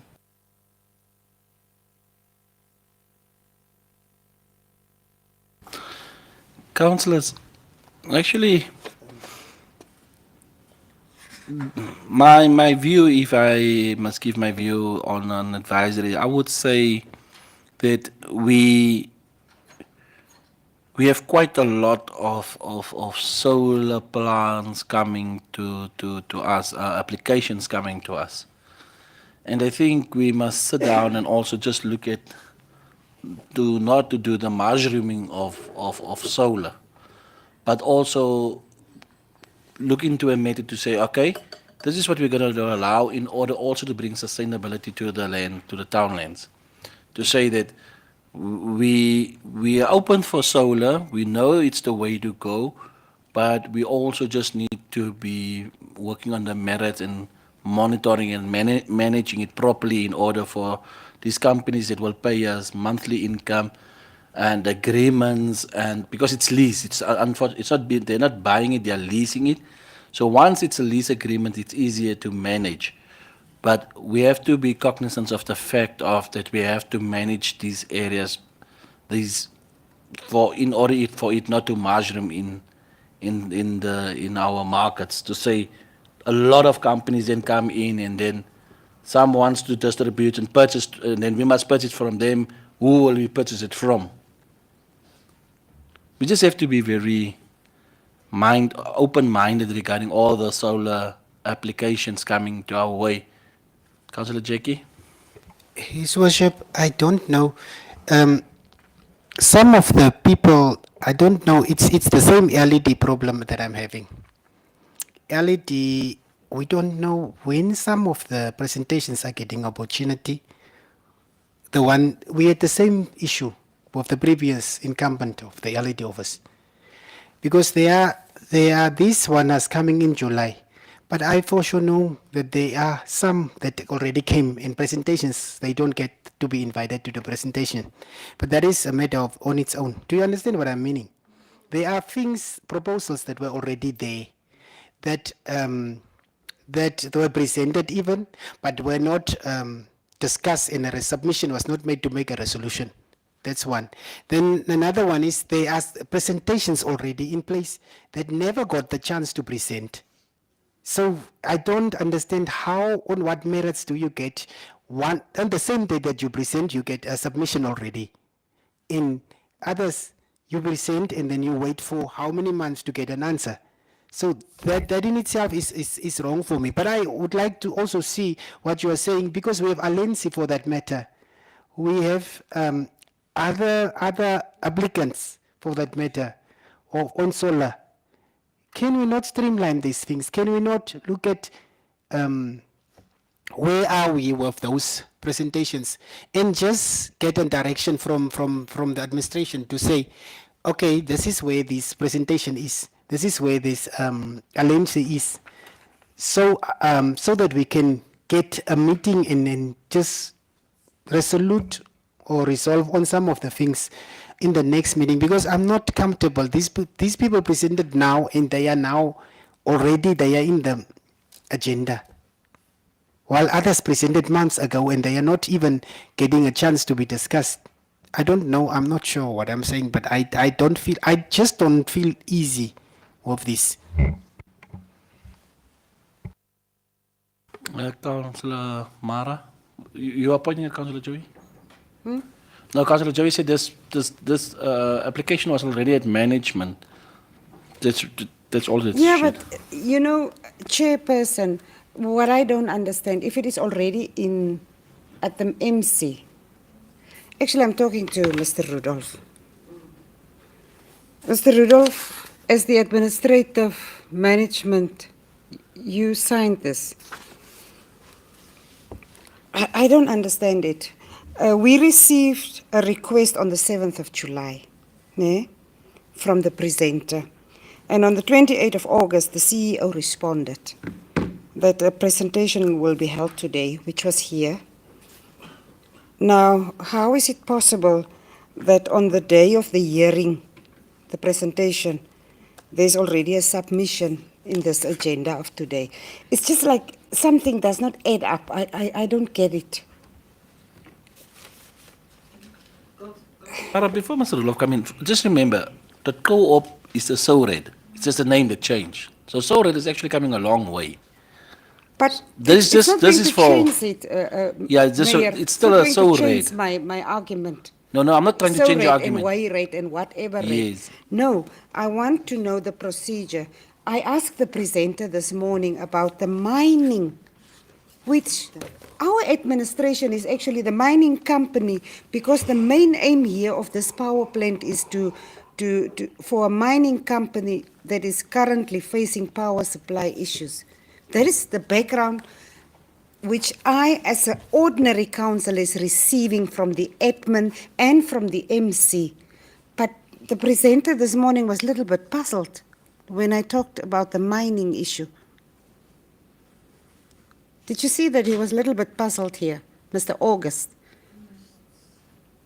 Or you didn't see that? Okay, luckily I saw his face.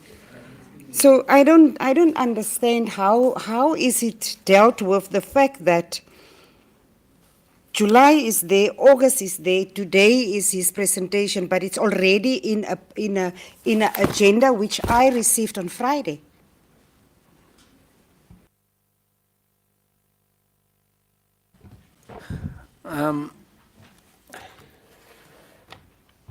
I think, honorable councillors, maybe because the impression that I think to avoid a lot of confusions with the public, there shouldn't be an impression to say maybe there's a chance that a particular applicant is being prioritized and others are not. I think the understanding is the understanding with this company is that it is a distributor where the town council have made a resolution to be the shareholder. Now, my discussion with the CEO when this thing came to my table is that we cannot consider an individual applicant on the same merit as a company that is registered by law by Parliament, because it is here to do the distribution, and for them to reduce cost on the distribution side of electricity, they need to have some of these initiatives. So on that basis, I understood why this applicant was then facilitated in that way. So that's my understanding why this applicant was facilitated, because of its nature on what it wants to do for the region as a whole, is to deal with electricity distribution. So private investors, we have now 3 that have been approved, that I know, which have been approved. But one of that is only one that is approved to be in collaborations with the town council. All the other ones is private proposal where they are going to sell the powers to NamPower. It's not to us. It's only Alensi that we have entered into, that we have entered into an agreement where they will be using our substation as an off-taker. All these other ones is private business, and they want to produce and sell to NamPower. So the only thing we are doing on our side is to give them land to be able to put up the plant. No other arrangements. So then when we give them land, then we are saying they should pay the lease fee. That's the only arrangements we have with all these other ones. Yeah, so maybe that's what I can say, because it's true that this application has been now already here, but there are bases on which it was considered on that. To say it is not like an individual applicant, it's a company approved by government, and we should treat it differently because it is actually going to do the distribution in the whole region. And if they need a solar plant to reduce their cost, then we should give them land, because we have resolved to join them as shareholders. Yes, we have resolved to join them as shareholders. That's what my understanding is. Thank you. Councillor Councillor Amanda, and then Councillor Jackie. Thank you, Your Worship. This submission was also coming to management. And we as management ask that these people must come today for the presentation. Based on management request, okay? And then you must also discuss it today. Is that what you also decided?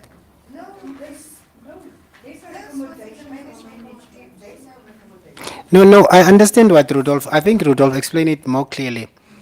But then I still have a problem of reality, and I don't want to have a problem of reality. I've been begging for people that has given me,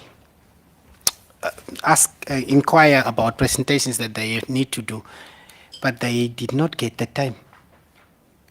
And this 70 hectare is making me uneasy. Why 70? Why can't we give as we go? 70 is too much of land that we can just give. So I don't know 20 megawatt what that you are making. Is it really the need for 70? I don't know. But if the council feels comfortable with giving away 70 hectares to on lease basis for 30 years, then I'm fine.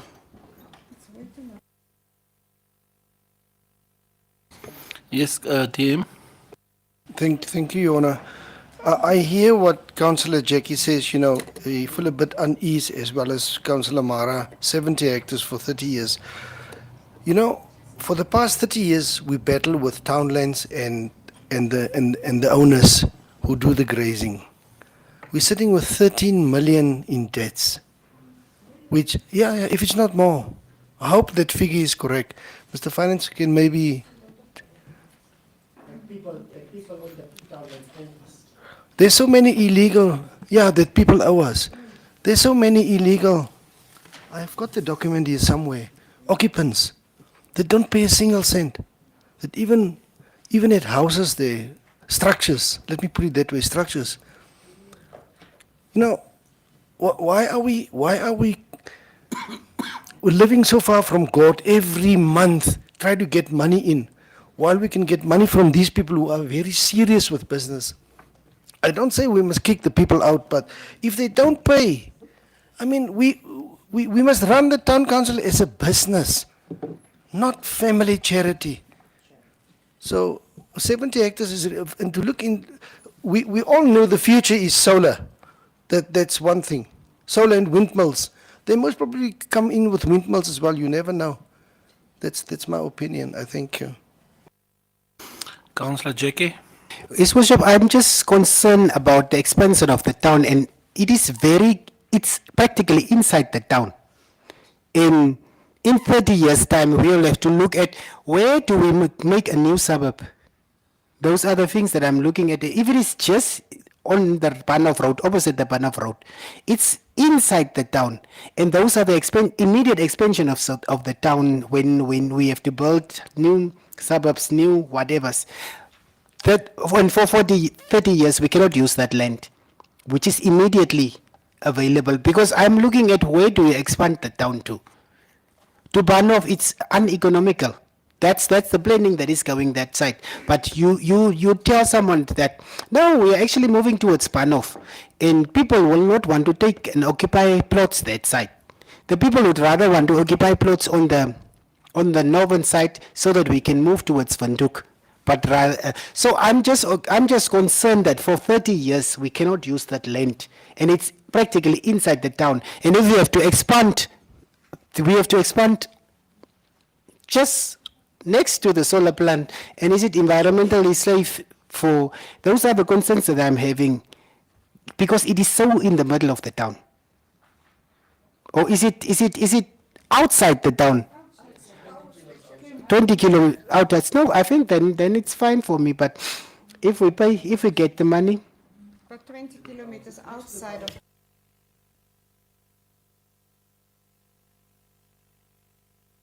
Said 20 kilometers outside of this town, north, is not Rebertgebied.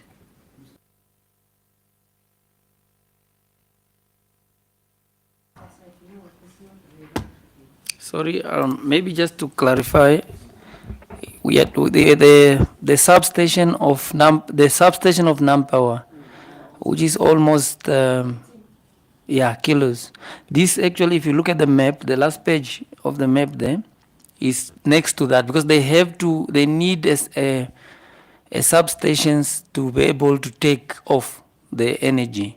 So we are talking about that Nampower one. Yes, it's just next to that one.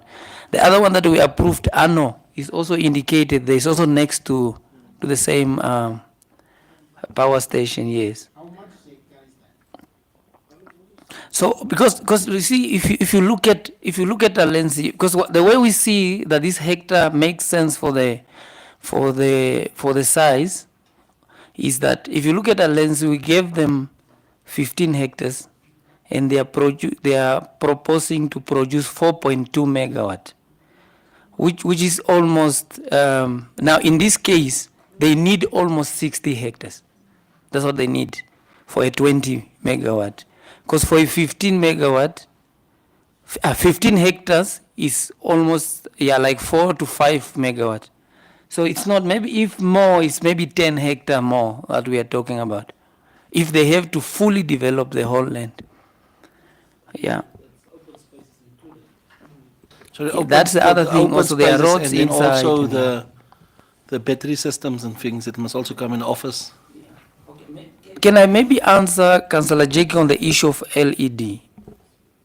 Yes, I think just to clarify, LED actually visited my office and raised concerns on progress of proposals, business proposals.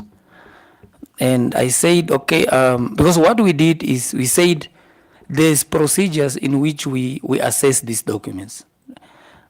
We did not agree that if a person comes and make a presentation, then it's like we are giving them hope that it's already approved. It's not the way it's supposed to be. Presentations are called to clarify matters. That means if I put in my proposal, there should be a committee that assesses this proposal. Now, if the committee feels this proposal is in line with the town council's ambition and what the town council want to do. Then this committee then looks at this proposal and ensure is everything clear. If there are things that are not clear, then that particular client is then called to a presentation to clarify things. Because after clarifying things at the presentation, then a submission is then sent to council to look into this business proposal. But the way we are doing it is that everyone who submits a proposal should come for a presentation. What if their proposal is not in line with what we want to do? Why should we waste time attending to presentation for that? So then we set up a committee. The challenge that is there is that the committee is not able to meet for one reason or the other. Then I said, okay, if introducing a committee that can sit to discuss this proposal is now bringing a hindrance, then we should remove the committee. Because when we set up something is to enhance the process. But if it's now getting in the way, then we should remove that committee and maybe assign this responsibility to 3 people that can be able to sit and go through these proposals. Yeah, so tomorrow, then we have agreed, I sent out an email to everybody and we agreed that since tomorrow we have a workshop with NIPDB on evaluation of proposals, because they want to help us to be able to evaluate this proposal. Not everyone who says I'm an investor is an investor. So now they are coming tomorrow, we'll have a workshop. Then after that workshop, with the insight that we get from that workshop, we will then sit and look at all these outstanding proposals that has come through, and then we come up with how do we deal with this thing going forward. Do we reduce the committee, or do we keep the committee, or do we have, my thinking is, can we force this committee to sit like how we have council meeting, like there's a scheduled agenda every month, they have to sit like a compulsory thing forced by council, or however, but we are looking into resolving that obstacle. So, and tomorrow, if you are around, any councillors can join through that workshop, just to understand also on how we can deal with these proposals.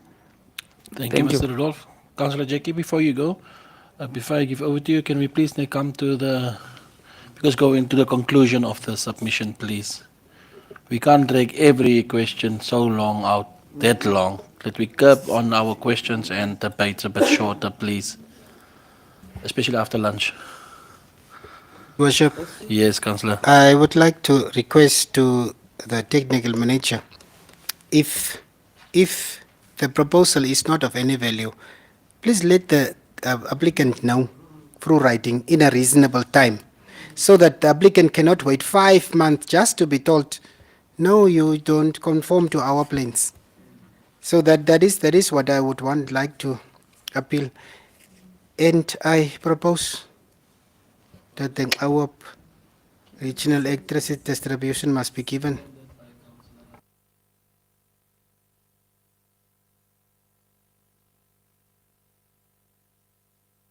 Okay, proposed by Councillor Jackie and seconded by Councillor Amanda. Then we move over to 11.5.2, request to lease the R472 Block 8 Extension 2 public open space for driving school operations. Give over to the MC Chair. Thank you, Your Worship. Management Committee recommended that Council decline the application from Annes Driving School to lease 770 square meter out of 3,080 square meter of R472 Block H, Rehoboth, for use in driving school operations at the fee of $1,500 per month.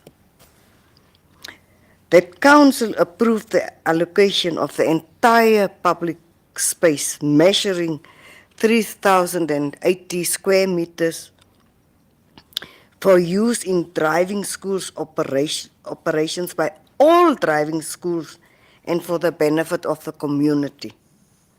That the area is not fenced off and that no structures be erected for conducting any business on this public open space other than driving lessons. That no other commercial activities be permitted on the public open space.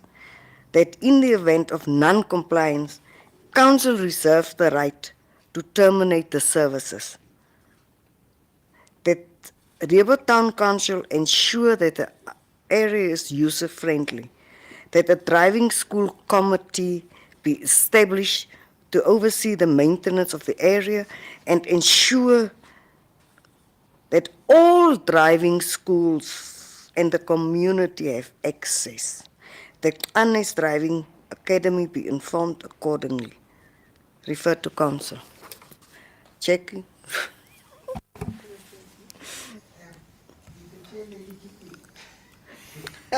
Councillor Jackie.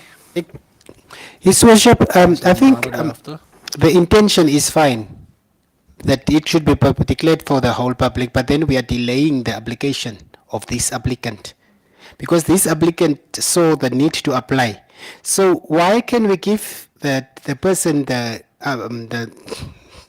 space that the person applied for, and then we say this is the rest of the area is also allocated for other people, if you feel you want to do your driving school there, because there might be interest, there might not be interest, but then we are disadvantaging this person, because some other people are maybe doing their driving school at some other places and would not want to go there. So therefore, I would like to suggest that propose that the person that applied application must be handled on its merit and it's on its own. And if the council is of the intent that it should declare the whole area as a driving school area, then it's still fine. So the council can measure down only that person's area, the applicant's area, and then the rest can be given to those that are, and then we are, through our public relations office, we announce that this is what we are availing driving schools, and maybe avail it to the rest of the driving schools. But it's quite unfair that we are saying no to this person, and that applied in the hope that there will be more people coming. But my proposal would be give the person the application, and then we advertise through our PR that if there's interest on that is the designated area for driving school. Thank you, Councillor Jackie. Councillor Amanda. Thank you, Your Worship. I 50% agree with Councillor Jackie. Can't we, he's asking for 770 square meters. Now, can he also be part of the whole 3,080? And not give him a certain place, yeah, specific place, but he can also be part of the 3,000.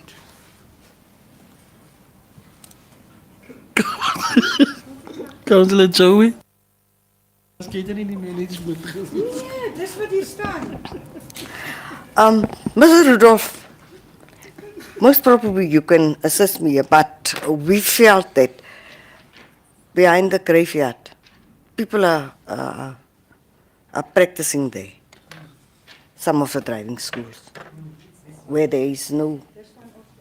So that's why we thought, even though we applied, let us give all the same opportunity. Then there is one place that the driving schools go, and not at the back of the graveyard. Okay. Councillor That's Joey. what that's our thought. Councillor Jackie said, I within do the 3,000, within that, I do while others can come and apply also for a piece, take the whole 3,000, just give that person for that person to continue, because that person can't wait for everyone to apply. So within that space, just give that person a small space where that person can already then start. So when other applications come in, we just accept the applications as they are coming in, but in order for that person to start, because we need one person to start and then the rest will follow. So just now already give that person the starting point. That's what Councillor Jackie proposed. But Councillor Amanda said she agreed 50%. Why don't we give the whole area, the whole 3,000, to the driving school? Yes. Yeah. What we propose. Yes. Thank you, Your Worship.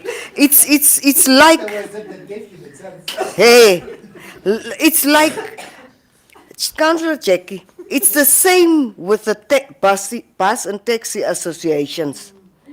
the buses or whoever applied, some of them, and also the seven-seaters and whoever, and we give the benefit to all. If we will give a benefit, it's to all. So this is the same principle.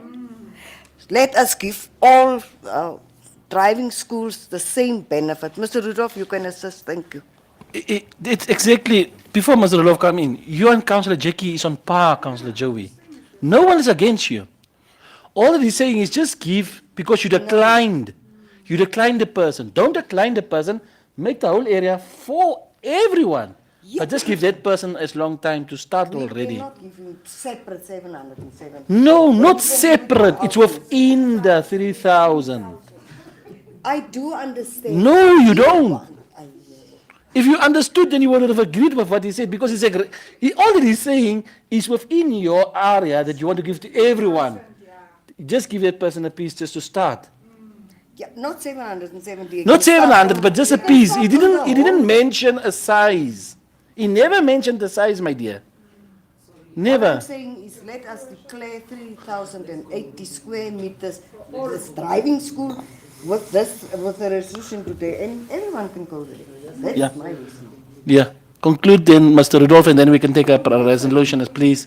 Mr. Rudolph? No, maybe just to clarify, number one, when it says decline, it's not, we are declining the 770 that is requesting to be cut from the 3,000. That's the decline. We are not declining that they can do driving. So because once this resolution is signed off, this person will receive this response that we have approved the whole land for driving school, which is he can be part of that. He can start immediately. But what we are declining is only the portion that he say he wants to cut out the 770. Then it can be like his own place. That is what we are declining, not his application entirely. So there will be no delay in terms of the person starting. As soon as we approve this, then we can inform everyone, and he can also start immediately also using that area. All right? Just that I just wanted to clarify that. Yeah. Councillor Jackie, can we please move on? His Worship, the person is using that area already. So do we say continue using? And then the person will, okay. And the PR will make an announcement on that is the designated area for driving schools. Yes, Then but it's then fine. the contract of that person, then the person must get a contract in order to do payments. Yes. I do propose. Okay. Any secondment?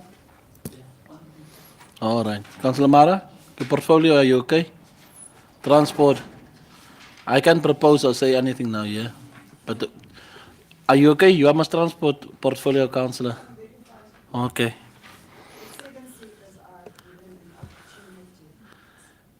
Yeah. The 7-seaters. Driving school.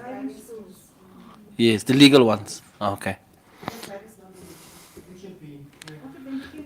Yeah, but the driving school is always, they must register it in order to become a driving school. If you are not registered at the driving school, the registered one, how do you call it a driving school?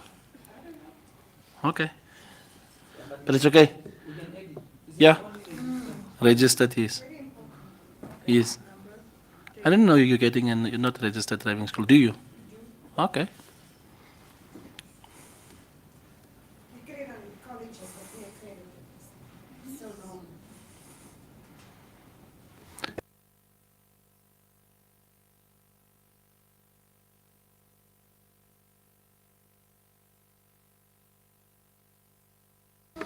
Proposed by Councillor Jackie and seconded by Councillor Amanda. Then we move over then to point number 11.5.3, application for dry wood harvesting right at least and leased agreement, just space between and lease agreement renewal, Mr. Johnny Claassen. I will give over then to the Vice Chairperson, Councillor Amanda, to read the recommendation from management. Thank you, Your Worship.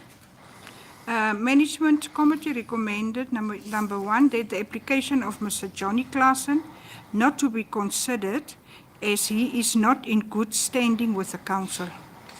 Number two, Mr. Claassen settled the arrears or make payments arrangement with the Finance Division. Number 3, Mr. Claassen submit the weighbridge records for the 60 tons collected.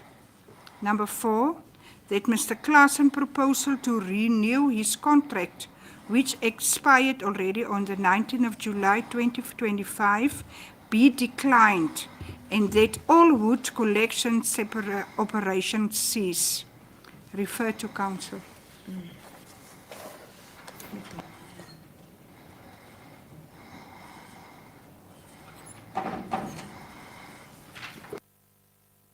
Councillors?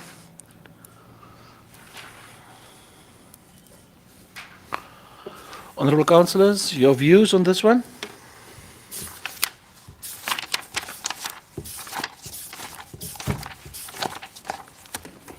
Councillor Mara? I noticed that there is no one else having a view on it. I am disturbed by the management committee number 4, that Mr. Claassen's proposal to renew his contract. Excuse me, Deputy Mayor, can you just speak up a little bit? Oh. Which expired on the 19th of July 2025 be declined. And that all wood collection operations, yeah. My problem is, Mr. Muembo, he's part of Townlands, ne? So there's 2 cases here. It's the harvesting part, and then there's Townlands, which is now is not going to be renewed. Our Deputy Mayor just mentioned, like approximately 17 minutes ago, how many people are owing us from Townlands. As you are going further here, that he's not in good standing. So are we not consistent in our resolutions or in our decisions that we are making here towards our community? If he owes us, there's so many others that are owing us. We approved a contract of, I think, 2 applicants 2 months ago here in this council. And I don't even know if they were in good standing. But Deputy Mayor just mentioned, and I said, you guys should listen what Deputy Mayor is saying. He's saying that a lot of people, how many millions, Deputy Mayor, do they owe us? I think the last time I had was about 13 million. If it is 13 million that we are owed, why do we now take the 13 million and put it on the chest of Mr. Claassen? Only him. All the others are getting renewals. What do we have against him? You know, in this council, he was approved by the CEO. Mr. Claassen received approval in February on the harvesting of wood. But he was revoked in March, 1 month after. What happened? Why? So which powers or resolutions who gave who the mandate to make that decision? Because we did not discuss it in this council. To revoke and to approve. Who gave the CEO the mandate to approve? Is it his powers? Or why was it revoked after 1 month? Who gave that person that revoked once again the mandate to do so? So can we please consider the Townlands area? If you don't want to consider the dry wood that is lying there, which you wish to use at the Rio Spa camping sites, while this Mr. Claassen can actually provide it for you to use at your camping sites. If you don't want to use it, or him to use this dry wood that is actually cleaning our area. There was even a thing here on the WhatsApp group of the councillors that Councillor Judika Uiras, And I think it's in the agenda also. That, what was it? Let me read it. Say, Jay. Sorry, is it points that is continuing that Councillor Mara wants to read now to prove? No, you know, this thing to me, MC, Councillor Chair, Mara, Mr. just Chair, give me Mr. Chair. just give me your honest opinion. What do you I did. think of I Mr. did. Klaasen? Do you approve it? I Do you do. want to approve or I said in my beginning, because you don't listen to me, I said I'm disturbed with the MC recommendation But on what is point 4. yours? I want On your point 4. recommendation now. You are talking and I can hear that you are explaining, but I don't hear what is your recommendation, Councillor. What are you No, proposing? no, no, don't ask a recommendation from me. Listen to my argument. We First did. of all, listen to my argument and don't look at your watch. No, it's not a watch. But Councillor, I asked just previously, this is the point previously. I mentioned, councillors, can we please, when we have the chance, to wrap it a bit so that we can continue with the rest of the points. I ask you, no one objected to it. No, I'm just asking you because I can hear you wanted to give a bit of a background, but you're still continuing on background. I'm asking, Councillor, can you please just come to the point and give your proposal or your recommendation on the point? If you do not agree with what management is saying, say, I don't agree with management, give your reason a bit, then you are saying, but I'm proposing this, so that we can then take from there and continue. I proposed, Councillor Mara Amalia Bekes proposed that Mr. Klaasen, as a tenant, he should be getting the opportunity to use the town lands, the camp that he's using at the moment. That is my proposal.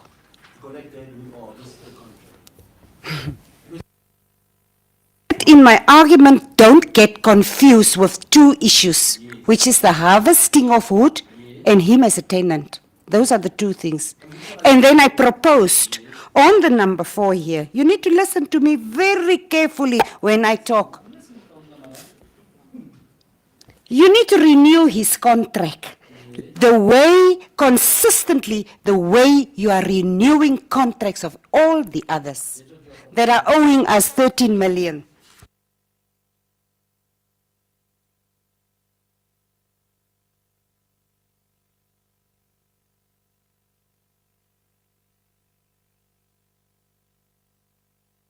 His Worship, I do understand the point of Councillor Mara in terms of renewals of occupancy into the townlands. That is a must because we have already established that. What is that? Ons het die president geskep. When we said that there was a resolution that went, all the people that are on the townlands must be receiving renewal of what. So that one, it's not even a proposal. It's not worth for any councillor to give a proposal on that one. It's a given because it was already supposed to be. So that decline cannot work. But on the harvesting of the wood, that we can maybe deliberate. But on the occupancy of the camp, we cannot single him out and say you cannot get the camp. Or you cannot be on that camp because all of them are not in good standing. Most of them are not in good standing, but we said fine. Hey, Councillor, Jackie, if that is the case, then the recommendation that MC gave, it's on this application. So rather than say, we are not going, like Councillor Mara said, that must not be in order, the person's contract must be, the person must get a new contract. His contract must be extended, renewed or extended, whatever the case may be, due to this and this, what Councillor Jackie mentioned. So can I get a proposal and a secondment on that, because I already got a proposal on the Councillor Mara saying his contract must be renewed. Councillor Jackie said, seconded, his contract must be renewed. Is there a counter proposal to say no, his contract must not be renewed, and then you must give us, a reason why? Because the councillor, okay, let me first just hear what the councillor is saying. Councillor Amanda? Thank you, Your Worship.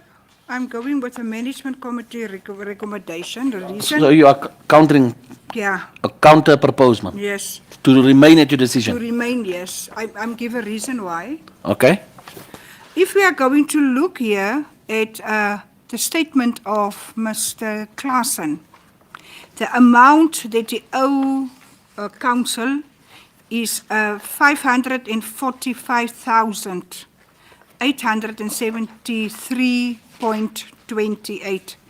In the past, we as management, we want first a clearance certificate from the, no, sorry, not a clearance, but a statement from finance together with a submission. And if the person was in arrears, then we didn't approve it. Previously, we also have some person who also want to buy a plot. And we as MC, we also declined it because the person was not in good standing. And afterwards, the person paid, and then it was coming again to council. So we cannot do this to one person and then the other to another person. That was just last time, last council Now, meeting. because I want to keep it short and brief. So, Councillor Amanda, what Councillor Jackie said is, Council make a resolution. What Councillor Amanda's defense was, we did it in the past.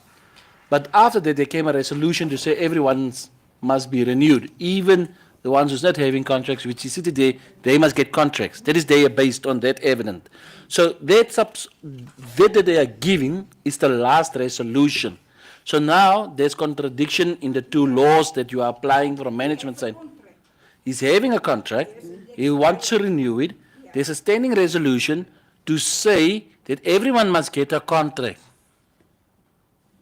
Despite of the outstandings or not, he must renew the contract. That's the basis that Councillor Jackie is countering on the basis of Councillor Amanda. But you proposed, so now I'm asking, is there any secondment on what Councillor Amanda proposed?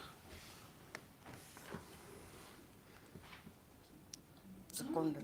You seconded. Okay. Councillor Lalani?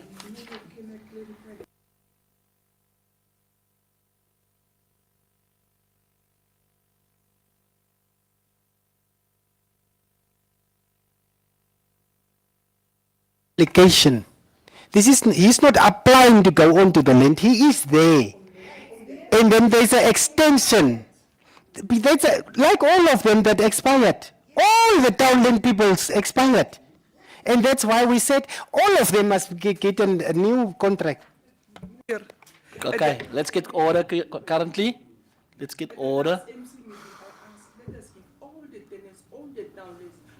Just switch on your mic. Yes. Mayor, at the last MC meeting, I again repeated myself, let us give all the tenants on the downlands the contracts, and after that, we can go and remove the illegal structures and what? Did I not ask? Yes, that's why Councillor Jack is countering on. His proposal is countering. Councillor Jackie's proposal is countering on your resolution as management. Your resolution as management is to say everyone must get contracts. But now your recommendation is they must get a contract, but first on their outstanding account arrears. But yet the contracts that were signed so far also had accounts, outstanding accounts, but were approved.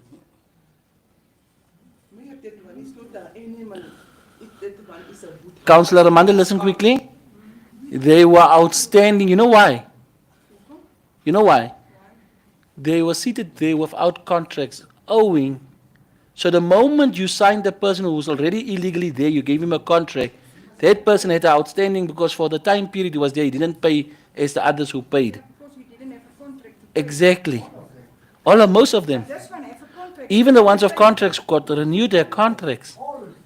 That's the basis, that's the loopholes in the system if you do not justify it correctly. So you must give me, but now we are at a deadlock, and then I want to come now to the next one.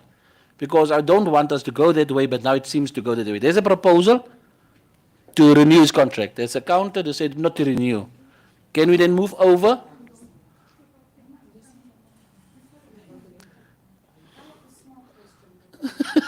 Okay.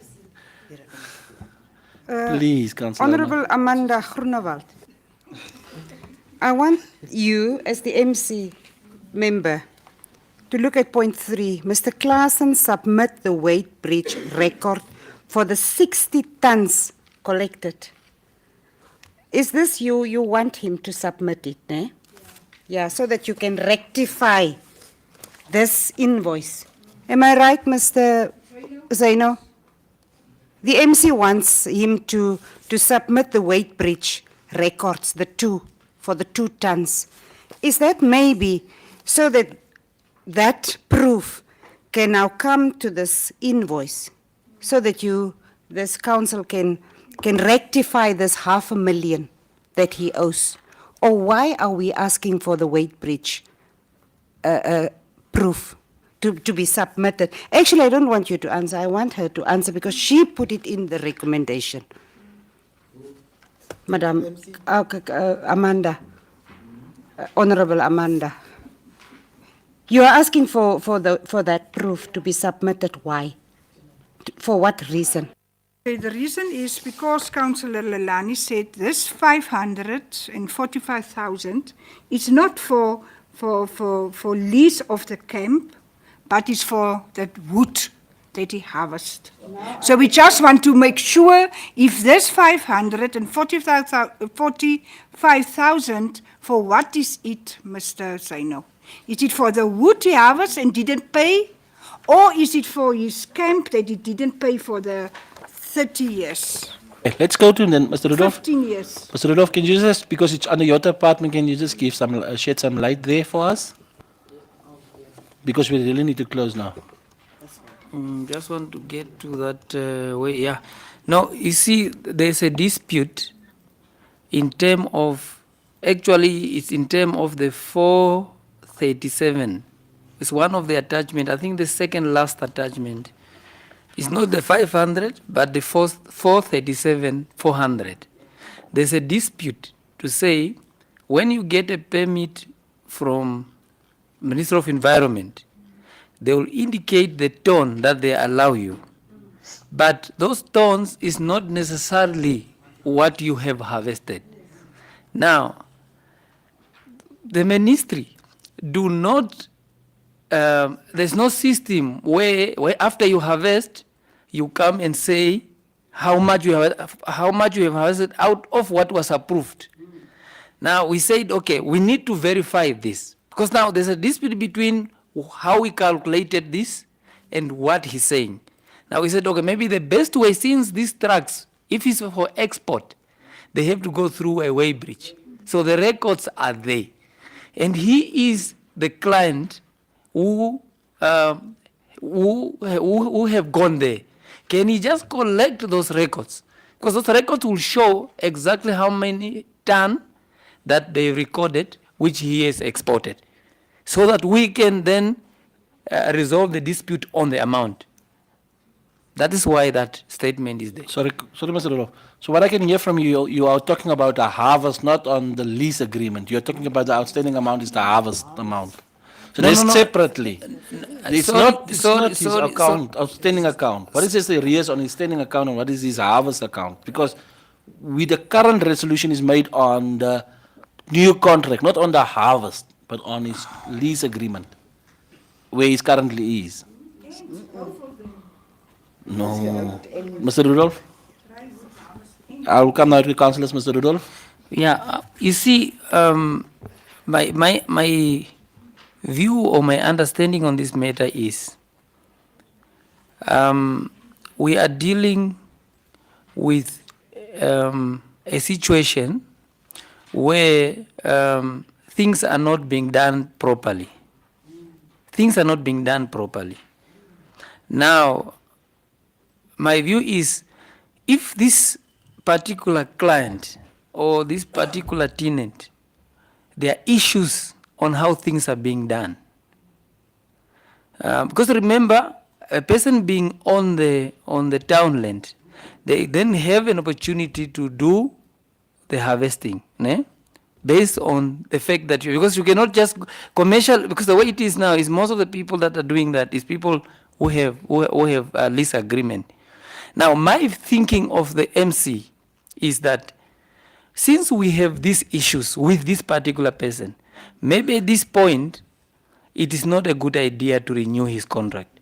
I think that is the thinking of the MC, right? So then that council can debate and make a resolution, because these are just recommendations. So if the other councillors have a different view and the other councillors have a different view, Mayor, the process is clear. Can council get to give us what need to be done? Because that's why we bring these things to council. Yeah. Thank you, Mr. Rudolph. I've listened now. Councillors, because of the contract basis and because of the harvest base, let's then say, because if the harvest is the problem, then make it exclusive to say if you are on having a contract to lease there for grazing purposes, then you need to come to the council in order, if you want to harvest wood, and get then the permission from the council in order to harvest wood. And if it's going out as exporting, you still need to come to the council, still need to apply that you want to do that as a company or as a person. And council can even say, we are going to a joint venture with you, you can do it, you can sell it, and what is the council, whatever the council may decide on that basis. So can we handle that, or we go over for a vote? I'm giving now the councils actually the option, because I don't really, I really don't want to do that voting thing, but if it's not, then we may have to vote. Yeah. Okay, Councillor, before Councillor Jackie gives, Councillor Venus was before you, Councillor Venus, and then Councillor Jackie.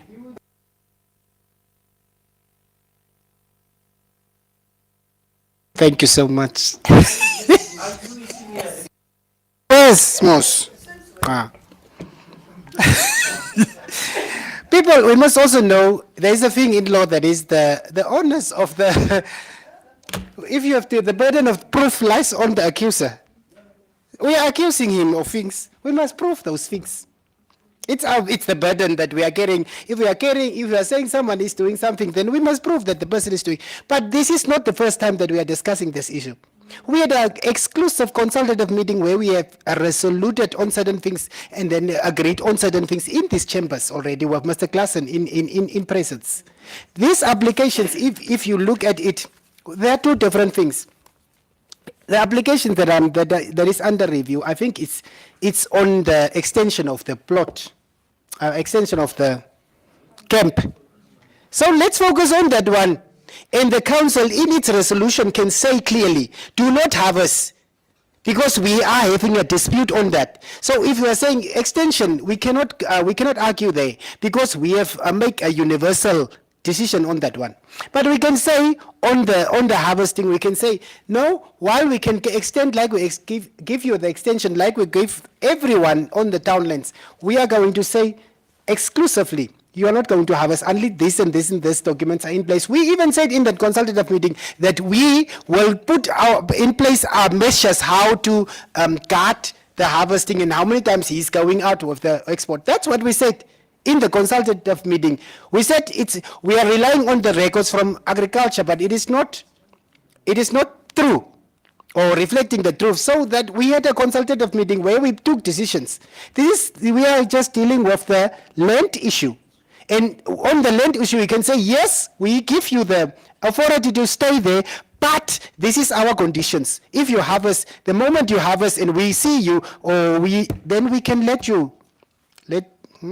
Run.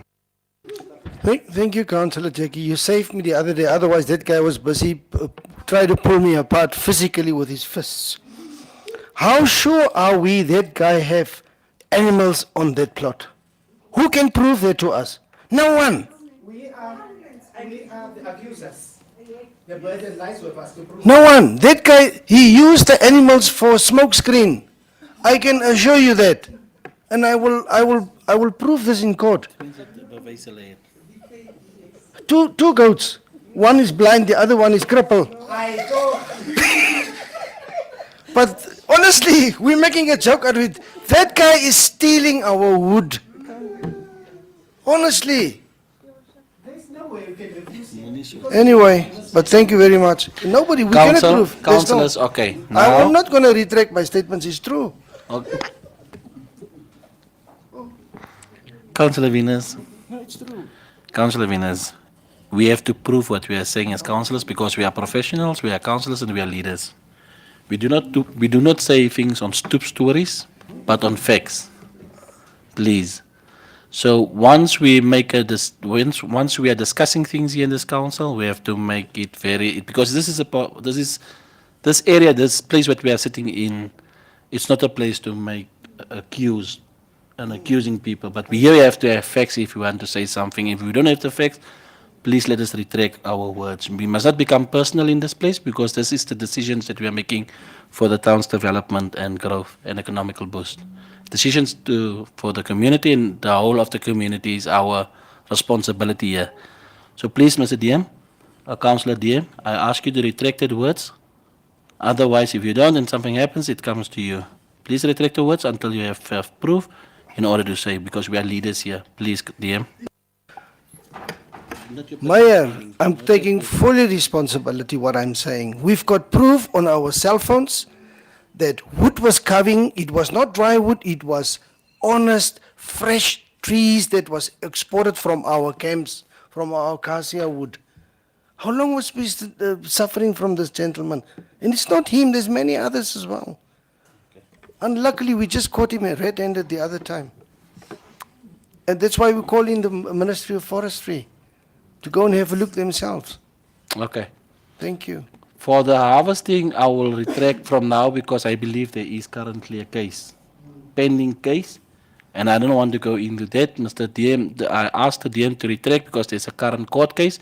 He said still he remained on his point while there is a current court case. So, councillors, apart from that, I want us not to partake in the discussions because there's already a current court case. So, on the serious business of the day, it's regarding the contract of his renewing his lease agreement or not. And there was already a proposal on secondment to propose in order to agree for his lease to be renewed, and a proposal and a secondment to not renew. So can we then go over to the voting system? All in favor for new contract?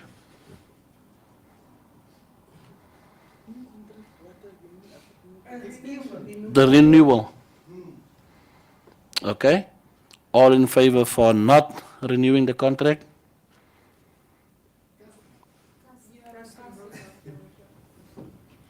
Due to the nature of a court case and a person is not guilty until found guilty, I will go for the renewal of contract.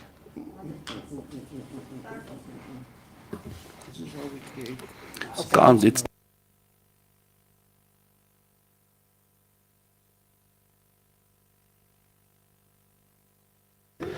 I put it on the record that I'm being the chairperson and a DM. Please, it's on record. MC Chair, leave me alone. I made my decision. I didn't say you are biased when you make your decision. I'm not biased. I have the right to make my decision based on the fact that there's no law, there's no verdict who said he was guilty. Even though we are saying it, we must prove it by the law or by the information that we have to show. There is currently a court case. I'm not partaking in those things. On air, I'm not responsible. I'm not responsible for what they. Yes, you don't take any We will responsibility. not partake in any decisions from now on. Yes. Yes.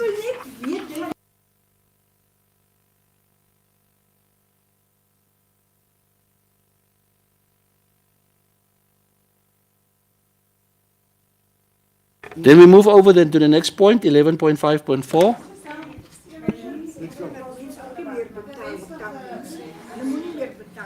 What about it? Councillors, just wait a bit. Sorry, councillors, maybe we get some order here.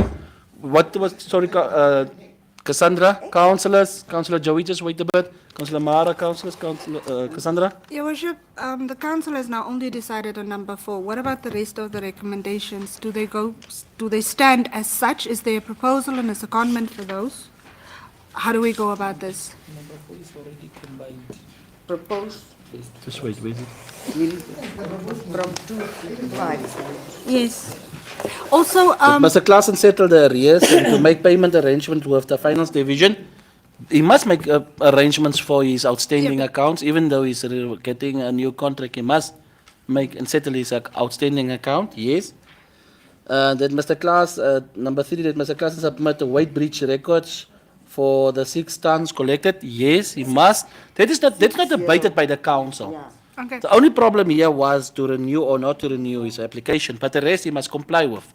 Currently, also number 4 is a two-part recommendation, is that the lease not be extended or be declined, and that all wood collection operations cease. So do you only now say that The wood the wood collection still cease? Number Okay. 4, wood collection operation. Just separate them. Until there is a settlement or whatever. Until His Wood's license. What is this? Mr. Klaassen proposes to renew his contract, which expires on the 19th of July 2025, be declined, and that all wood collection operation cease. So the wood operation still remains ceased Yes. because it's a court case. Can we get now a proposal and a secondment for that one? 'Cause now Yes, we only so did it three. still remains the same on the, he's just renewed his contract, but the other basis. Also on that number 4. Just make it number 5. We'll just make the wood collection Yeah. number Number 5. 4. Number 5, just make that recommendation to say, be that the all wood collection operation cease. That will be number 5. Yes, that will be number 5. Number 4 will then say Say, that but Mr. Klaassen proposal renewal is correct, is accepted. accepted. Okay. His contract has been accepted. Hallo, luister julle. Your worship. Yes. I also saw now in the Office of the Chief Executive Officer 2021, there was a council resolution, CM 516/2013-0520, which prohibited the collection of firewood for selling purposes. That's why we are saying it's ceased. This wood collection is ceased. Yeah, that is just one to get a clarification. Otherwise we have to rescind that council resolution. No, we see. No, for next time, when it's coming again. Can proceed. Okay, I take note what Councillor Amanda is saying. So can we move on? Can you just read the recommendation that you just recommend, that we just approved now by the recommendation just for minutes? So at number 4, apart from decline, it's renewed at number 4 of the recommendation. The rest remain, and number 5 will be that all wood, after the comma of number 4, all wood will be seized. All wood collection will be seized. That is number 5. Okay, thank you, support staff. Then we move on. Can I then get a proposal on a secondment on that one as well? Proposed by Councillor Joey and seconded by? On the wood collection, the basis to the collection of the income and the collection of not to collect wood anymore, to be seized to wood. So I need a secondment, seconded by Councillor Joey. Judica. Proposed by Councillor Lalani, Councillor Lalani, Uiras Piakas, and proposed by Anna Johanna Hammerslag.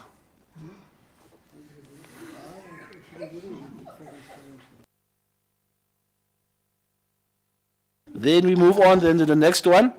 11.5.4, removal of illegal structure on rear of townlands. Management Committee recommended that Council endorses the proposed plan to remove unauthorized structures from the Rehoboth townlands. The Townlands Division, in collaboration with stakeholders, commence implementation effective 1 September 2025. That the Townlands Division verify individuals occupying the townlands illegally and identify any unauthorized structures.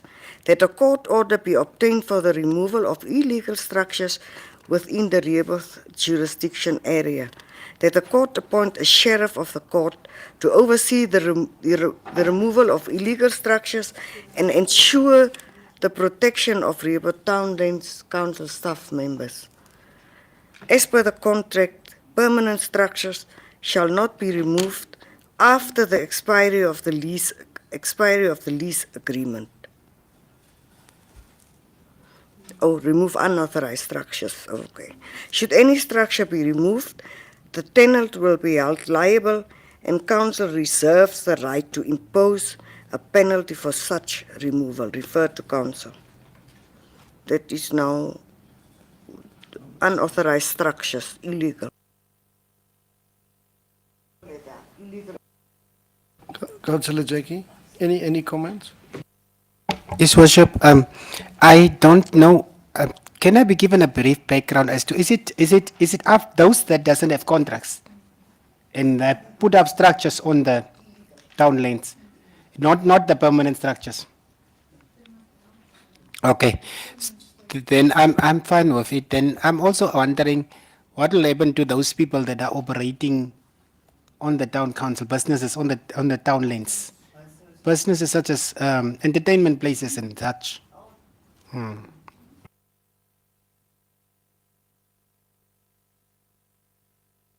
Mr. Rudolph, I think you are the only person that can tell us something on that one. It's the recommendation of MC, this one. No, it, so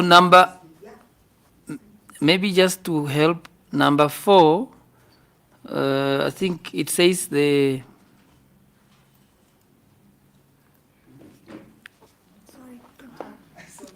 okay. Okay. Do we have a list of these illegal people and illegal structures, or we just punch in the air now? Nothing. Town lanes. But I mean, we don't know how many of these people are there.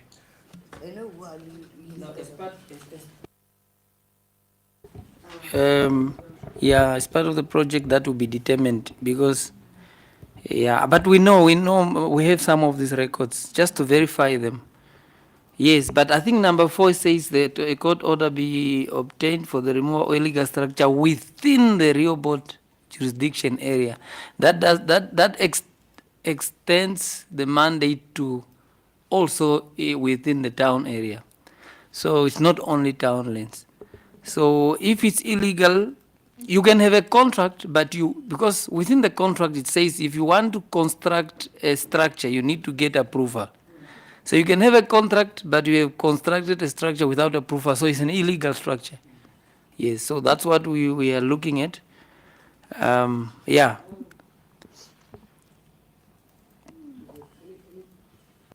In proposal, seconded? Or you still comment? Councillor Groenewald?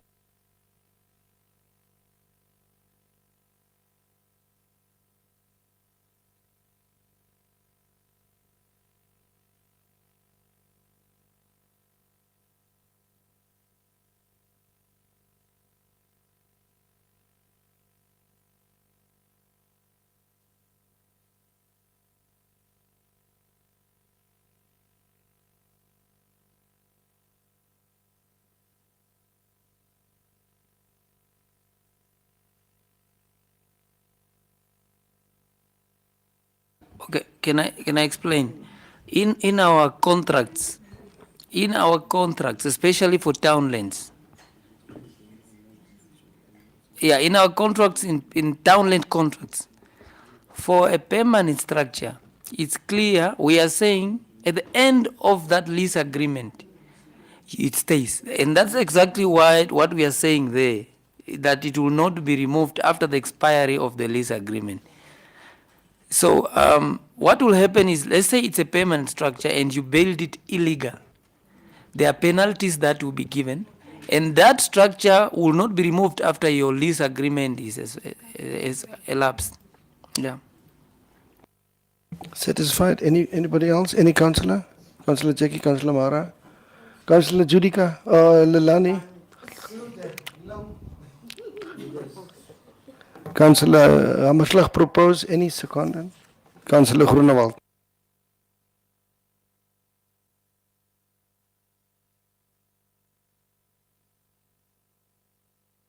Councillor Hammerslag proposed, and Councillor Groenewald does the secondment.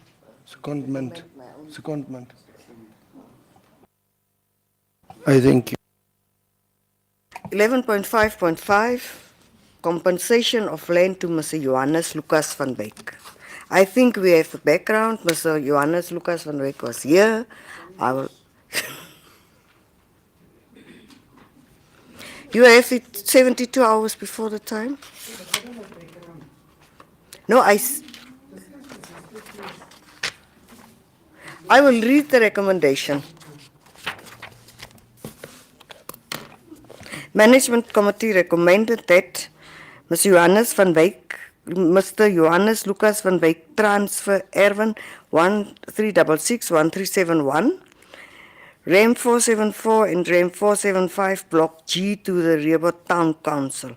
That the Rehoboth Town Council present Mr. Johannes Lucas van Wyk with option suitable land for compensation that Mr. Johannes Lucas van Wyk make the cadastral changes of the house encroaching on Erwin 500, it's in the street, and Erwin and R477, public open space, Block G, Rehoboth, according to the Local Authorities Act, Act 23 of 1992 as amended, and the Urban and Regional Planning Act, Act number 5 of 2018 at its own cost.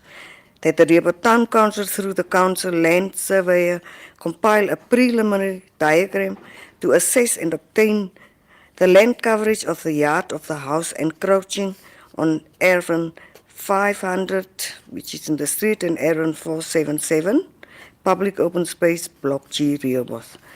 Mr. Johannes Lucas van Wyk submit building plans for the house to Building Inspectorate for approval as per council standards.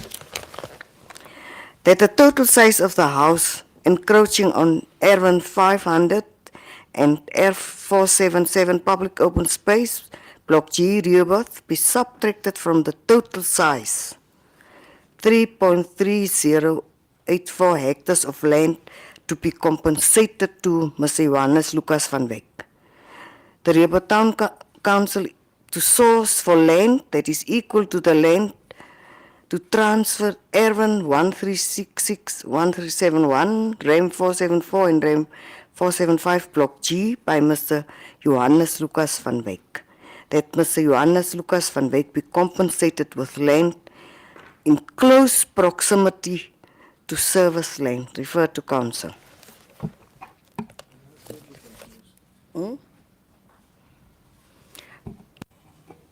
I'm totally confused. I really don't know what happens here. Maybe, Mr. Rudolph, can you? Who encroach what and who steal what? Mr. Vansoy, will you give us the details?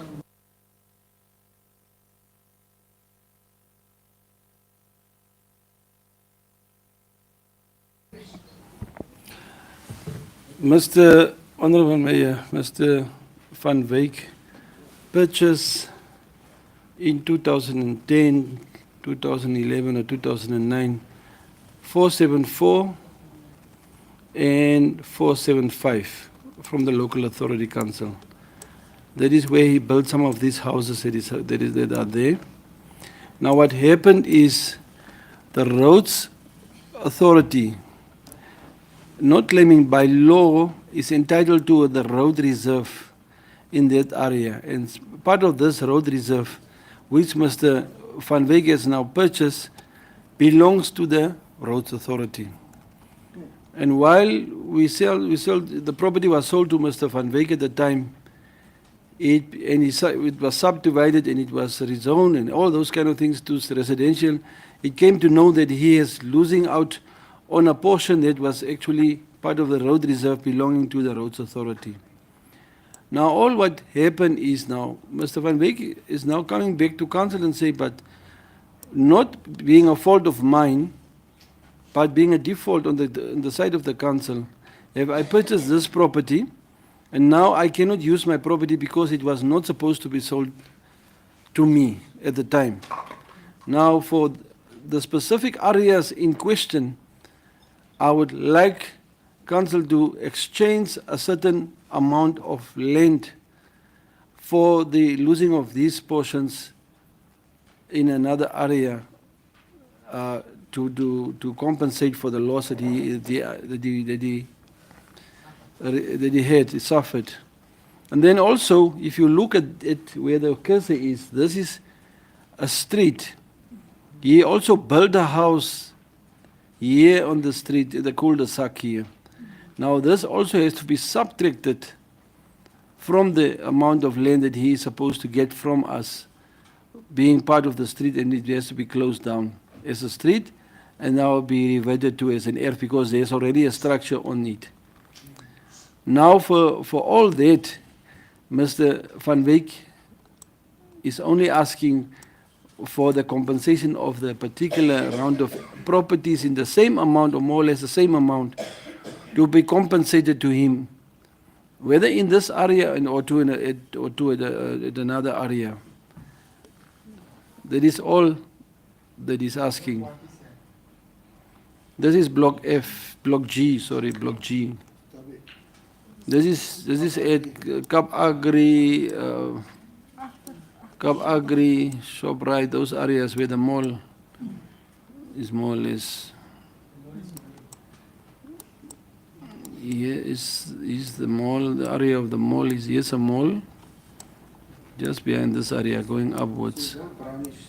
The whole brownish one, yes, is where the houses were built and the areas were. No, the houses are not going to be removed.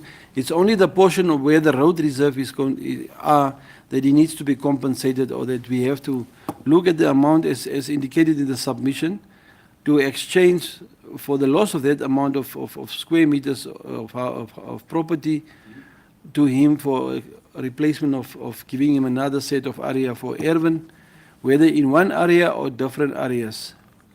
If I may, Mr. Membo? Yes. Okay, councillors, it's quite straightforward. Can we have a proposal and a secondment on the decision? Councillor Amanda proposes, and Councillor Lani seconded the proposal. Then we move over then to 11.5.7, ownership of Rio Spa property. MC? Is it not 11.5.6? Yes, subdivision of River Town and Town Lines number 302 into portion A and the remainder. Can we just have then a proposal on that one, because subdivisions is quite straightforward as well. Subdivision.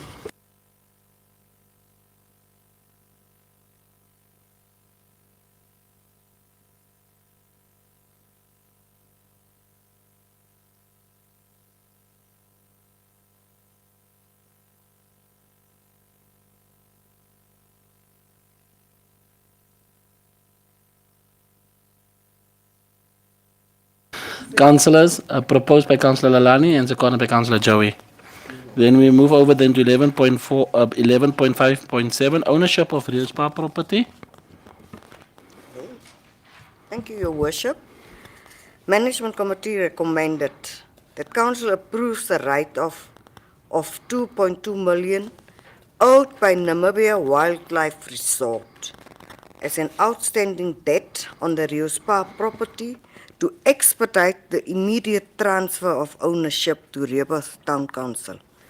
That Council authorizes management to submit the necessary request to the Ministry of Finance for concurrence and processing of the write-off. That the amount of 2.2 million be ring-fenced while seeking ministerial approval to allow for the issuing of a clearance certificate for the transfer to be completed. That Council directs that ownership transfer of the Rio Spa property to River Town Council be prioritized and finalized without further delay.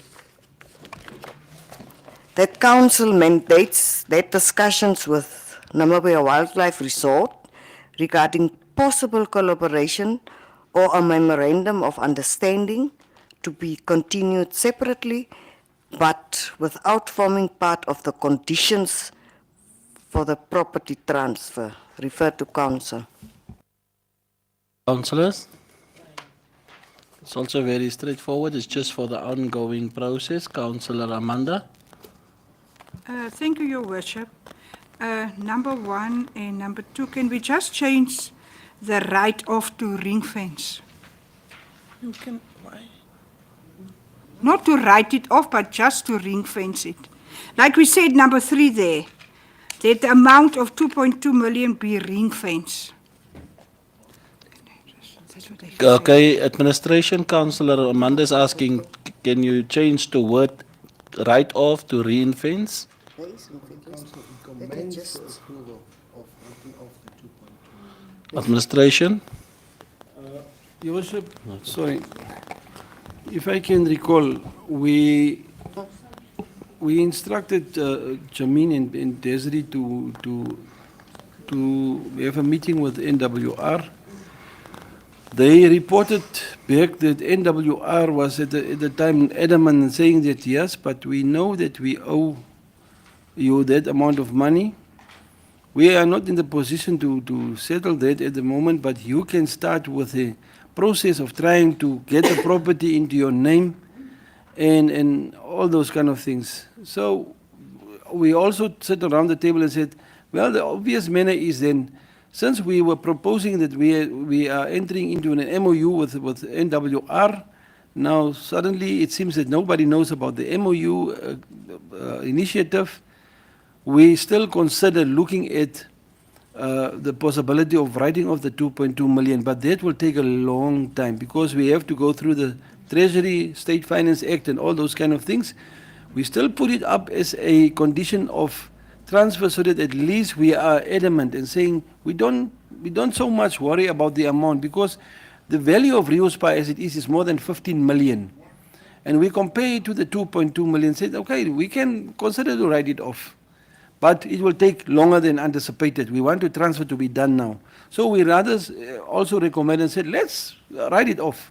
Let's request for a write-off. Processes will start. It will take long. But in the meantime, under point 3, the amount we ring fence it off in order to get a clearance to just try to transfer it immediately to River Town Council. Later on with the write-off, we can still be emanated through discussions and even intervention through the Ministry of Finance and our line ministry, how it can be written off or how it can be compensated for.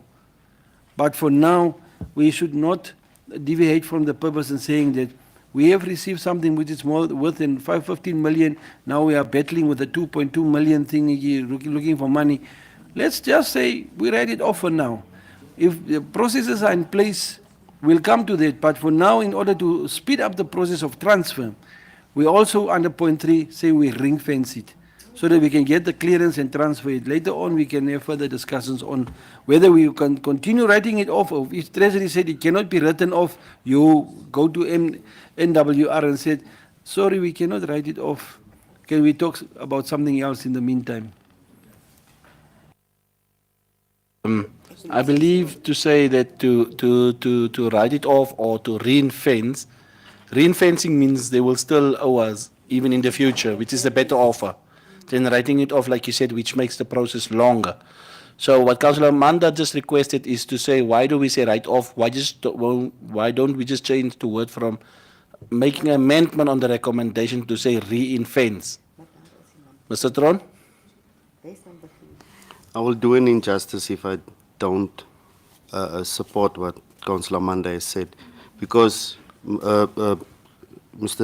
or Ms. Semba in the email were very clear that should River Town Council write off this amount, then if RTC elects to write off the debt, and I quote, such write-off must not be subject to any conditions, nor should it create any obligation on NWR to provide future compensation, whether monetary or in kind.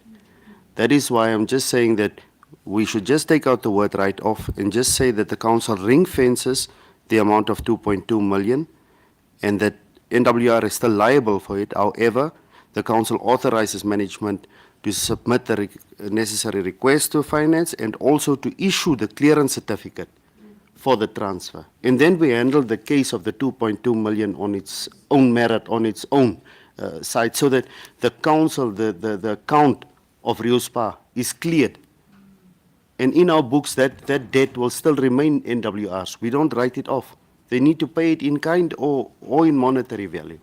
because they will retract themselves and say, your resolution says that council approves the write-off of 2.2 million, and then we won't have any recourse. Okay. And Cassandra can assist, but that is just my feeling.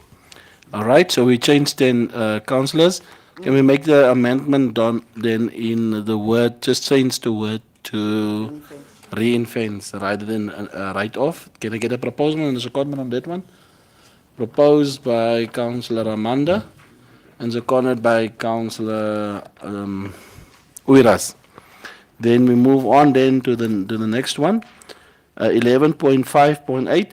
See, before I move over, please do the follow-up checks from our line ministry on the river situation, together with the area that we still have to provide for the health. Please, Mr. Rudolph, don't let your department sleep on that one, please. On the discussion we had with the ministry regarding Rio Spa.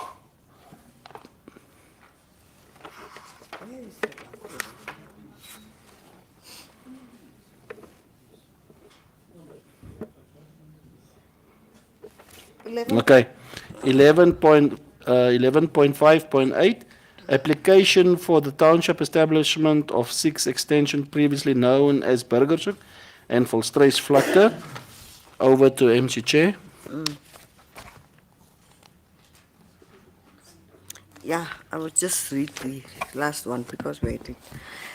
The council has considered the above application and recommended it to the Urban and Regional Planning Board in terms of section 109(2)(a) for consideration by the board and approval by the minister. Attached, please find the application and its supporting documents, the maps, proof of notice referred to in section 107(1),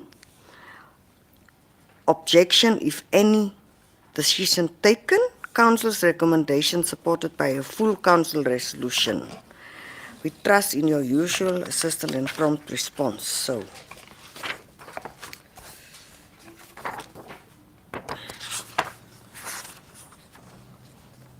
this is now for Burgershoek and for Safe Vlakte to be registered as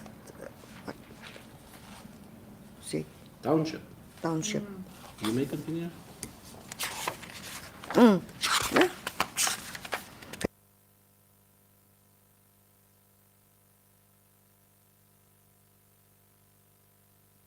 Okay, Mrs. Seo.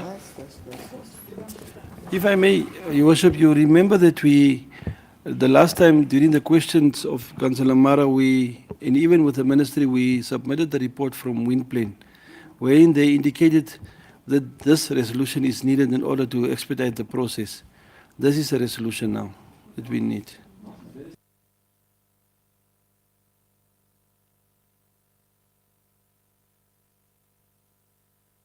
Over then to number 12, reports and recommendations of committees or chief executive officer. At the reports, it's very straightforward, councillors. You know the drill of the reports. If there's a point that you need to discuss, we raise it and we discuss it there. But please know that let's keep it short and sweet, but meaningful. Reports, monthly reports, number 12. Number Okay. 4. Councillor Joey. Number 4. Councillor Joey, just wait. Yeah? Your hand, you didn't raise, you just start number 4. We are going with the quorum of the It normally goes like this, and then we end up with us lastly, you know, most always. Yes, Councillor Jackie, continue. I'll yield my right to Councillor Joey, Councillor Manda to start. Thank you, Councillor Jack Souls. Like Number I was given the courtesy by the Mayor. Oh, are you a gentleman today? Number 4, a court order should be placed to remove the tenant from the land. Where is the legal officer, legal advisor? We just put words here that never happened. What I want to see here, like I previously said, I want to see a date. Date when? When will it happen? When will it be done? no. I previously asked, I every time ask for dates. It's only a court order should be placed when.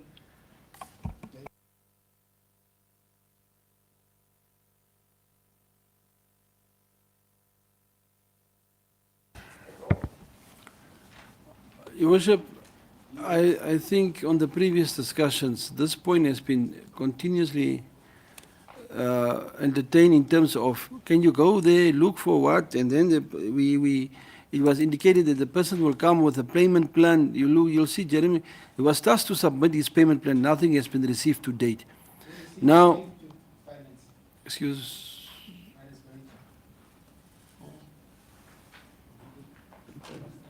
Payment plan for Novasin. Maybe then. No, after the consultative meeting with Mr. Bekes, he requested, Mr. Klute, sorry, he requested some information regarding resolutions that were taken on Obersen, Montana, when they initiated the contracts and so on. But after that, I haven't heard or received any payment arrangement. So is it therefore that the council instructs the legal officer to constitute or start legal proceedings against the occupant?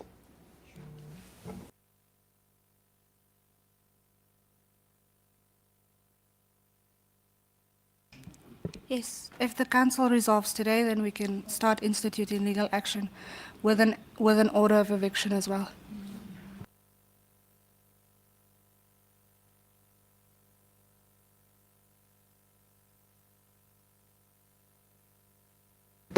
At number 2, it's the same recommendation that is given, His Worship, but we have a standing court order there where we were given recommendations and also to say this is what the council is supposed to do. So we have a standing thing. So I would also like to advise the legal officer to get us audience again if of our legal team, but they handled the case.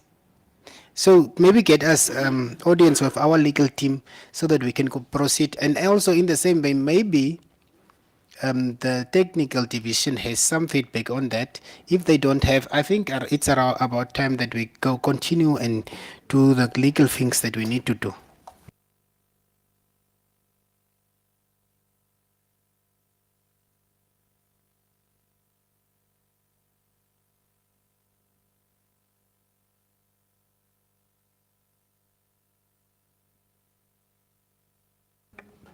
That's what I want to know from Councillor Jackie, because why don't you, we already have the legal opinion. So it's not for us just to discuss it, because we have to discuss it with him. Yeah, but did our team do what they're supposed to do and he not deny them anything? Then we call him in and then we tell him this is what we're going to do because he didn't perhaps comply to that. So can't we just call him in again and sit down and have the discussion and then we give? Or do you want to go directly to the direction? Write a letter. Mr. Rudolph? The target when we started was to complete this project by August, if you remember. But the valuation of property has taken longer than we anticipated. So my understanding is that the valuer will be able to carry out the valuation now in September, and that's the only thing we are waiting for, to call the person. Once we have the values of what is there, then we have a meeting with him. That's all. That's there. So the council can sit with this again on the 30th of before, at the next OCA meeting, we will evaluate again to find out where you were. So you have until next council meeting in order to complete it, what you are saying now.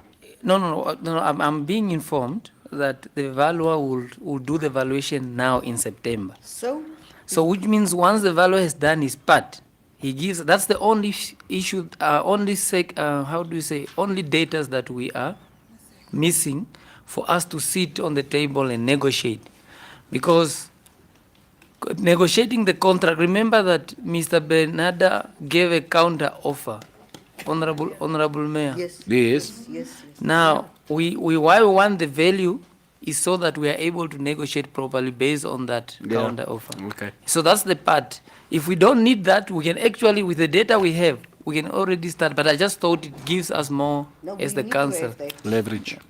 Okay. Councillor Jackie?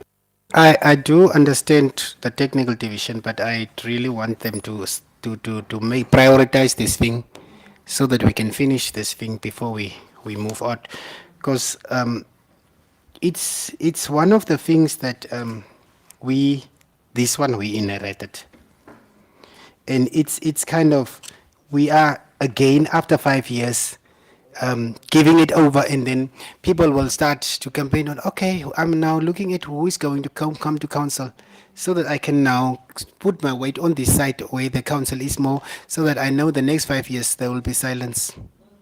So I really want this thing, Mr. Rudolph, to be done by middle September. By then, maybe by 15th, 2 weeks we can do evaluation, and so that we can by the next OCM, before the next OCM, we call the person and then we negotiate, because there was an offer, as you can say, and if we don't have the value, it's useless to say no, this is the value and you are offering us peanuts or whatsoever.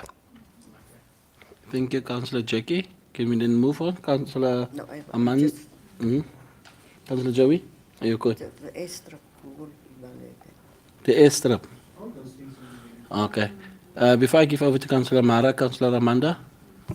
Thank you, Your Worship. Number one, name water debt to RTC. On the way forward is pertinent dates for the meeting to arrange. Are there any dates available to talk with Name Water about our debt?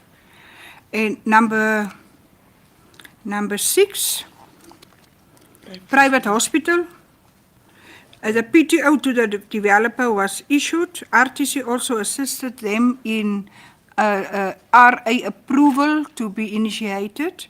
But the way forward said today no payment was received on the deposit developer pledge.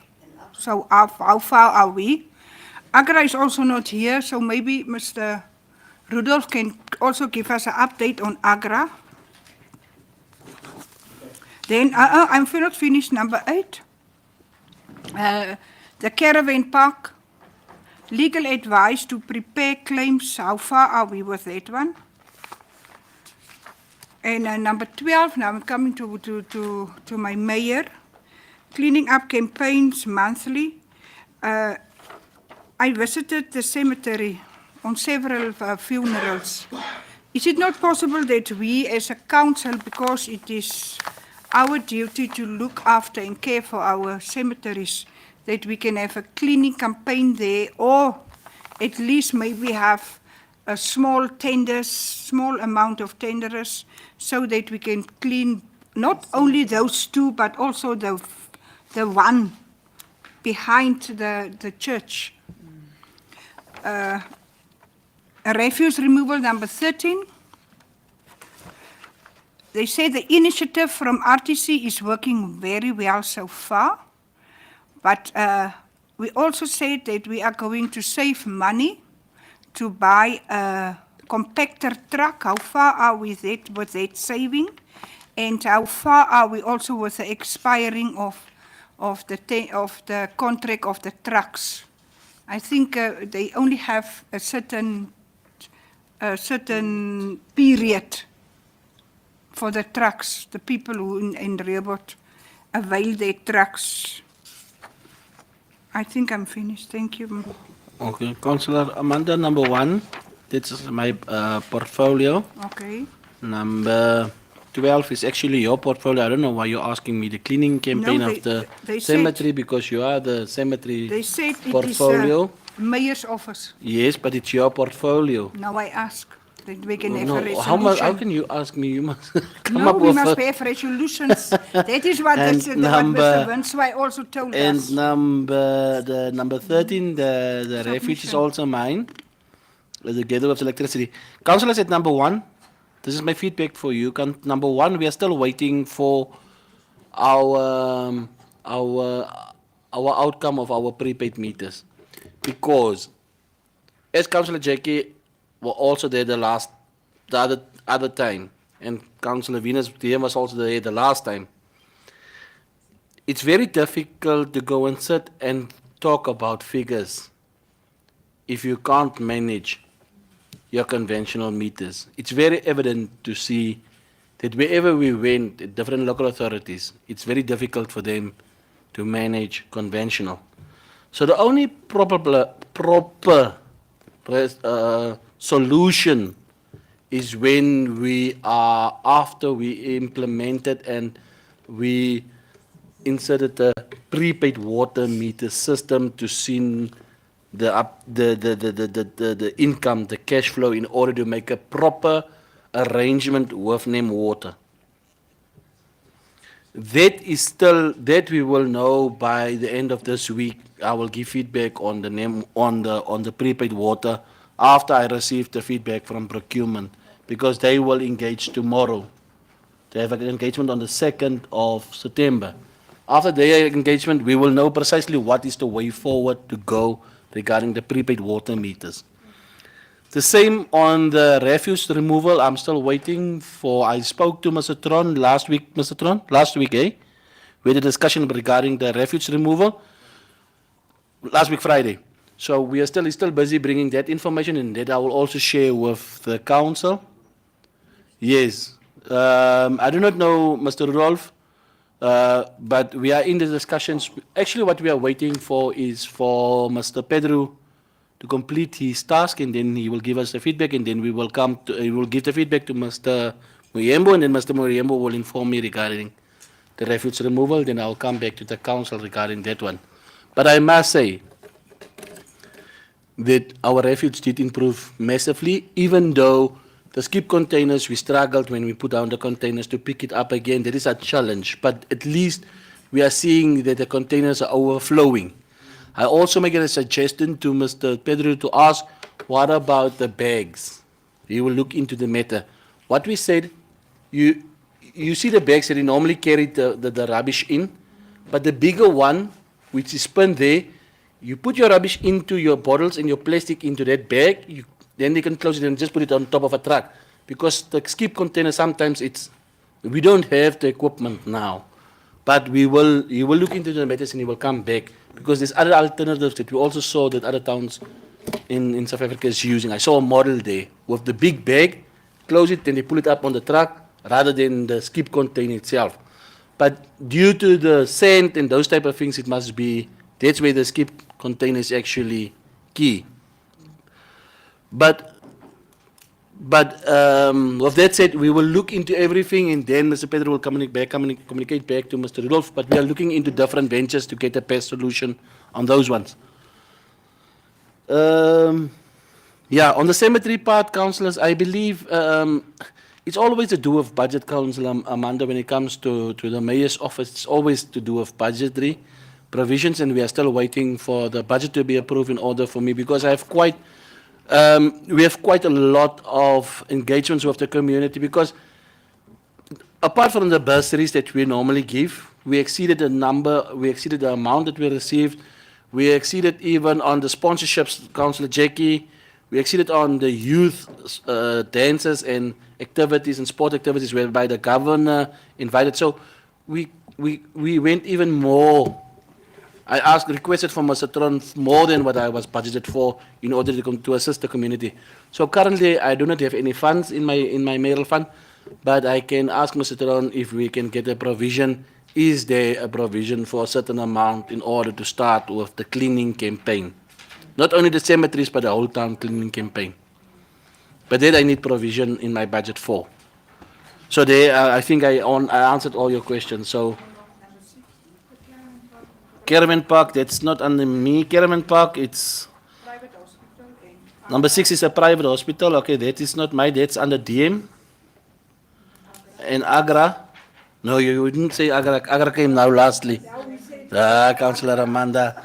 You just added now. Agra was Councillor Joey's one. She said, yeah, Agra. But Agra is not here. Agra is not here, yes. And the other one is the? Is the Jacob's Caravan Park. Jacob's Caravan Park. Jacob's Caravan Park, 99. Where is it? Number 8. Okay, that's legal. Legal. Cassandra, please come in at number 8. Legal advice to prepare claims and reward. I'm not part of the legal. That's counselor. Because not counselor. CK. Your Worship, I spoke to Mr. Dwayne Engelbrecht a few weeks back.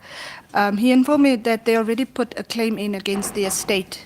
So we are currently just waiting for the estate of the Jacobs to be finalized. Yeah.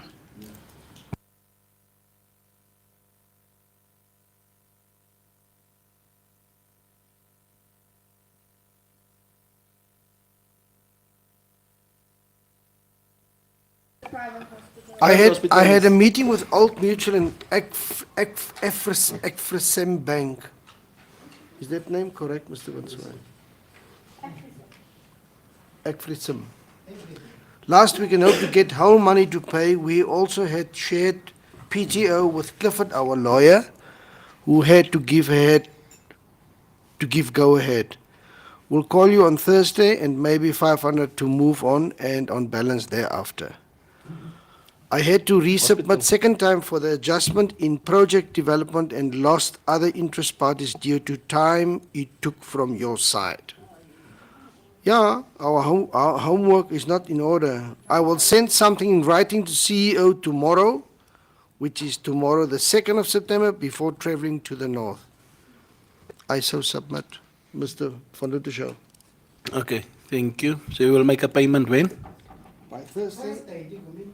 Coming Thursday. Okay, dear. Follow up, like Councillor Amanda said, follow up, please.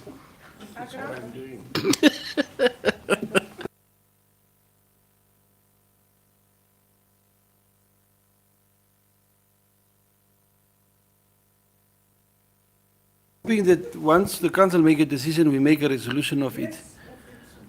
Because, I'm just making sure. There's no secondment. No, some of the ones where we needed.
Okay. Your Worship, you said we are doing good and well on the waste removal. This is what you said? Better than what it used to be. Not. Okay. That's what I Then mean. I s- Services previously compared to services now. If I must Then- correct the Then I statement. think maybe it's time that you then thank your lady councillors as portfolio councillors that there's a slight improvement in waste management. Right. Massive. Massive. Yes. So here we are. Oh. You can say thank you to us. Okay. There's still secondly- room for improvement, ne? Okay. Okay, but thank you, Secondly, ladies. I would like to ask via the CEO on point 6, the private hospital, if we do not receive this deposit by Thursday, let's give it one more day, this Friday, that we should really rescind this.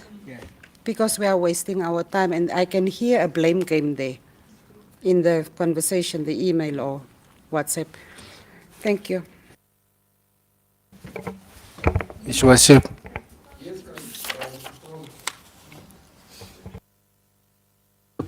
I don't just want to jump from what Councillor Mara has said. That's very important so that we know what the way forward is. But also in terms of Hillside.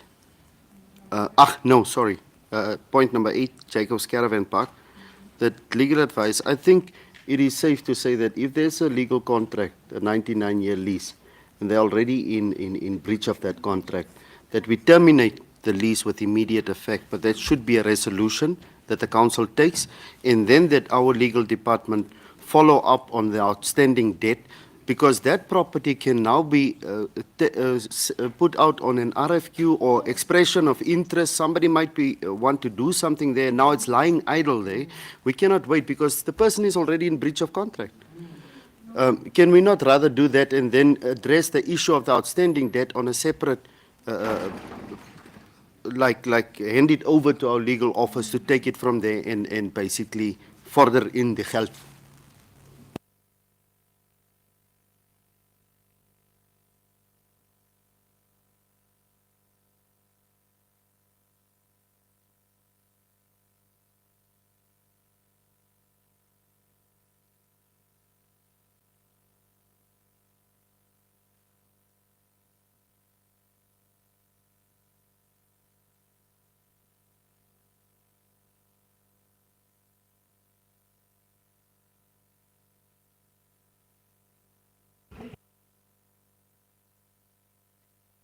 No, I just, the reason why I'm putting it like that, Councillor Beekers, is I just informed Salome now that the PAC was very clear that there should be resolution numbers for each of the items.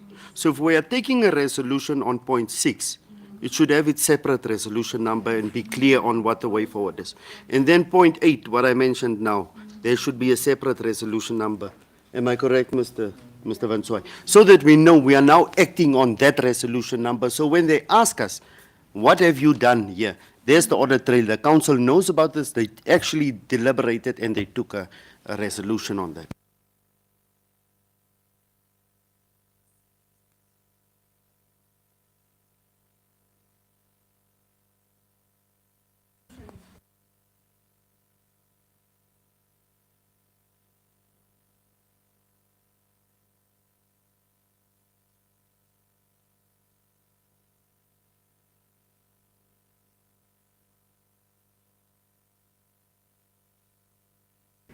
Oh, sorry. Yeah. So just put it in a sentence.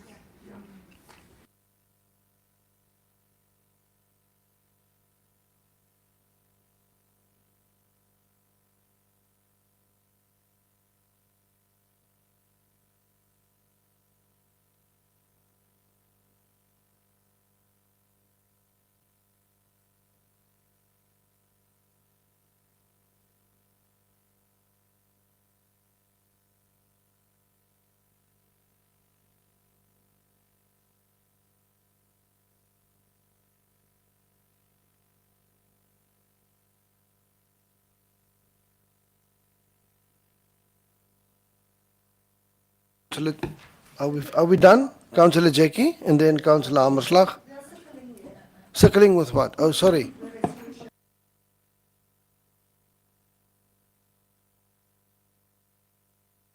Mr. Tron, just repeat what you suggest. What I suggested, or my advice that I gave to the council for the resolution to be taken is to terminate the contract of Mr. Jacobs, the late Mr. Jacobs, the 99-year lease, because of the fact that they are in breach of contract and no payment has been made as yet. That the legal officer proceed to follow up with the Master of the High Court on the status of the estate, and then also to get into contact with the executor to demand payment on the outstanding amount. Okay. Thank you. Councillors, if we to speak, just use the mic proposed by Councillor Mara and seconded by Councillor Jackie. Wat het jy gemaak?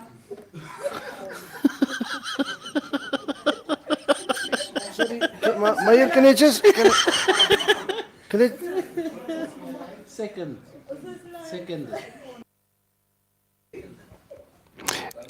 It's my turn now.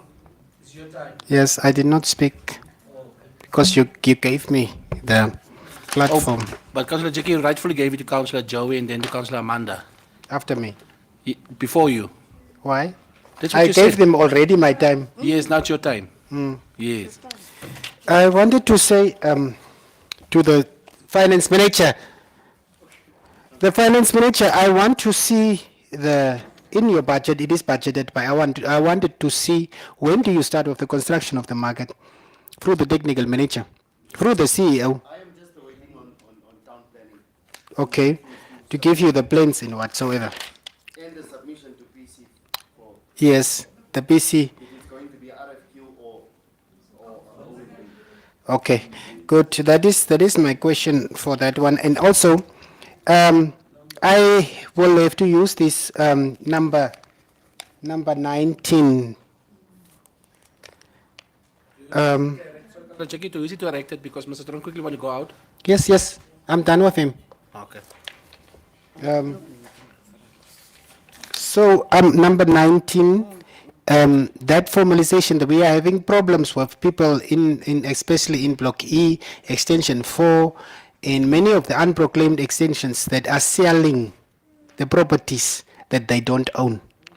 And in the last consultation that we have together with the portfolio of councillors and a disputing family, we have said that those urban that we can identify that has been sold without, that is council property and not people, individual property, we must start to take legal action against those people. That is in Block A, Block E, Extension 4 especially. Block H, the technical manager is again not here. Those 368 people are still waiting on him since the 3 years. And I would also like to, that one I'll follow up on myself. There's one that is saying beneficiary seems to be slow in taking ownership. We have already notified them. I'm going to radio again to remind them because it was end of August. Then we'll be done with verification and then we'll start with the process of taking back the urban. We have also consulted with the regional office, the Hartap Regional Council. The electrification will be done very soon, so people must occupy the Block H urban. The basic services are there, although it's not all the services. So the 368 people, I'm again asking for that every council meeting. I'm asking. There is no alternatives, but we will take it on as portfolio councillors, and we will have a meeting with all those people from properties in town planning and technical management. So that is my questions, and I'm done. Thank you, Councillor Jackie. Are we having all the reports, sir? There's only the CEO's report. I'm just asking. No, What's going on? HR report is normally in camera, as usual. Councillor Mara. I just need to check before we continue with the MC chair and the two honorables from the MC. Where's the financial report? That's what I wanted to ask. No, but I'm asking you. But I'm saying, Thank you, Councillor Councillor. Amanda, Thank do you, you know Councillor. where's the financial report as a management committee member? You and Councillor Lalani and MC Chair. Because this is most going on and on every month that we don't have financials, and at the end of the day we are in front of the standing committee. Okay. Is it a valid question that has been? it's a valid question, and that's a question I wanted to ask. I told Councillor Jack. Councillor MC. He was not Okay. in he was not in the MC meeting. Okay. All right. It was not in the MC meeting, no, Mr. Chair. Mr. Chair. Mayor Chair, the chair, it was not in the MC. Can you see how many days the MC 3 members had time to have it ready for us via the finance manager? He's not going to do it Councillor Amanda. at all. Hi, He's not Councillor going Mara. to do it. Councillor Because they Mara. don't worry. Yes. Councillor Mara. Honestly, I hear what you're asking, the MC Chair. And MC Chair and management, we are already being advised what to do when requesting and not getting. So I don't want to hear excuses from management. I want management to act on the request of Councillor Mara.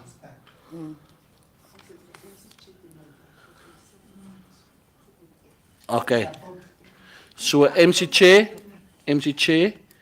please have this discussion with your management, but we want to see it at the next council meeting, even if it's in camera. We want to see that you acted upon it. That's the directive from the council giving it back to the management, please. A directive or a council, I can't propose it. Councillor Mara proposed it. Can any other councillor, ordinary councillor or the DM? Or the DM, which is not part of the management, please second what seconded what Councillor Mara proposed. Councillor Jackie. Financial statement. Via the MC. See to it, yes. And if not so, MC knows. Okay. Yeah, if the financials are not, yes, yes. Okay. So that the finance manager can hear how urgent it is and how, Then are we done? Councillor No. Joey, you already had your chance. The other councillors did not. Councillor Joey, you had your chance after Councillor Jackie even said your chance, and then you raise your points, and Councillor Amanda raised the points. So now it's Councillor Lalani raised the points. Everyone must raise their points. No, that's what I'm saying. You must still raise your points. Thank you, Worship.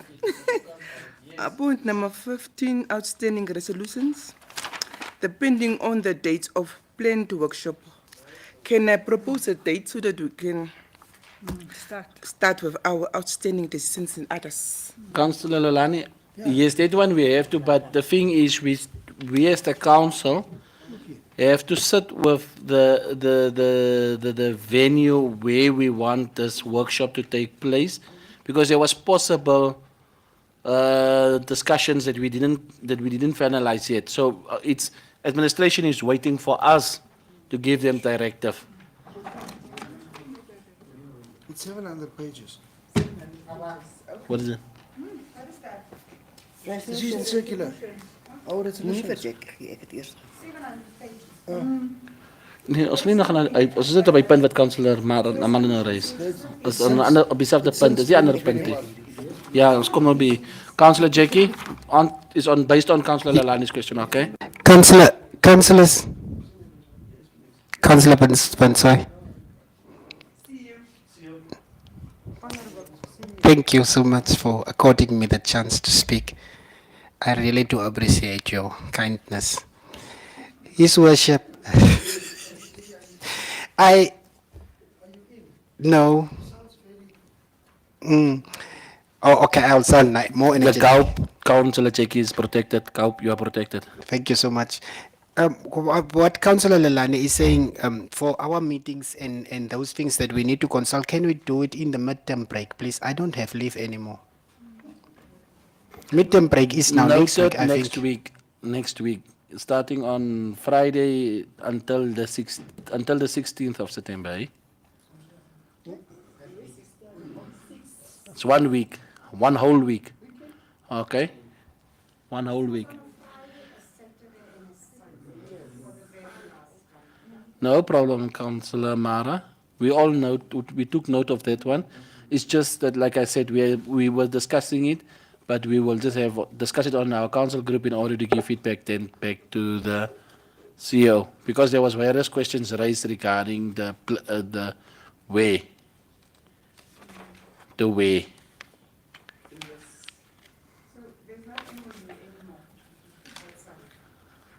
No, they must. That's where the way comes in play, because we are waiting on the feedback of our PRO. Councillor, why do we also want to say you, Councillor? Cassandra.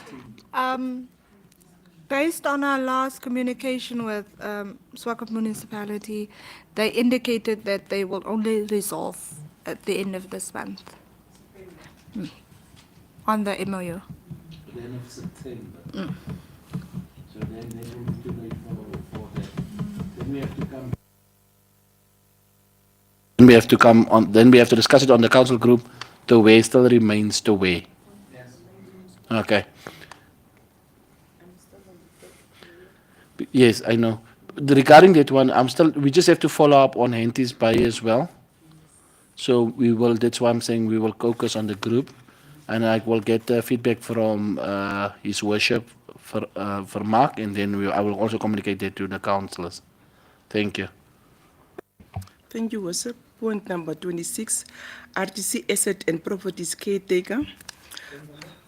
26, consideration of having at least one or two team leaders from technical department to take charge of this initiative. I propose. Point number The 26. appointment of a maintenance officer to regulate facility. So we must take most now resolution on that yeah. one. Okay, but that's a management function. Must take a We resolution. must take most now a resolution of what? No, I'm just asking, sorry. I'm asking this here, this is a management function, 26. Considering of having at least one or two team leaders from technical department to take charge of initiative. Worship, can I suggest we discuss this in camera? Yes, because this is a function of the management, that's what I'm saying.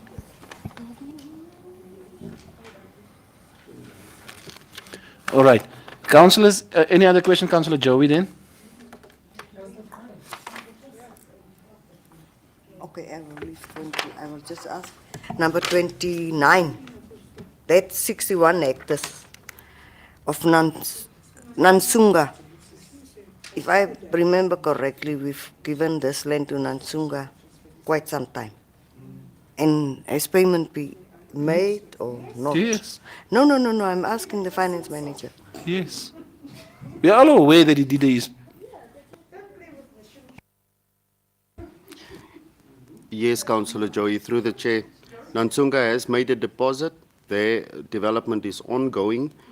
So they've committed to the project, and the technical department has made huge strides in terms of that. So I think they will make groundbreaking very soon. Yes. Filile is not on the report, Councillor Joey. So,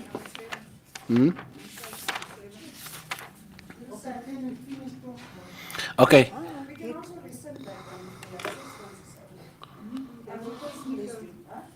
A technical committee was established between the parties, and then they said progress in the technical committee should be submitted to the next OCM. So maybe is it now this OCM or next? No, that is something else. What I'm saying is, if they don't pay, we will resolve as quick as possible. That is something. Oh, but they must just get the value. Filile must get the value, and then they can come to the deposit. To me, it's about money. Yes, the committee must sit and then get the value of the land, and then they must pay the deposit. If they don't within that period after negotiate, after they got the first meeting of the committee, then we can do as such.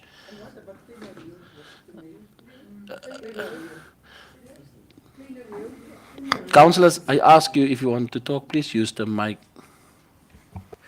Thank you, Worship the Mayor. Congos Valley also considered for that area. Yeah, look at 28. 28.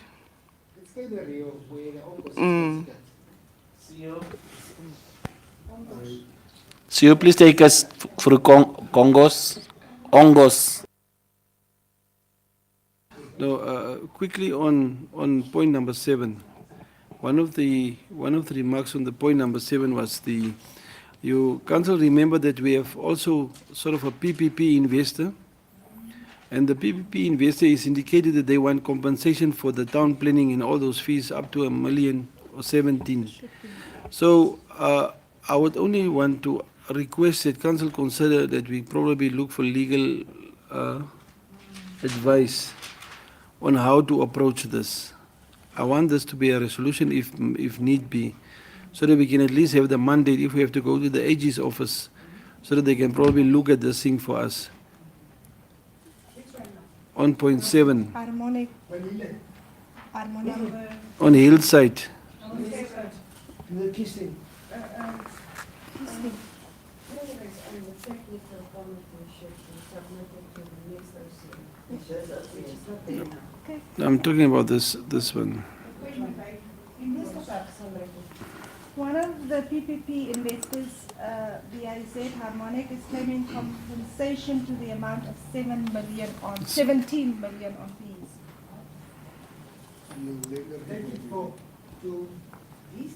Proposal. Yes, we need a resolution on that one. 7. Teen sekond. Teen sekond. Nee, ek vloek nie vertel, ek sê dit sekond.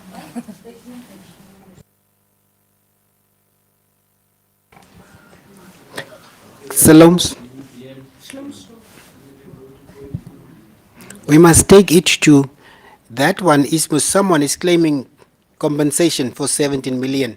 Now we have to look at, we have to consult the Attorney General's office for assistance to counterclaim or to say yes, we must pay for consultation. I propose so. So comment on that proposal on number 7, seconded by Councillor Joey.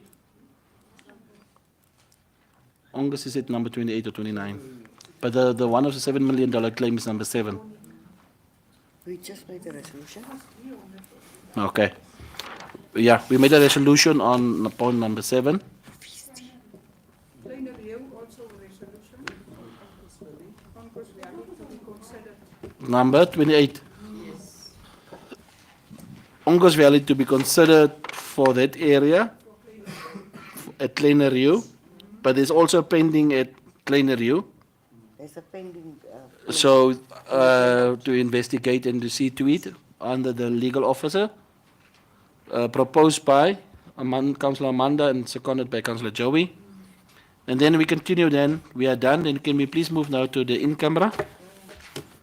Thank you, councillors, thank you, community, for being part of us. So we will now adjourn our council meeting and until the next council meeting. But just remember, I just want to lay it out that our office, my office, is open door policy, and you are more than welcome to make an arrangement with my PA, Mr. Ricky Fries, and then we will sit down and have discussions.